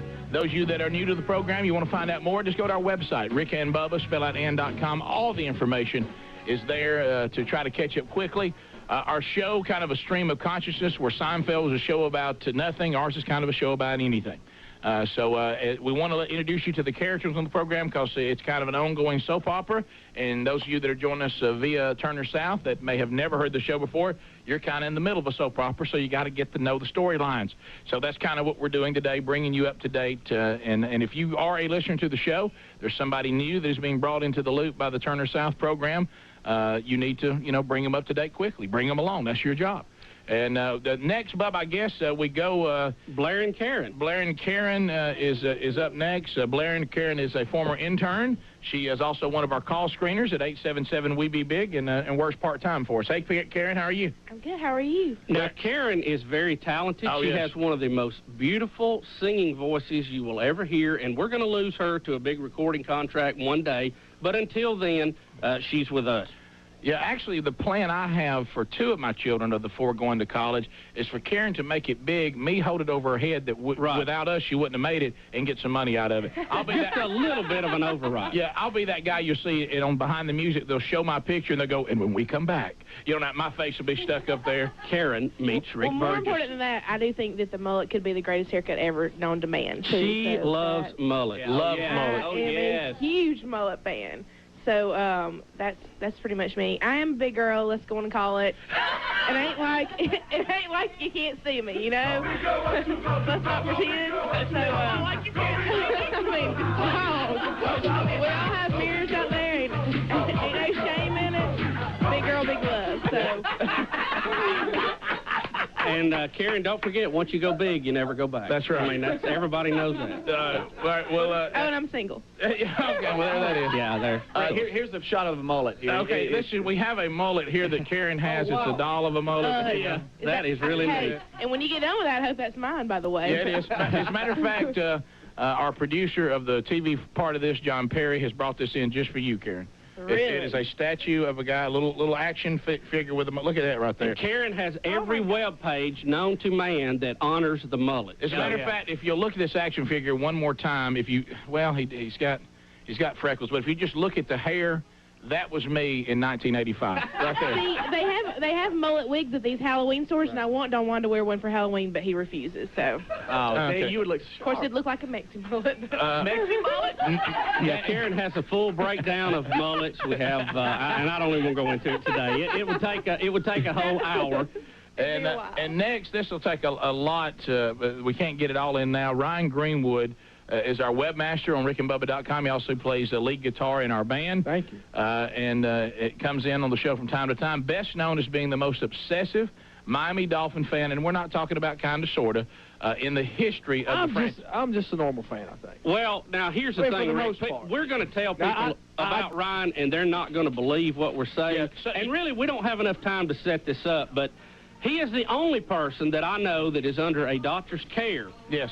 Because his blood pressure is too high when he watches the Dolphins game. Now, maybe that's from the fact that he wears a full uniform, helmet, shoulder pads, pants, cleats, and mouthpiece, tackles the couch, thinks he's on the team, and has been known to ram his head through the sheetrock when they fumble. I'm a little sore today, by the way. Tough game yesterday. Yeah, well, let me say this. Ryan thinks he's on the team, and I'll just give you a quick example. There's so much more to come. Matter of fact, if you'd like to get our CD, 2001 A Radio Oddity, we have a story on there when Ryan, the Miami Dolphins lost on Monday Night Football to the Jets in one of the greatest comebacks in history. The curse is over now. Of the game, and Ryan Greenwood cut his own hair off to punish himself. Rick, he mutilated his own hair, which is a sign of mental illness. Yeah, and we've had very specialty and experts call in about this. They're concerned about Ryan, as we are. Self-mutilation is what some people called it. Why do you wear number 7, Ryan? Because that's my number. That's your number? Yes. So you don't you buy have a like... problem having a number? No, you just don't get a jersey is what I'm saying. Is you don't just buy like I couldn't get a jersey that somebody else has already got on the team. I'd have to get a number that's not taken on the team. Because you're on the team. Right, I'm number 7. And speaking of mullets, Ryan appears to be revisiting that. Let's have a look. Yeah.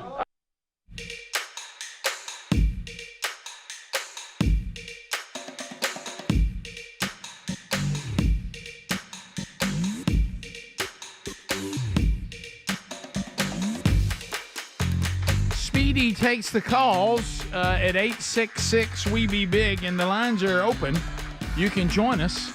While you're dialing, let me point you to taxnetworkusa.com/bigbox. Let me tell you, if you haven't filed in a while, you owe the IRS, you got some sort of issue that is unresolved, they're hiring more agents, and I'll tell you, hardworking Americans, that's who they're coming after. The uber rich on the left or the right have nothing to worry about because they know they have a wall of lawyers between them and the IRS, but you know what? You may not. But you could have an advocate. taxnetworkusa.com/bigbox, B as in boy, IG, V as in voice, OX, or just use the link at rickandbubba.com there under the sponsors button. They've got some great plans that can help you and resolve this IRS problem quickly and in your favor. There's a limited time special offer from the IRS that they're aware of that could help eliminate some of your tax debt. The IRS is willing to waive $1 billion in penalties right now, but you got to know which agents to deal with, the ones you want to avoid, and taxnetworkusa.com, they know. You can schedule your free consultation now. They also have their own line directly to the IRS, 1-800-245-6000, 1-800-245-6000, or go to taxnetworkusa.com. USA.com/bigbox, and I told you about the link at rickandbubba.com under the sponsors button. To the phones we go. Cameron is standing by. Cameron, welcome to Rick and Bubba. Go ahead. Good morning, guys. How y'all doing? We're good. I hope you're okay. Good. So I realize the show's ending at the end of the year. So, you know, I know you probably have some job ideas for yourself, but I think I have a better one for you. After hearing your bit yesterday on the altercation with the older woman. Not an altercation. I think it could be Not an altercation. Well, I didn't get in a fight with her. Yeah, the event. Yeah, okay. The rescue. The rescue. I think you could be the head of the Secret Service because your eyesight. I mean, you. That's a great point. That's good. The way you handled that. That's really good. Yeah, I sound qualified for them right now, don't I? That's good, Cameron. Tyler, Tuscumbia, welcome to Rick and Bubba. Go ahead. Hey, I was wanting to kind of address the whole issue we're having here in the country with, you know, presidential candidates. Okay. And, you know, it's going to take a kingdom man to make an informed decision and to help lead this country back where we're going. And, you know, we've been walking through that study of Tony Evans. Yeah, it's a good one. Up at First Baptist, Carpet Heights. Sure. And it's I would want to just let everybody know that's listening to get on that Kingdom Man study, and it'll help you make decisions in life. Yeah, it is. You know, it's one of the things when you go, if you really want a problem to be solved, and this has happened far too long, the mistakes you make is I'm dealing with symptoms and I need to go after the disease. And you're right. The answer to this country has been, always will be, a vibrant church, and then inside the vibrant church, a church that's in awe of God, a church that is repenting and turning away from sin to God, a church that's calling the nation to repentance. And inside that church, the most influential foundation will always be a healthy men's ministry. And too many times we've built the church saying if we go after women and children, we bring the family in and solidify them as an asset to the church, society, and the country. That's bad strategy. It has not worked. And what we need to do is to take the headship and the influence of a man, get him under the authority of Christ, prioritize that in the church, and then the women and the children and the family builds from there, and they solidify in the church. So that's why you hear us on this show. We've made men's ministry priority one because of the headship and the influence that God has given a man. Men and women are of equal value, as you've heard us say, but they're beautifully distinct. And when we pretend otherwise, it continues to cost us in a big way, and to your point, including our entire nation. We continue. Jerry in Idaho, welcome to the show. Go ahead. Thank you for taking my call. I've been trying to call here last couple of days. I got that bird flu. I live out here in Idaho and work on a chicken farm. And I want to make all your listeners aware that are chicken farmers to be real careful. Make sure you're wearing your gloves and wearing your masks and whatnot, 'cause it's pretty rough. Is this the guy that does Carl, and now you're pretending to be a chicken farmer with bird flu? It sounds just like Carl from Arkansas. No, sir. No, sir. This is Jerry. I live out in Idaho, out in an area called Preston, but I listen to you boys every day, and doesn't he I sound care like for y'all Carl? a great deal. I'm going to miss you boys when you leave, too. Thank you, Jerry. It sounds just like the guy that does Carl from Arkansas. It does. Yeah. Okay. Thank you for that safety tip today, and I hope you can Tell Dole we said hello. Yeah, get past that. Harold in Coleman. Harold, go ahead. Yeah, I want to totally disagree with you guys' analysis on Trump. All right, first, Trump's a warrior. When you put a warrior in the ring, you don't tell him to play patty cake with the people he's in there with. You let him throw his uppercut. You let him throw a right cross. That's what he did. People, they don't vote intellectually. They vote emotionally. And Trump strikes a chord with people emotionally. It's going to have residual effects. He went there because he had to go there. All right, that's all I got to say about that. Harold, let me tell you, I totally agree with you that people will vote on emotion, not on logic, which is why it's very important. And I will disagree with you on a fighter. If I'm in the ring with a fighter, I don't want him throwing haymakers. I don't want him forgetting to protect himself. I don't want him fighting people in the crowd on the way to the ring. I want him to concentrate on throwing the right combinations. I want him landing the right punches, and I want him to win the fight and be coachable and use the correct strategy. So I would disagree that prize fighters just go in there and just start throwing with no plan, no strategy, no coaching, no training. That just isn't correct. And what you have to be careful with when people are voting with their emotions is don't say unnecessary things that may cause the voters that you need to win to emotionally turn away from you. You got the people that are hardline. You don't have to play to them. They're already in. But the people you do need to be wise and strategic. So I hear what you're saying, and I do agree with it, but that's all the more reason you got to be careful. And I think it's important to hear, Rick. I just want to say this. All right, then. Right, you're right. What we were talking about a minute ago. All right, then. All right, then. Travis in Houston, Texas. Travis, go ahead. Hey, that definitely was Carl earlier, by the way. I think it was too. Go ahead. And, monkey grass. Thanks for the call, brother. No, I'm sorry, Green Acres. Oh, okay, you're working. Okay. It's officially college football month. Yes. Since we'll be watching football this month, I was curious as to if Alabama and Tennessee were playing and Auburn and Georgia were playing at the same time, which game would you guys watch? Ooh, gosh. Auburn, Georgia. Can I flip back and forth? Yeah, oh yeah. Hey, Greg, will you go get back at them hooks at the beginning of the year? No. Come on now. I don't know. I've been watching some videos. It's kind of got me fired up. I may strap them on. I would have to see how. Come on, buddy. We need you. I would have to say, Travis, Greg said Auburn, Georgia. I would have to see how well Auburn's playing. If Auburn is showing me that they're good and can compete with Georgia, I would probably watch that. If they're not, I'll probably watch Alabama, Tennessee. You're right. Because I think that'd be a better game. Yeah, I agree. So if Auburn doesn't look competitive, I'm going to watch Auburn, Alabama, Tennessee because probably a better game. But if Auburn is on some sort of roll and might have a chance, then I may lean Auburn, Georgia. Top of the hour, if you're leaving us, have a good day. If you got more Rick and Bubba, stick around. We should be right back. Rick and Bubba, Rick and Bubba. Oh, my gosh, somewhat of a mullet going there. It's kind of for care. Ryan is the pride of Sachs High School in Anderson, Alabama, and to this day, they still honor him. So, Sure. And Ryan is... I got a big old smile today, and I do that the show's funny. It's always funny, but I got a big old smile because that curse is gone for the Dolphins. Yeah, you beat the Jets. 30-3. You didn't just beat them, you spanked them. How about this, the Ryan? curse is over. Ryan, right now, the Miami Dolphins are the best team in the NFL. Stop it. Hey, I think it's going to be for Alabama. Don't start it. If you don't like them, you don't like them. You don't like them. Nobody likes them. Don't start. You know what it reminds me of, don't you, Rick? The miracle season. No. They may go undefeated. We're just 3-0. Well, 13 games. Just 3-0. Dolphins and Eagles in the Super Bowl. Y'all are unstoppable, Ryan. Just 3-0. That's it. That's all. Yeah, but he's fine. He's not obsessed at all. Thanks, Ryan. And you can email Ryan at the website if you have any questions about it. Shots here for the website. All right, thank you, Ryan, very much.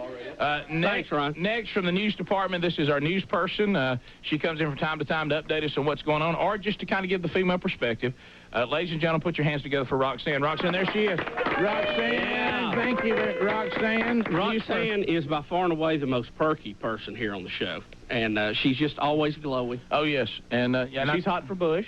Right, she is. Let's just call that. You find the president and the leader of the free world very attractive. We have the Bush cam back behind you there, even though we're not sure we should call it that. I think another network has probably copyrighted that, but that is the case. Yeah, and that's what it is. So, Roxanne, I wanted to introduce you to the folks watching now on Turner South. Thank you so much. I'm so excited. Unfortunately, when I am on the show, a lot of times something bad is happening. Well, that's true.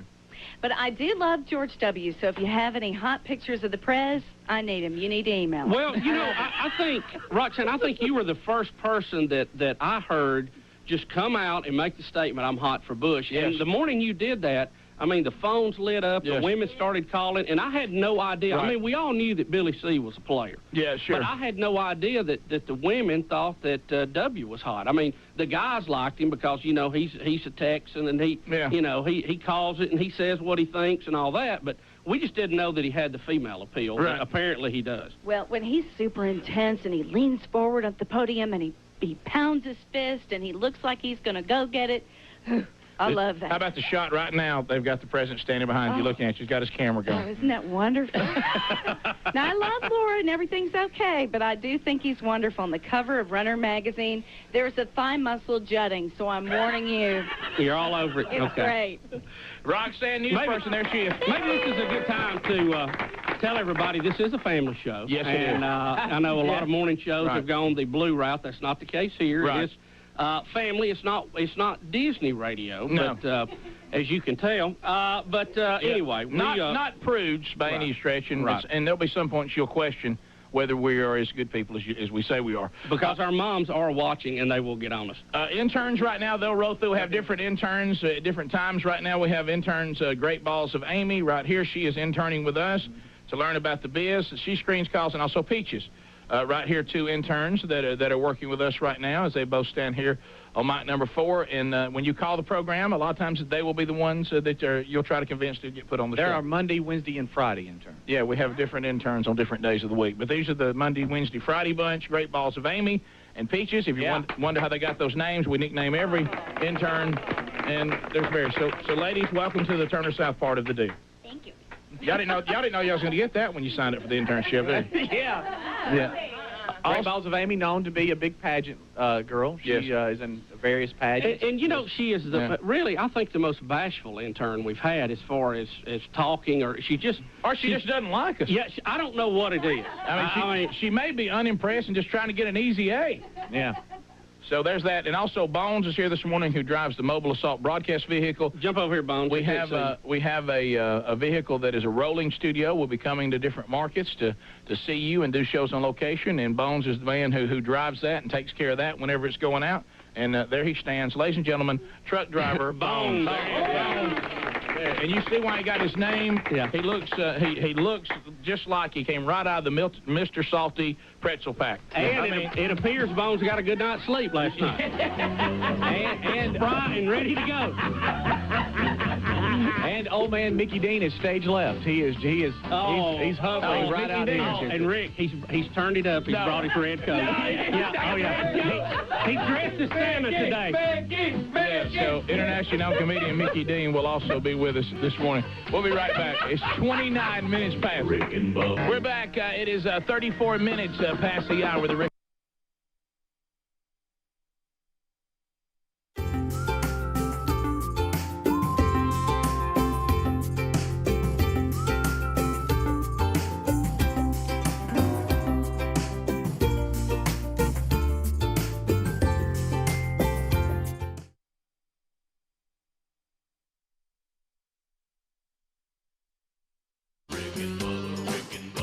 This is the Rick and Bubba Show. Watch more at blazetv.com/Rick and Bubba.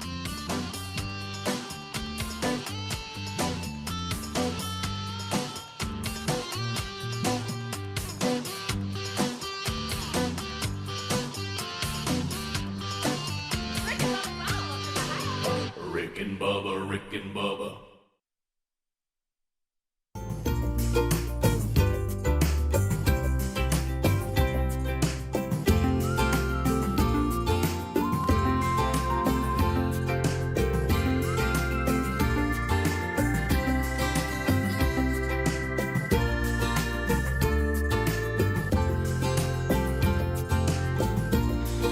Come on with that. 6 minutes past the hour. Rick and Bubba. No Bubba today. Maybe back tomorrow.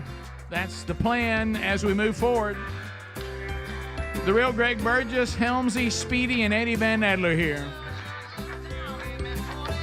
And special guest, hey, I'm just hanging out here, in case y'all need me. Gary the Bulldozer Man has been visiting. We heard from him earlier. All right, so things you need to know tonight, Lord willing. I'll be in Hendersonville, Tennessee, First Baptist Church there. Shrimp boil tonight. If you want to be with us, it's free, but they do need to know you're coming in case we need to get more shrimp. So you can register there at themanchurch.com under events. Also coming up this weekend, a couple of man churches. Blake Prime time, will be in West Point, Mississippi. There'll be a man church there at First Baptist Church, West Point, Mississippi, on Saturday the 3rd. The same day, Scott Dawson, Flint River Baptist Church, Hazel Green, Alabama, also this Saturday. That'll be a breakfast setup to start the men's discipleship strategy. Next week, as we look at next week, active there as well. I will be down in Pensacola, Florida on August the 8th. There at the Bay Center. They're having an event. This is a big sportsman event. Hank Parker and I will be speaking, and anybody wants to come to that can. And if you want to get tickets to that, they're through Ticketmaster. Look at burgessministries.com under upcoming events. Then on the 9th of August, First Baptist Church, Alexander City, Brian Dawson will be there with them as they roll through the men's discipleship strategy. This is their next gathering, and you can plug into our curriculum. And then on Saturday, the 10th of August, Defuniak Springs, Florida, Rich Wingo and I will be there with them for a man church one day. That'll start Saturday evening, men, if you'd like to be part of that, in Defuniak Springs. And then the next day, anyone is welcome to come to church, as I will be speaking at the Sunday morning service. Also on the 10th of August, Stewart's Chapel Baptist Church in Flintville, Tennessee, Brian Gunn will be there. And the list just goes on and on and on. I think there's over 20 man church gatherings in August. Find one near you by going to themanchurch.com under events. So we've talked a little bit about the Olympic Games earlier in the show, but now we will hit a couple of stories we haven't done. Na na na na na na na. First of all, let's go to fencing. Oh, we love fencing. Olympic fencing coach catching some flack. He had a player, female, is that right, that was having some issue. Adler, tell us what happens here. So we have. So you're gonna see. You're going to see this female fencing athlete on the ground. It looks like she's from Brazil. And then you're going to see a coach or assistant or some kind of guy with her team come up to her. And then you're going to see an Olympic official bring up a chair. And you would think that chair would go to the female athlete. Who's holding her face? Has she been stabbed in the face? Maybe she got stabbed in fencing or something. But check it out. Here's what happens. Okay. She's crying. Not having a good time. Oh, get up. She looks dizzy. She looks dizzy. There's one. Did she get hot? One helper. Rick, is this and you here's helping the lady? Here's the next guy from Brazil. Mm-hmm. And now here's an Olympic official. The coach turns around and says, "Oh, thanks for the chair, man." Oh, no, he sits down? Oh, my gosh. Oh, no. And then he moves. Oh, wait, yeah, we should probably give that to the probably yeah, she looks out of it. Yeah, so you think it's heat? I mean, hey, that heat can be tough. Trust me. I wish that guy in that Speedo would have walked up. Her right gosh, eye. Greg, that'd been great. Her right eye. I can't tell if it looks I think like you're it's right. hurt. Well, if it's her face, then why can't she stand up? Maybe she's dizzy. It looks like maybe she got hit or something. I have no To me, idea. it looks like she overheated. Yeah, something like that. Okay, so It was like Rick in that workout. well, Greg, you never know how these things can go. Let me ask you a question. If you would have had a chair when you were helping the elderly lady, Rick, would you have sat in it? Don't you think that would have kept my legs from getting tired when I was holding her hand? You know when you do things, you don't know why you did them. He felt like he's first thought. As soon as he sat down, he was like, "What am I doing?" I know. No, he's making guys with man buns look bad. Come on, buddy. You're supposed to represent better than that. By the way, have you been paying attention lately? There's an all-out attack on man buns right now. Yeah, it's racism is what it is. Everybody knows that. We're a discriminated against group. I know. So Men who want their hair pulled up like a man. chick. The chair is for her, so, So, Gary, have you been watching the Olympics at all? No, I don't watch stuff like that. You don't like the Olympics? Why not? Stuff No, like that. Why not? Well, I mean, if they was going to do that, what they call fencing, Yeah. why don't they sharpen that sword?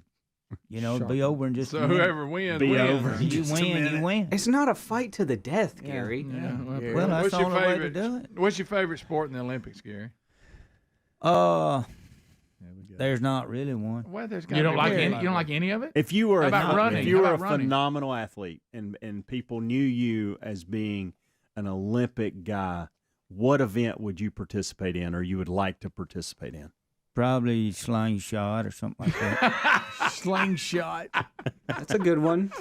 You're at Don't the know lake. if it's in there. You're but at you the should lake. be. You've just made a salad. and you're sitting down. You got your dogs all around you, matching. I don't know what matching all sweaters. they have in there. I'd like to see Gary looking just like he does today. I don't like. Doing the I don't high like dive. Yeah, The high dive, yeah. Where you I at don't on the like swimming? Swimming, no. I don't. What about like track? swimming. What about running? Being the fastest man alive? No, they don't. I don't intrigue care you? too much about Badminton. Oh, about weightlifting. no. Weightlifting? Ooh, weightlifting. Now weightlifting will be okay. Boxing's another good boxing will be okay. All right, let's talk about boxing. Let's stop right there because Surfing. I heard this was said to me, and I thought, is that right? I thought that we decided that transgender women, biological males, could not compete in the Olympics, and now I hear that they're boxing. Yes. That biological men are boxing biological women. How'd that happen? How did that happen? Chinese Taipei's Ling Yuting. Guys, that's like, And Well, his name alone tells you he's not a woman. right, and then Algeria's Imane Khelif. so those two are supposed to be women. Those two failed the gender test, yet because their passports say female, the IOC evidently says it's okay that they can box. But why did the male swimmer not get to swim? Did he not have the passport? I don't know the story on the male swimmer. I thought Well, you the remember they Olympics came banned out and said we've banned. They banned that Trans man was that's it? dominating women's swimming in college. Yeah. They would not let him swim. I thought that was the end of it. But you're telling me these boxers, because their gender on their passport says female, they can now compete as females even though they're biologically male. And what we did is says, oh no, you can't swim, but if you want to punch women, sure. I mean, that doesn't make any sense. We got it backwards. I think I would have taken the males out of the boxing before I would have swimming. Yeah. Even though the swimming is not fair either, but the boxing could be very dangerous. The boxing in Paris is now being run under the auspices of the IOC's Paris Boxing Unit, which has more relaxed rules than other organizations. Different organization. Evidently. So, if turkey calling was an event, would you be in it? Oh yeah. Turkey Yeah, I'd do that. I know what you'll be in. You know they have rifle. Yeah, Marksman. I like bow. They even got bows. All right, watch this. So this is a man boxing a woman in which the one's- Olympics? Dude in red. Okay. Dude from Believe me, it's Algeria obvious. in red, and the female from Italy in blue. And now I heard her say she quit. She takes a straight right there. Oh my! That was punch 3 or 4, and she goes to the side and just goes, "It's not fair. It's not fair. I can't do this." Yeah. What in the world? It's not fair. And it's not fair. A woman should not be boxing a man. And there's another fight. Well, I guess it's the other one. And I mean, the guy's she tries to stay with it, but he pounds her. Well, and you know that they've had some women that went out there and said, "Hey, I'm okay with it. I think it'll work." And I forget which one it was. And she said the first time that the biological male hit her, she said it was so much worse than I thought it was going to be. And you saw this woman, she took that jab and she said, I'm not going to put myself out here. That's one shot. In this kind of danger, and I don't blame her. She says it's not fair. From the look of that face, she's not been fair. punched several times. Gary. Great. I mean, Gary. Yeah. Look. Yeah. Hey, one jab, she's out. How can that we can allow this? That doesn't make sense. I'm like It you. If you're doesn't. going to do it, let them swim. So this for happens Pete's the sake. same day as the Title IX deal goes into effect Please in look. the U.S. The Biden-Harris. Now, you're going to tell me that's a woman. They had a rewrite in Title IX. Red Outfit's coach and how they were celebrating. If that doesn't get under your skin, something's wrong. Let me with tell you I'm something. Sorry. If you're a biological man and you just outpunched a biological woman, there's nothing to celebrate. No. Nothing. Look at that, bro. Come on. That's unreal. Man, that's ridiculous. And I'm back to Gary's point. She ain't no looker, but Greg. Well, no, but at least she does look like a woman. It's really Kinda. so She's- disrespectful. She's out there squalling like a woman, you know. And he goes and pats her on the back. yeah, Thanks, what is pal. that? Well, think about the lady from Thanks, Italy. dude. I mean, she's trained. Yeah. How many hours do you think she's I trained know. to be in this Right. position, and it's always just taken It's just from taken her? away See from there? her. Now that's a woman right there. Look at that. I That mean, picture right there should really upset a lot of people. but why doesn't it? It's just so illogical to even let this go on. Bless her heart. I mean, there's limits to everything. Wow. And they seem pretty obvious. We'll be back. Rick and Bubba, Rick and Bubba. Rick and Bubba Show. Everybody say, let's get together.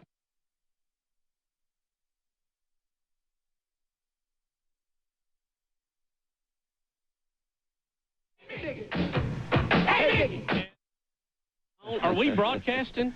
They could be pulling a good one on us and just popping it into our TV here. Sure. What if one guy's sitting down there watching it on one TV? What if they said, look, put it on the monitors, they'll think they're on. We'll get a lot of plugs We'll for Turner send them Sound. a check, and at the end of the month, they'll pay us, and we'll leave town.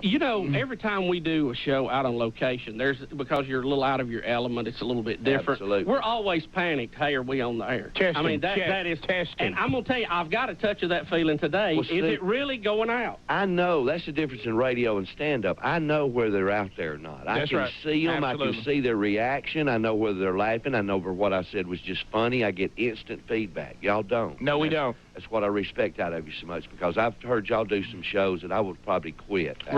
Right. And we thought about that, too. So you didn't know. And then you run into somebody at Walmart 2 days later and said, that bit on those German dogs was so funny. And you go, I believe I'll stay in this a little longer. Well, it's good and bad. There's good and bad. Sometimes you go, wow, I should have stayed with that. Then you find out sometimes you stayed with something you shouldn't. A little bit too long. So the delay works both ways, good and bad. Mickey has been a friend for many, many years. We have been a fan of his stand-up, and really kind of a funny way that we got Mickey on the show. We were at the Stardome Comedy Club that Bruce Ayers has in Hoover, Alabama, and Mickey was actually doing a show for another radio station. Yes. And we saw Mickey, and Rick and I were sitting there, and we said, guys, we got to have that guy on our team. We cannot have somebody else running with him because he's a hog. Too good for that show. I remember thinking that. Did you think so? Oh, yes, But absolutely. unfortunately, y'all thought it and didn't come and see me.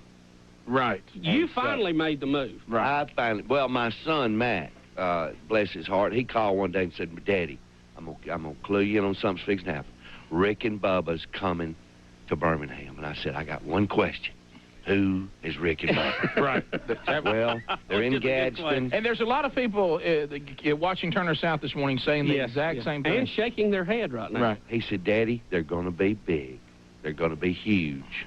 And you need to get on the train. And I was going down 31 about the next day, and y'all were down at a motor company down there. And I said, well, what the heck, What can they do? Right. And it was an impressive interview because if I remember right, you came in barefooted. I thought that was classic. Barefooted bearing a CD that I gave y'all. It was a very poor CD. Yes, I remember thinking that. It was Kiwi.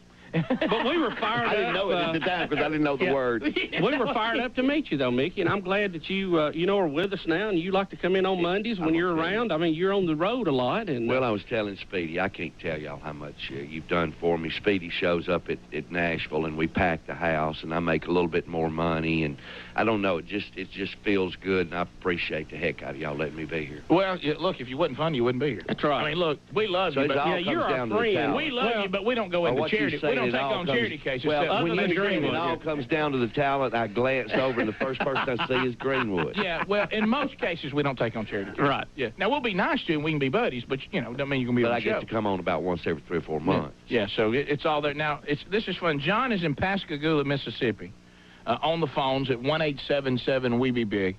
John is watching and listening right now. John, how you doing, buddy? I'm doing just fine. How about yourself? Good. Hey, how about this? You're kind of on TV right now. Right. Sort of. Now, I know there's a little delay. There's probably a little mismatch on audio and video if you're listening and watching, but how's it looking, sir? It's looking real good on my end. I'm down here on the coast, and y'all are looking real good on there. How about the old hurricane this weekend? Wow. Are you ready for that, Big John? Oh yeah. Yeah, you know it. I don't believe it's going to do anything. I think it's going to pass us right on by and keep on getting it, right? Well, Mark Prater, who's the meteorologist for the show, he'll update us here in a minute. Another update when he's real busy this morning. But he said some folks on the coast, especially in Louisiana and Alabama, may be getting some of it by Thursday, and we'll get an update here in a minute. So, sir, I don't want to alarm you, but I had an uncle that was living in Biloxi at Carla, and he said the same thing to me on the phone. We found him up around Memphis.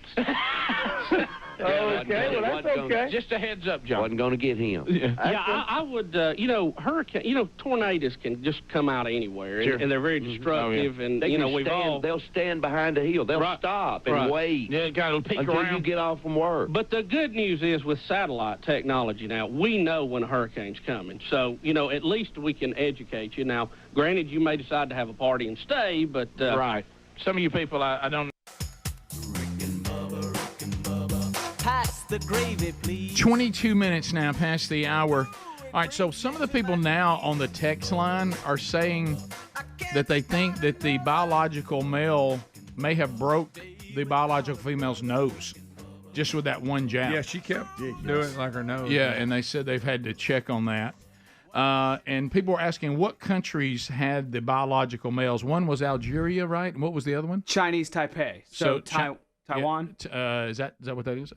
Taiwan and Algeria. Again, this is that weird fake world we're living in. If someone in their own life decides they want to identify and that's allowed and whatever, you still have limits. I mean, you saw the swimmers. They said, look, if this person wants to live as a woman, to each their own, but when it comes to swimming, it's still a biological male swimming against biological females, and it's not fair. And as you said, in boxing, and in boxing, you go, well, swimming, okay, it hurts people's feelings, but no one gets their bones broke or their face punched in. But when it comes to women, I mean, on one hand, rightfully so. Let me be perfectly clear, rightfully so. We abhor and we despise women being physically beaten by men. I mean, it's one of the most wicked things on earth, okay? But then we turn right around and say, but, they can box. Yeah. So we go from protecting women and treating them like we should as of incredible value, but then we turn around and don't protect them at all, so we can live in a fake world. And this guy if that guy wants to live like a woman, that's fine. But guess what? That means your boxing career is over unless you want to fight men. You don't get to box biological women. I think Adler has pulled up here. She talks about entering the Olympics and competing for her late father, and she just had to quit. Okay. That was her, because other people have stories too. Yeah, right. How they got there. But remember now, and this is the one that we have down. preferred stories now that we push in front of others. Look, women boxing is weird enough. Yeah, let's don't add this to it. Here's she talking about. This is Angela Carini. She's the Italian boxer that got beat by the Algerian male boxer. I want to show you something, she says. I don't know if you can hear. This is my father, and she's crying a little bit here after this. Well, yeah, because her father has passed away. That she's worked so hard for. I did the last mile because one day I felt tired before Tokyo. I felt tired. She's talking about training. My dad said, I said to my dad, I'm tired. The training is intense, but I won't give up, Dad. And he said to me, Angelina, a champion is a bit like in cycling. The champion, when they see the last mile, you know what they do? They pedal even harder. And so to reach that last mile, and you pedal and you go all the way. Because I'll always be with you, is what the dad said. She's losing it, guys. And so I did. I worked as hard as I could. I fought with blood in my eyes. And I wanted this victory at all costs just for my father. And Greg doesn't care, but this is a big deal. Greg doesn't care about women. Hang on. I can't get past a woman hollering in Italian with Adler being reading the subtitles. Yeah, the topic kind of went away. I couldn't concentrate on nothing but that. What if you look? Greg, this is serious. Greg, but what if it was one of the options? Picture that on the options. You go to settings, and all of a sudden on the option it just simply said Adler, and you could click on it, and if you had subtitles, Adler's voice comes on the screen. She's worked for this, Greg. Rick, and he was trying to be all emotionally tied up in it. At one point, he became the boxer. At one point, but then she's worked her whole life for this, Greg. But well, let's go back to the point. Of course, only we would find this is now the same point. But the point is, we have this great story, and we have this woman who gets to this point, does all the training, and this has been the indictment against biological males participating against biological females from the beginning. You take all the hard work that these women put in, and you just rob them of it. Yeah. You just rob them of it. And I don't know how anybody thinks that's okay. When did we what we've done is we've decided that the rights to the transgender person supersede and are more important than the rights of the other. Yeah. Pretty much. That's it. Because we pick somebody's rights over somebody else's. Absolutely. And what we should say is, if we were level-headed, look, if this is, like Greg said, if this is your choice and this is something that maybe you need to work out in your life and this is something that you've chosen, there still are limits, as there are for all of us. Yeah. And your boxing career is over. You don't get to box. You can box men if you want to, but you're not going to. Adler, what would she say to that? She'd say, Greg, why you got to be so rude? No, I want it in your voice. She's not Italian. I wish you cared about. Oh wait, the other person. She was Italian. She is Italian. She's Italian.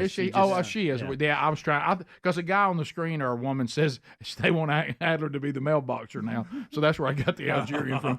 Yes, he is Algerian. She is Algerian. Yeah. So, but and plus the seriousness in your voice made it even better. I even He was changed trying to deliver it. Tone was different. Yeah, I tried to. I even changed kilometer to mile to make it work for us. Really oh, you wow. know. You were really dedicated. But you're such a jerk, Greg. But I want y'all to remember that you're now living in a world that can't seem to work this out.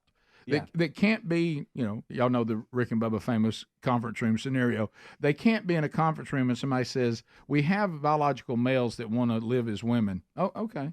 Well, I mean, that's take away any objection you may have to that in your own faith or morality or whatever. You're just saying you don't care. And you're like, okay, well, if they want to live as women, I guess. You're talking about a drag queen? No, we're just talking women who really, they're not men who are dressed as women. They're men who want to live as women. And identify and become female. So they just become female. They do. Okay. All right. Yeah, sure. They also would like to box. Once they become female, they like to hit other biological females in the face. And then in that room, somebody says, nah, we can't do that. Yeah. There's got to be limits. That doesn't happen. Everybody goes, okay, still reasonable.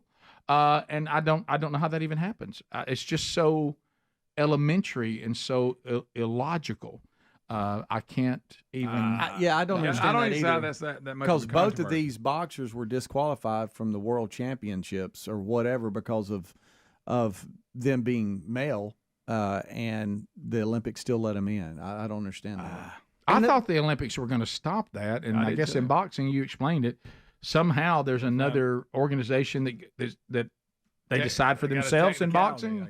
Yeah, I don't know. But after that opening ceremony, I thought things would be on the straight and narrow. Yeah, who would have figured? Yes. Oddly enough, the author of the Harry Potter books, J.K. Rowling, has become a huge advocate for this. They attack her. Yeah. And I'll read in her voice, Greg, if you want me to, because that's just what I'm doing now. But she tweeted out, could any picture sum up our new men's rights movement any better? The smirk of a male who knows he's protected by a misogynist sporting establishment, enjoying the distress of a woman he just punched in the head, and whose life ambitions she just shattered. Wow. Yeah, you stumbled a little bit on that one. I think it was the bed. Maybe you heard that was a spicy meatball. We'll be right back. Rick and Bubba, Rick and Bubba. To me, if I get a heads up, I don't play games with weather. I mean, did you hear about the football coaches got struck this weekend? Yeah, absolutely. I mean that. You're shaking your fist at Mother Nature, and I think every now and then they're up there, they're bored, they got nothing to do, and they go, look out on that golf course. That guy is actually waving a 2-iron at us. Boom! Yeah, and then that's it. Let's go to Frankie. Is in Muscle Shoals. Frankie, what's up, man? Frank. Oh, monkey grass. Welcome to the show. Monkey grass. Better explain that, Rick. Well, it's hard to explain, and this is one of those cases where when I think you're going to understand the show more, it's going to confuse you more. Monkey grass is what you say is your first time to call the show because, we get a little tired of the same old radio stuff, and we get tired of hearing people go, first-time caller. It's like Rush dittos. Yeah, and somebody said, and then I said, well, what are we going to do to acknowledge a first-time caller? And the first thing that came to my mind was monkey grass. It actually has no meaning. It's just a word that came up, but that's what we use it for. So go ahead, Frankie. Yeah, all I can figure is the people who had the house that I live in now before I bought it were really into monkey grass. You got nice monkey grass. I meant to compliment that. They were into it. I mean, we've got all kinds. Have you ever tried to keep monkey grass from taking over? That they might have been in the monkey grass business. Yeah, I wonder if my house at one time wasn't like one of those places you stop a nursery, and their specialty was monkey grass. A show place. Frankie, what's up? Oh, I just want to let y'all know y'all coming in good and clear on the DirecTV satellite this morning. And you know how you can get the program description on the satellite? The best description it gives y'all, it says no description available. I take that as a compliment. Yes, amen. They will be able to describe you in a couple of weeks. But we were a little freaked out this morning to know that, yes, somebody was doing closed captioning for this show. And I said, how are they going to spell all of our bad English, our stutters, and we'll do a segment for you, too, on our inability to speak here on the program. I can see that woman, Linder, Linder. Yeah. Linder. Yeah. How do you spell spatula? Spatula. Yeah, so we'll come back. Mark Prater will join us, meteorologist, to let us know what's happening with the hurricane. If he's not, I know he's extremely busy. We'll try to get a word from him. We come back. More of your phone calls at 877 We Be Big. A look back at our trip to Turner Field yesterday, and also our lawnmower race with Sterling Marlin. All still to come. Hang on.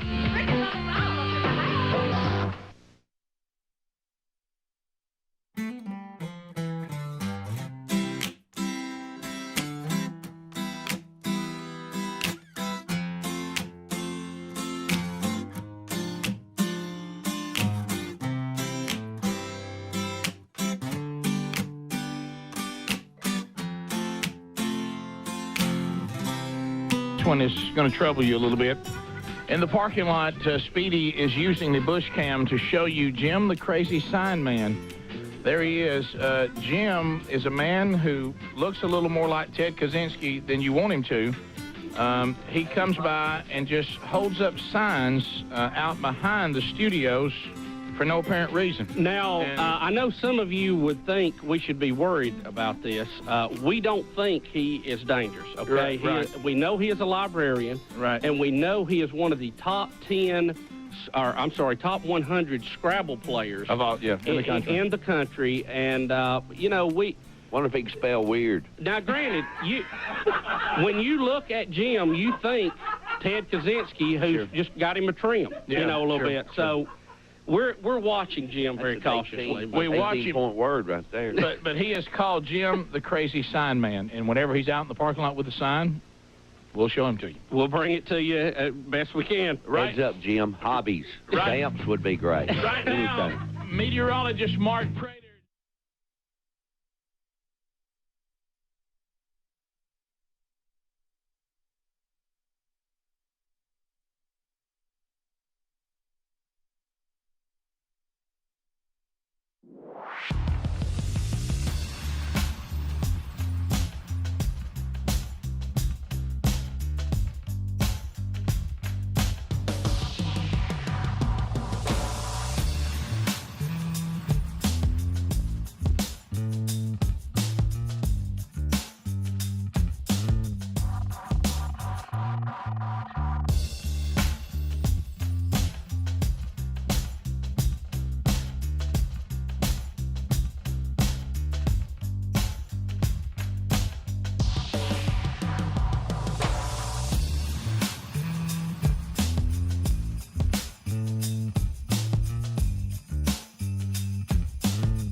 "35 minutes now past the hour. How about you? Thank you for being here again today.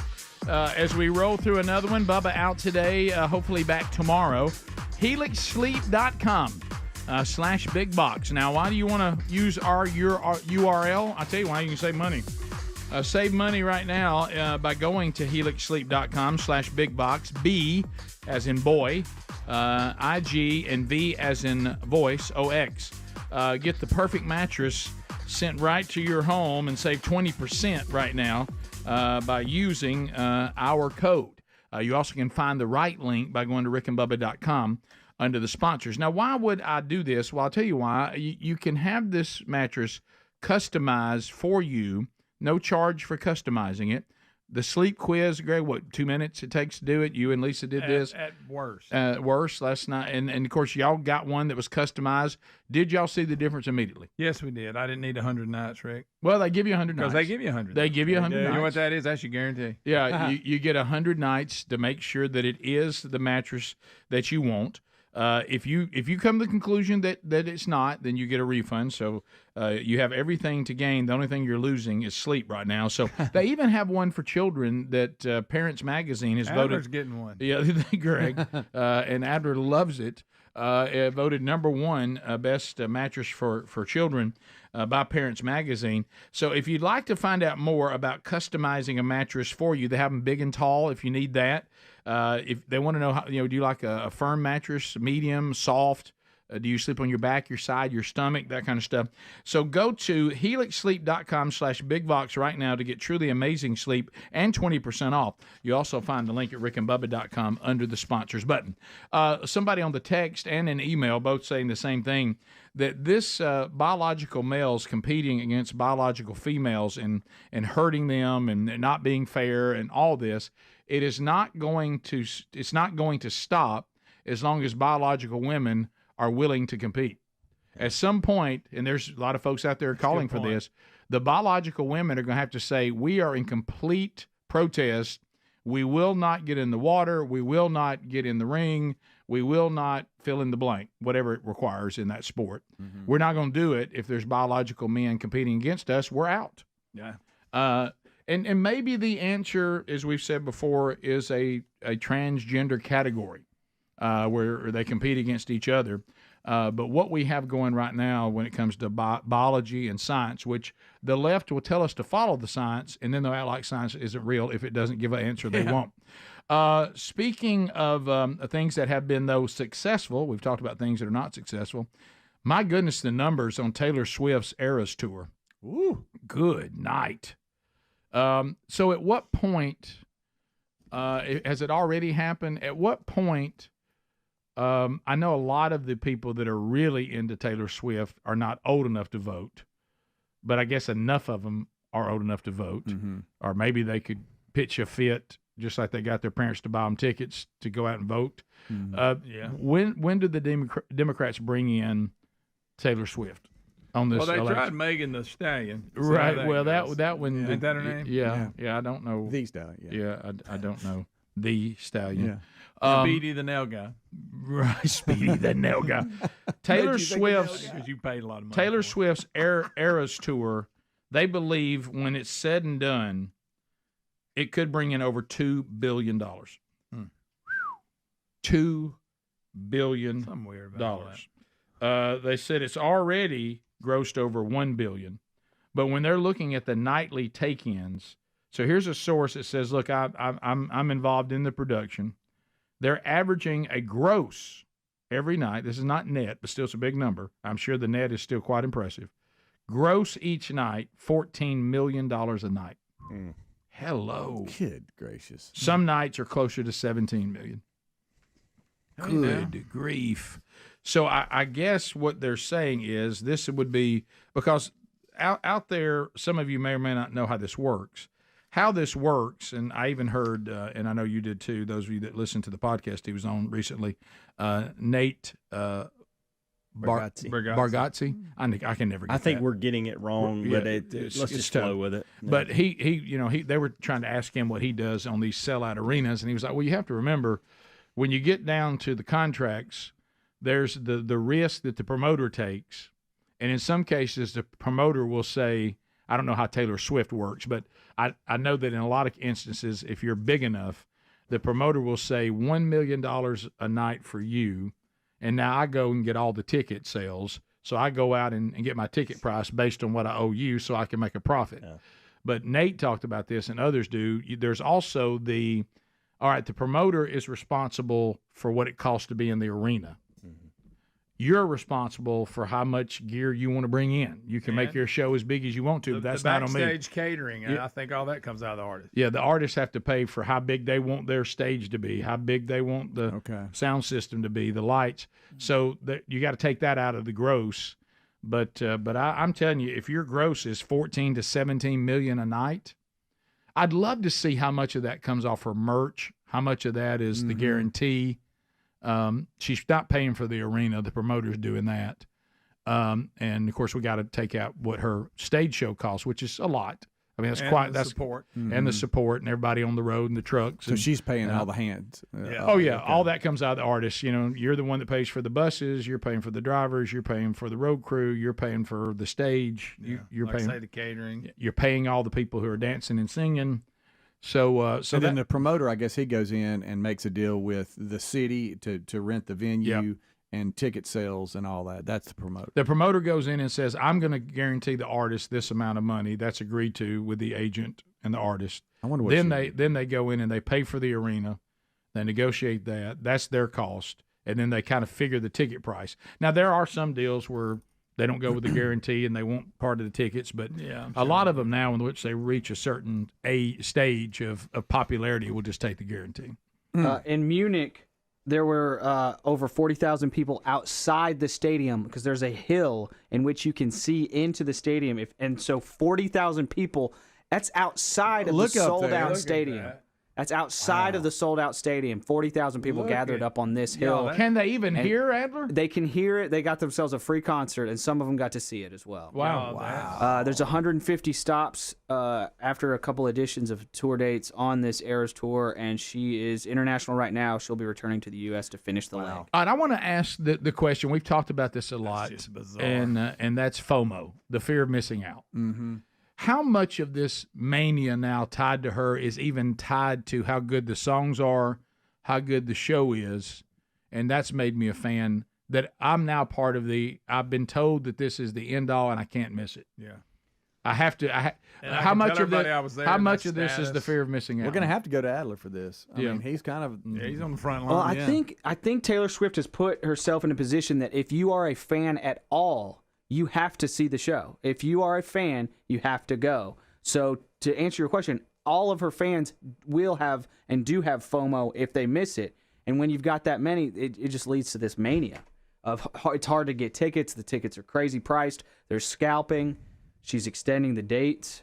And like, if you're a fan, you got to be there. You can't miss it. Yeah, I do think, to your point and Rick's point, as I've got a teenager that is all into concerts right now. Yeah. And that is the one thing that I hear when I'm asking for, talk to me about who's going. Sure. What time we going to be there, what time we getting home, just the typical parenting questions. And I always get, well, everybody's going to be there. Of course. Which is, to me, you just don't want to miss out on what's going on. You don't really, she'll name some of these bands that she's never even heard of or I've never even heard of. But it's everybody's there. Going. And so I think, everybody's going. yes, she's on record for putting out great music. Sure. And a great performance, and you don't want to miss that. But there is that fear of missing out, too. I think that is a huge part of it. I went to see Trans-Siberian Orchestra for no other reason as all my friends were saying, are you idiot? You've never been to Trans-Siberian Orchestra? I'm like, no, I've never even heard one song, nor do I have any of their music. And they were like, oh, well, you can't continue to breathe air and live on this planet and not go see Trans-Siberian Orchestra. So I went. Yeah. And I was like, yeah, that was incredible. One time was enough for me. Sure. But it was great. That'll do without the narrator. I can do without the whole narrator at all. I'm kind of down to, I'm still pretty much just like Carol of the Bells. Yeah. Sure. But still, it was an incredible experience. So, but I only went because of the fear of missing out. Well, and a lot of people don't know this, but Gary's actually a Swiftie. Yeah. I was going to ask him if he listened to it in the tractor. Mm-hmm. What's your favorite song, Gary? I don't listen to stuff like that. I don't know. I just it's out of my league. I don't know. What do you listen to, Gary? Shake It Off, Gary? You know Shake It Off? Shake It Off. I shake it off. No, I never heard of that before. It's a very popular song, Gary. No, I do. I listen to some of the oldies and some talk shows and stuff like that. Do you like more a classic rock? I try to listen to y'all every once in a while, but sometimes I have to cut y'all off. Understood, Gary. Thank you for your honesty. Yeah. I'm going to be honest. Well, I've turned this off as well. Yeah. And it was me talking. Hey, let me ask you this. Are you more country music? You like a little classic rock? Or are you like Motown? You Motown? No, I'm kind of a, Merle Haggard. Oh. Country music. Merle, you like old country. Oh, yeah. Little Jimmy Dickens. Roll Tide. Old Tater and Wade. Are you excited about the Tide this year now that Saban's gone? I hadn't been keeping up with him. I don't know. Are you done with the Tide? No, I'm just, You like your new coach? I've been busy. You like your new coach? Well, I don't know. I've never met him. No, I don't mean personally. I was so honest. Been out to eat yet? You don't know yet, do you, Gary? We'll be back. If there's any final phone calls, we'll try to grab those. We'll see what's happening on the text option as well. A lot of you are admitting that you've gone to things for no other reason than for the fear of missing out. We'll be back. More Rick and Bubba next. Rick and Bubba, Rick and Bubba.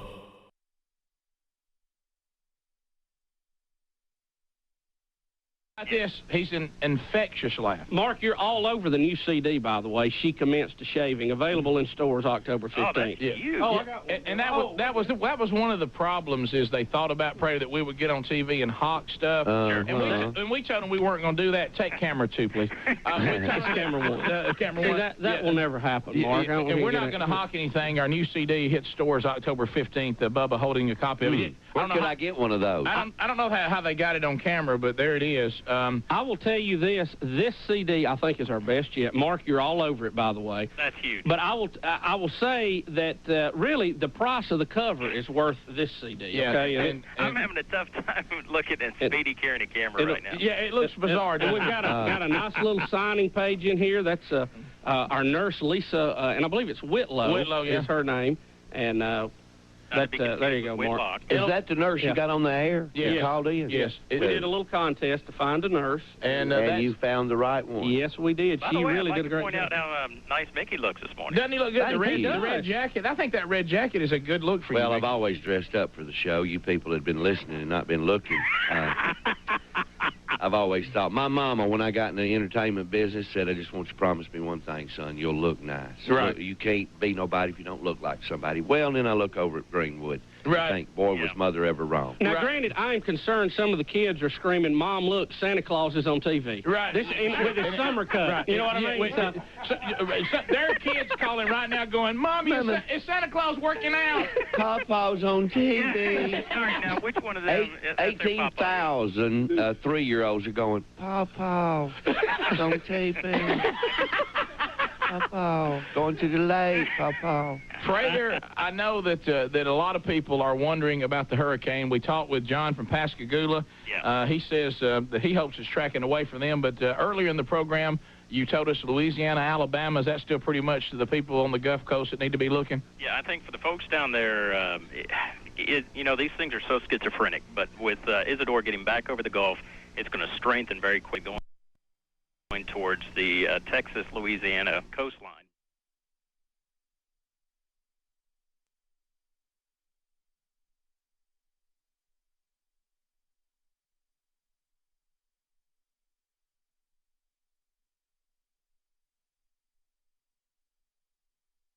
Bubba, Rick and Bubba. All up in the house.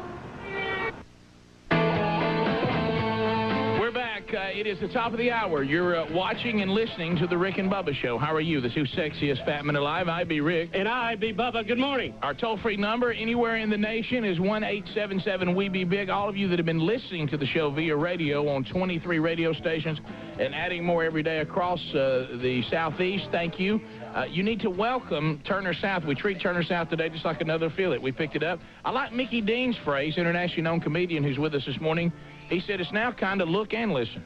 So listen and looking, or looking and listening. Well, you can't beat a visual aid. Sometimes the jokes and the fun we're having in here and we're laughing and giggling, you don't get to see it on radio. And sometimes that's been good. Sometimes it has been good. I get cold chills thinking about some of the times if we'd have been in here with TV on. Yes, I know. And, I'm concerned because we've always been told we have the perfect face for radio, that this could be the end of the whole shebang. And look, we know we're a little chubby, but remember, TV puts on about 100 pounds. Yeah, I mean, they say 5'10", 100. Yeah. What do you mean? Then I weigh 60. Yes. Yesterday, Rick, we've got to do some really cool things during the history of this show. We have been... grand marshals of the race at Talladega. We have got to drop flags. We have got to fly in this and do that. And we've been on various networks and met, people who we've looked up to our whole life. But I'll tell you, yesterday was another milestone for us as we visited the TED in Atlanta and got to sit in with Pete and Don Sutton on the Braves broadcast. All those years growing up, and there we are, looking, those of you watching on TV, that's us sitting in the booth with Don Sutton and Pete Van Wert. I couldn't believe that there I was, and to my left, there sat Pete. And I don't think Pete could believe to his right was Rick and Bubba.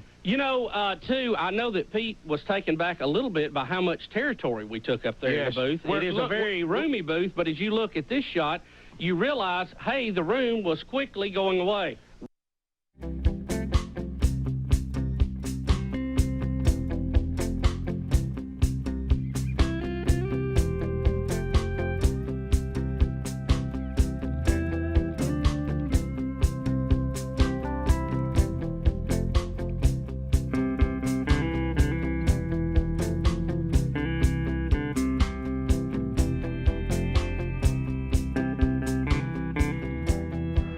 Yeah, 9 minutes to the top of the hour. Phone troll from Patriot Mobile. Patriot Mobile phone troll. Make your phone money matter. Make the switch and get free activation. PatriotMobile.com/bigbox. You're going to have that money spent anyway. Might as well be with somebody that represents your point of view without compromising service, of course. So wrapping up the hour, if this is our last hour with you, Hendersonville, Tennessee, looking forward to tonight. First Baptist Church there for the shrimp boil and the men's gathering, and then we'll kick it off, the men's discipleship strategy tonight. So excited about that. A new Rick and Bubba University, the podcast, we'll record that today. Israel will be our focus. It'll be out this weekend, and all of us are hoping, and I know you are too, that Bubba will return tomorrow for the golden ticket seats. Hopefully that will be the case and that they've got everything accomplished they needed to bring him back tomorrow. Phone calls are standing by, and many of you have been texting as well. We're looking at that as well. Also seeing people are wondering if Gary has got, if we could do 2 new hits called Gary's Got a Gun, and then also When Gary Hit the Preacher. I don't think we'll do that. Those do sound like country songs. Let's go to Joe. Joe, welcome to Rick and Bubba. You got 30 seconds, my brother. Go right ahead.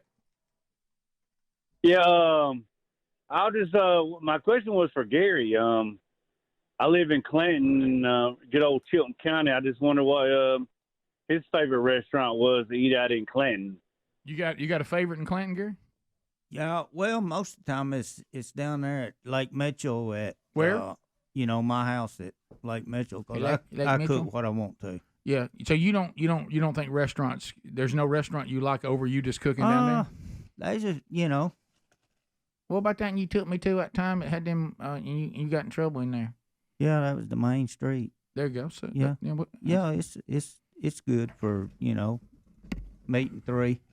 Yeah, the main street. I was in there with Gary. Y'all might recall the story. And the waitresses came over to Gary and said, "Gary, next time you're on Rick and Bubba, you gonna talk about the pretty waitresses down at the main street?"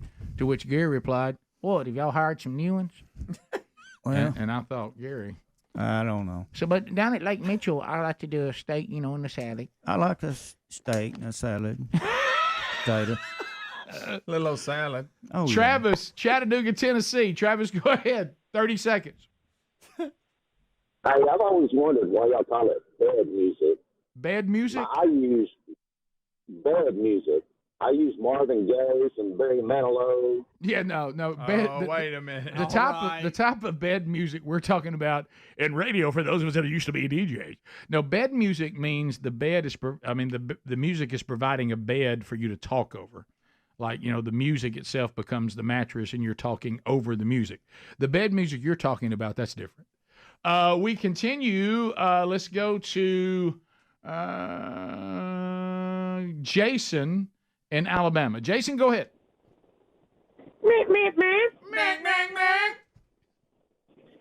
So, Rick, I wanted to see if I could get you to do me a favor. I want to see if you were going to run for the presidency. I want you to do it, but I want you to do it from your Gary impression. Hey, look at this place. It can't continue. If you vote for me, I'll clean this mess up. You can't even have a country. You can't even have liberty. Can't even have freedom. You vote for me, you will. I tell you what, you beat anything I ever seen. When he does that, what does it sound like to you? Does that? Well, it don't even sound like me. You don't think? It don't even sound like me. Ain't even close, is it, Gary? Listen at him. Oh, he's got it down pretty good. He's got it down pretty good. I will say this: he's evolved over the years. He's got better and better. He could do a deep fake call, act like he was you, and get you in big. Oh, you're saying it doesn't sound like you? Hey, I appreciate your vote. You know, if you don't vote for me, I don't care. But I mean, you want to turn this thing around, you might want to give me a shot at it. Vote Gary. Vote Gary. Gary in 2024. I vote Gary. I can hear you. We're going to have a big rally down at Lake Mitchell. Everybody gets a steak and a salad.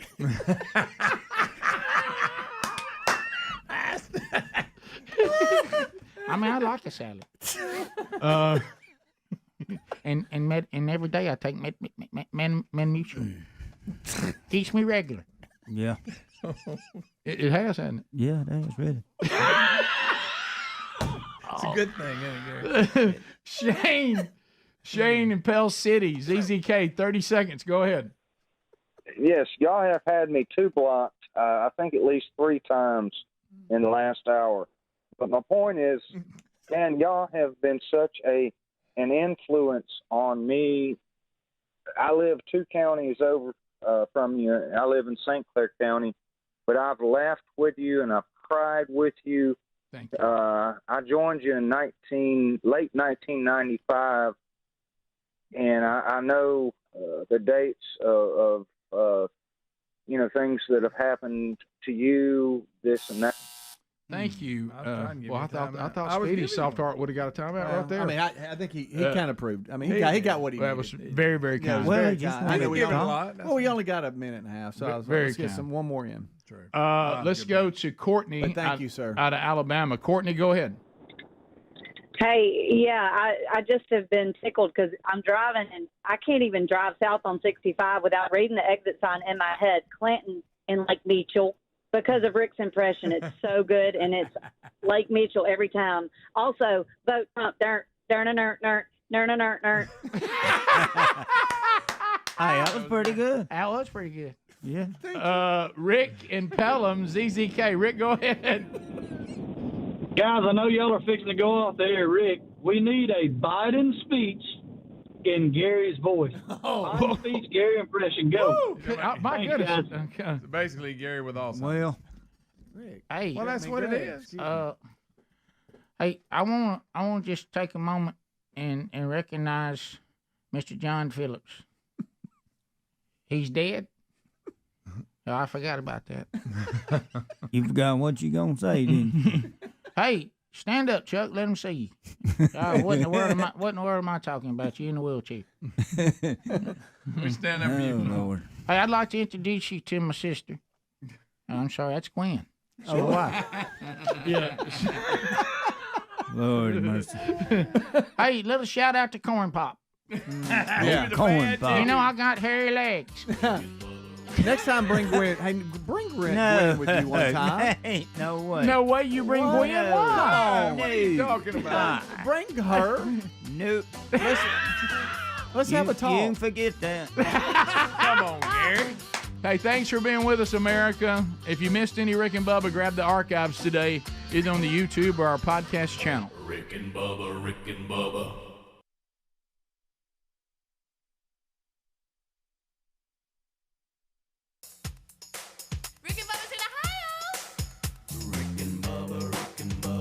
Pass the gravy, please. Rick and Bubba, Rick and Bubba. Ooh, it brings me to my knees. Rick and Bubba, Rick and Bubba. I can't start another. Rick and Bubba, Rick and Bubba. Day without 'em, brother. Rick and Bubba, Rick and Bubba. Ooh, there is no other. Rick and Bubba, Rick and Bubba. Waking on their blubber. Rick and Bubba, Rick and Bubba. Gonna be a big star. Rick and Bubba, Rick and Bubba. Fat will get you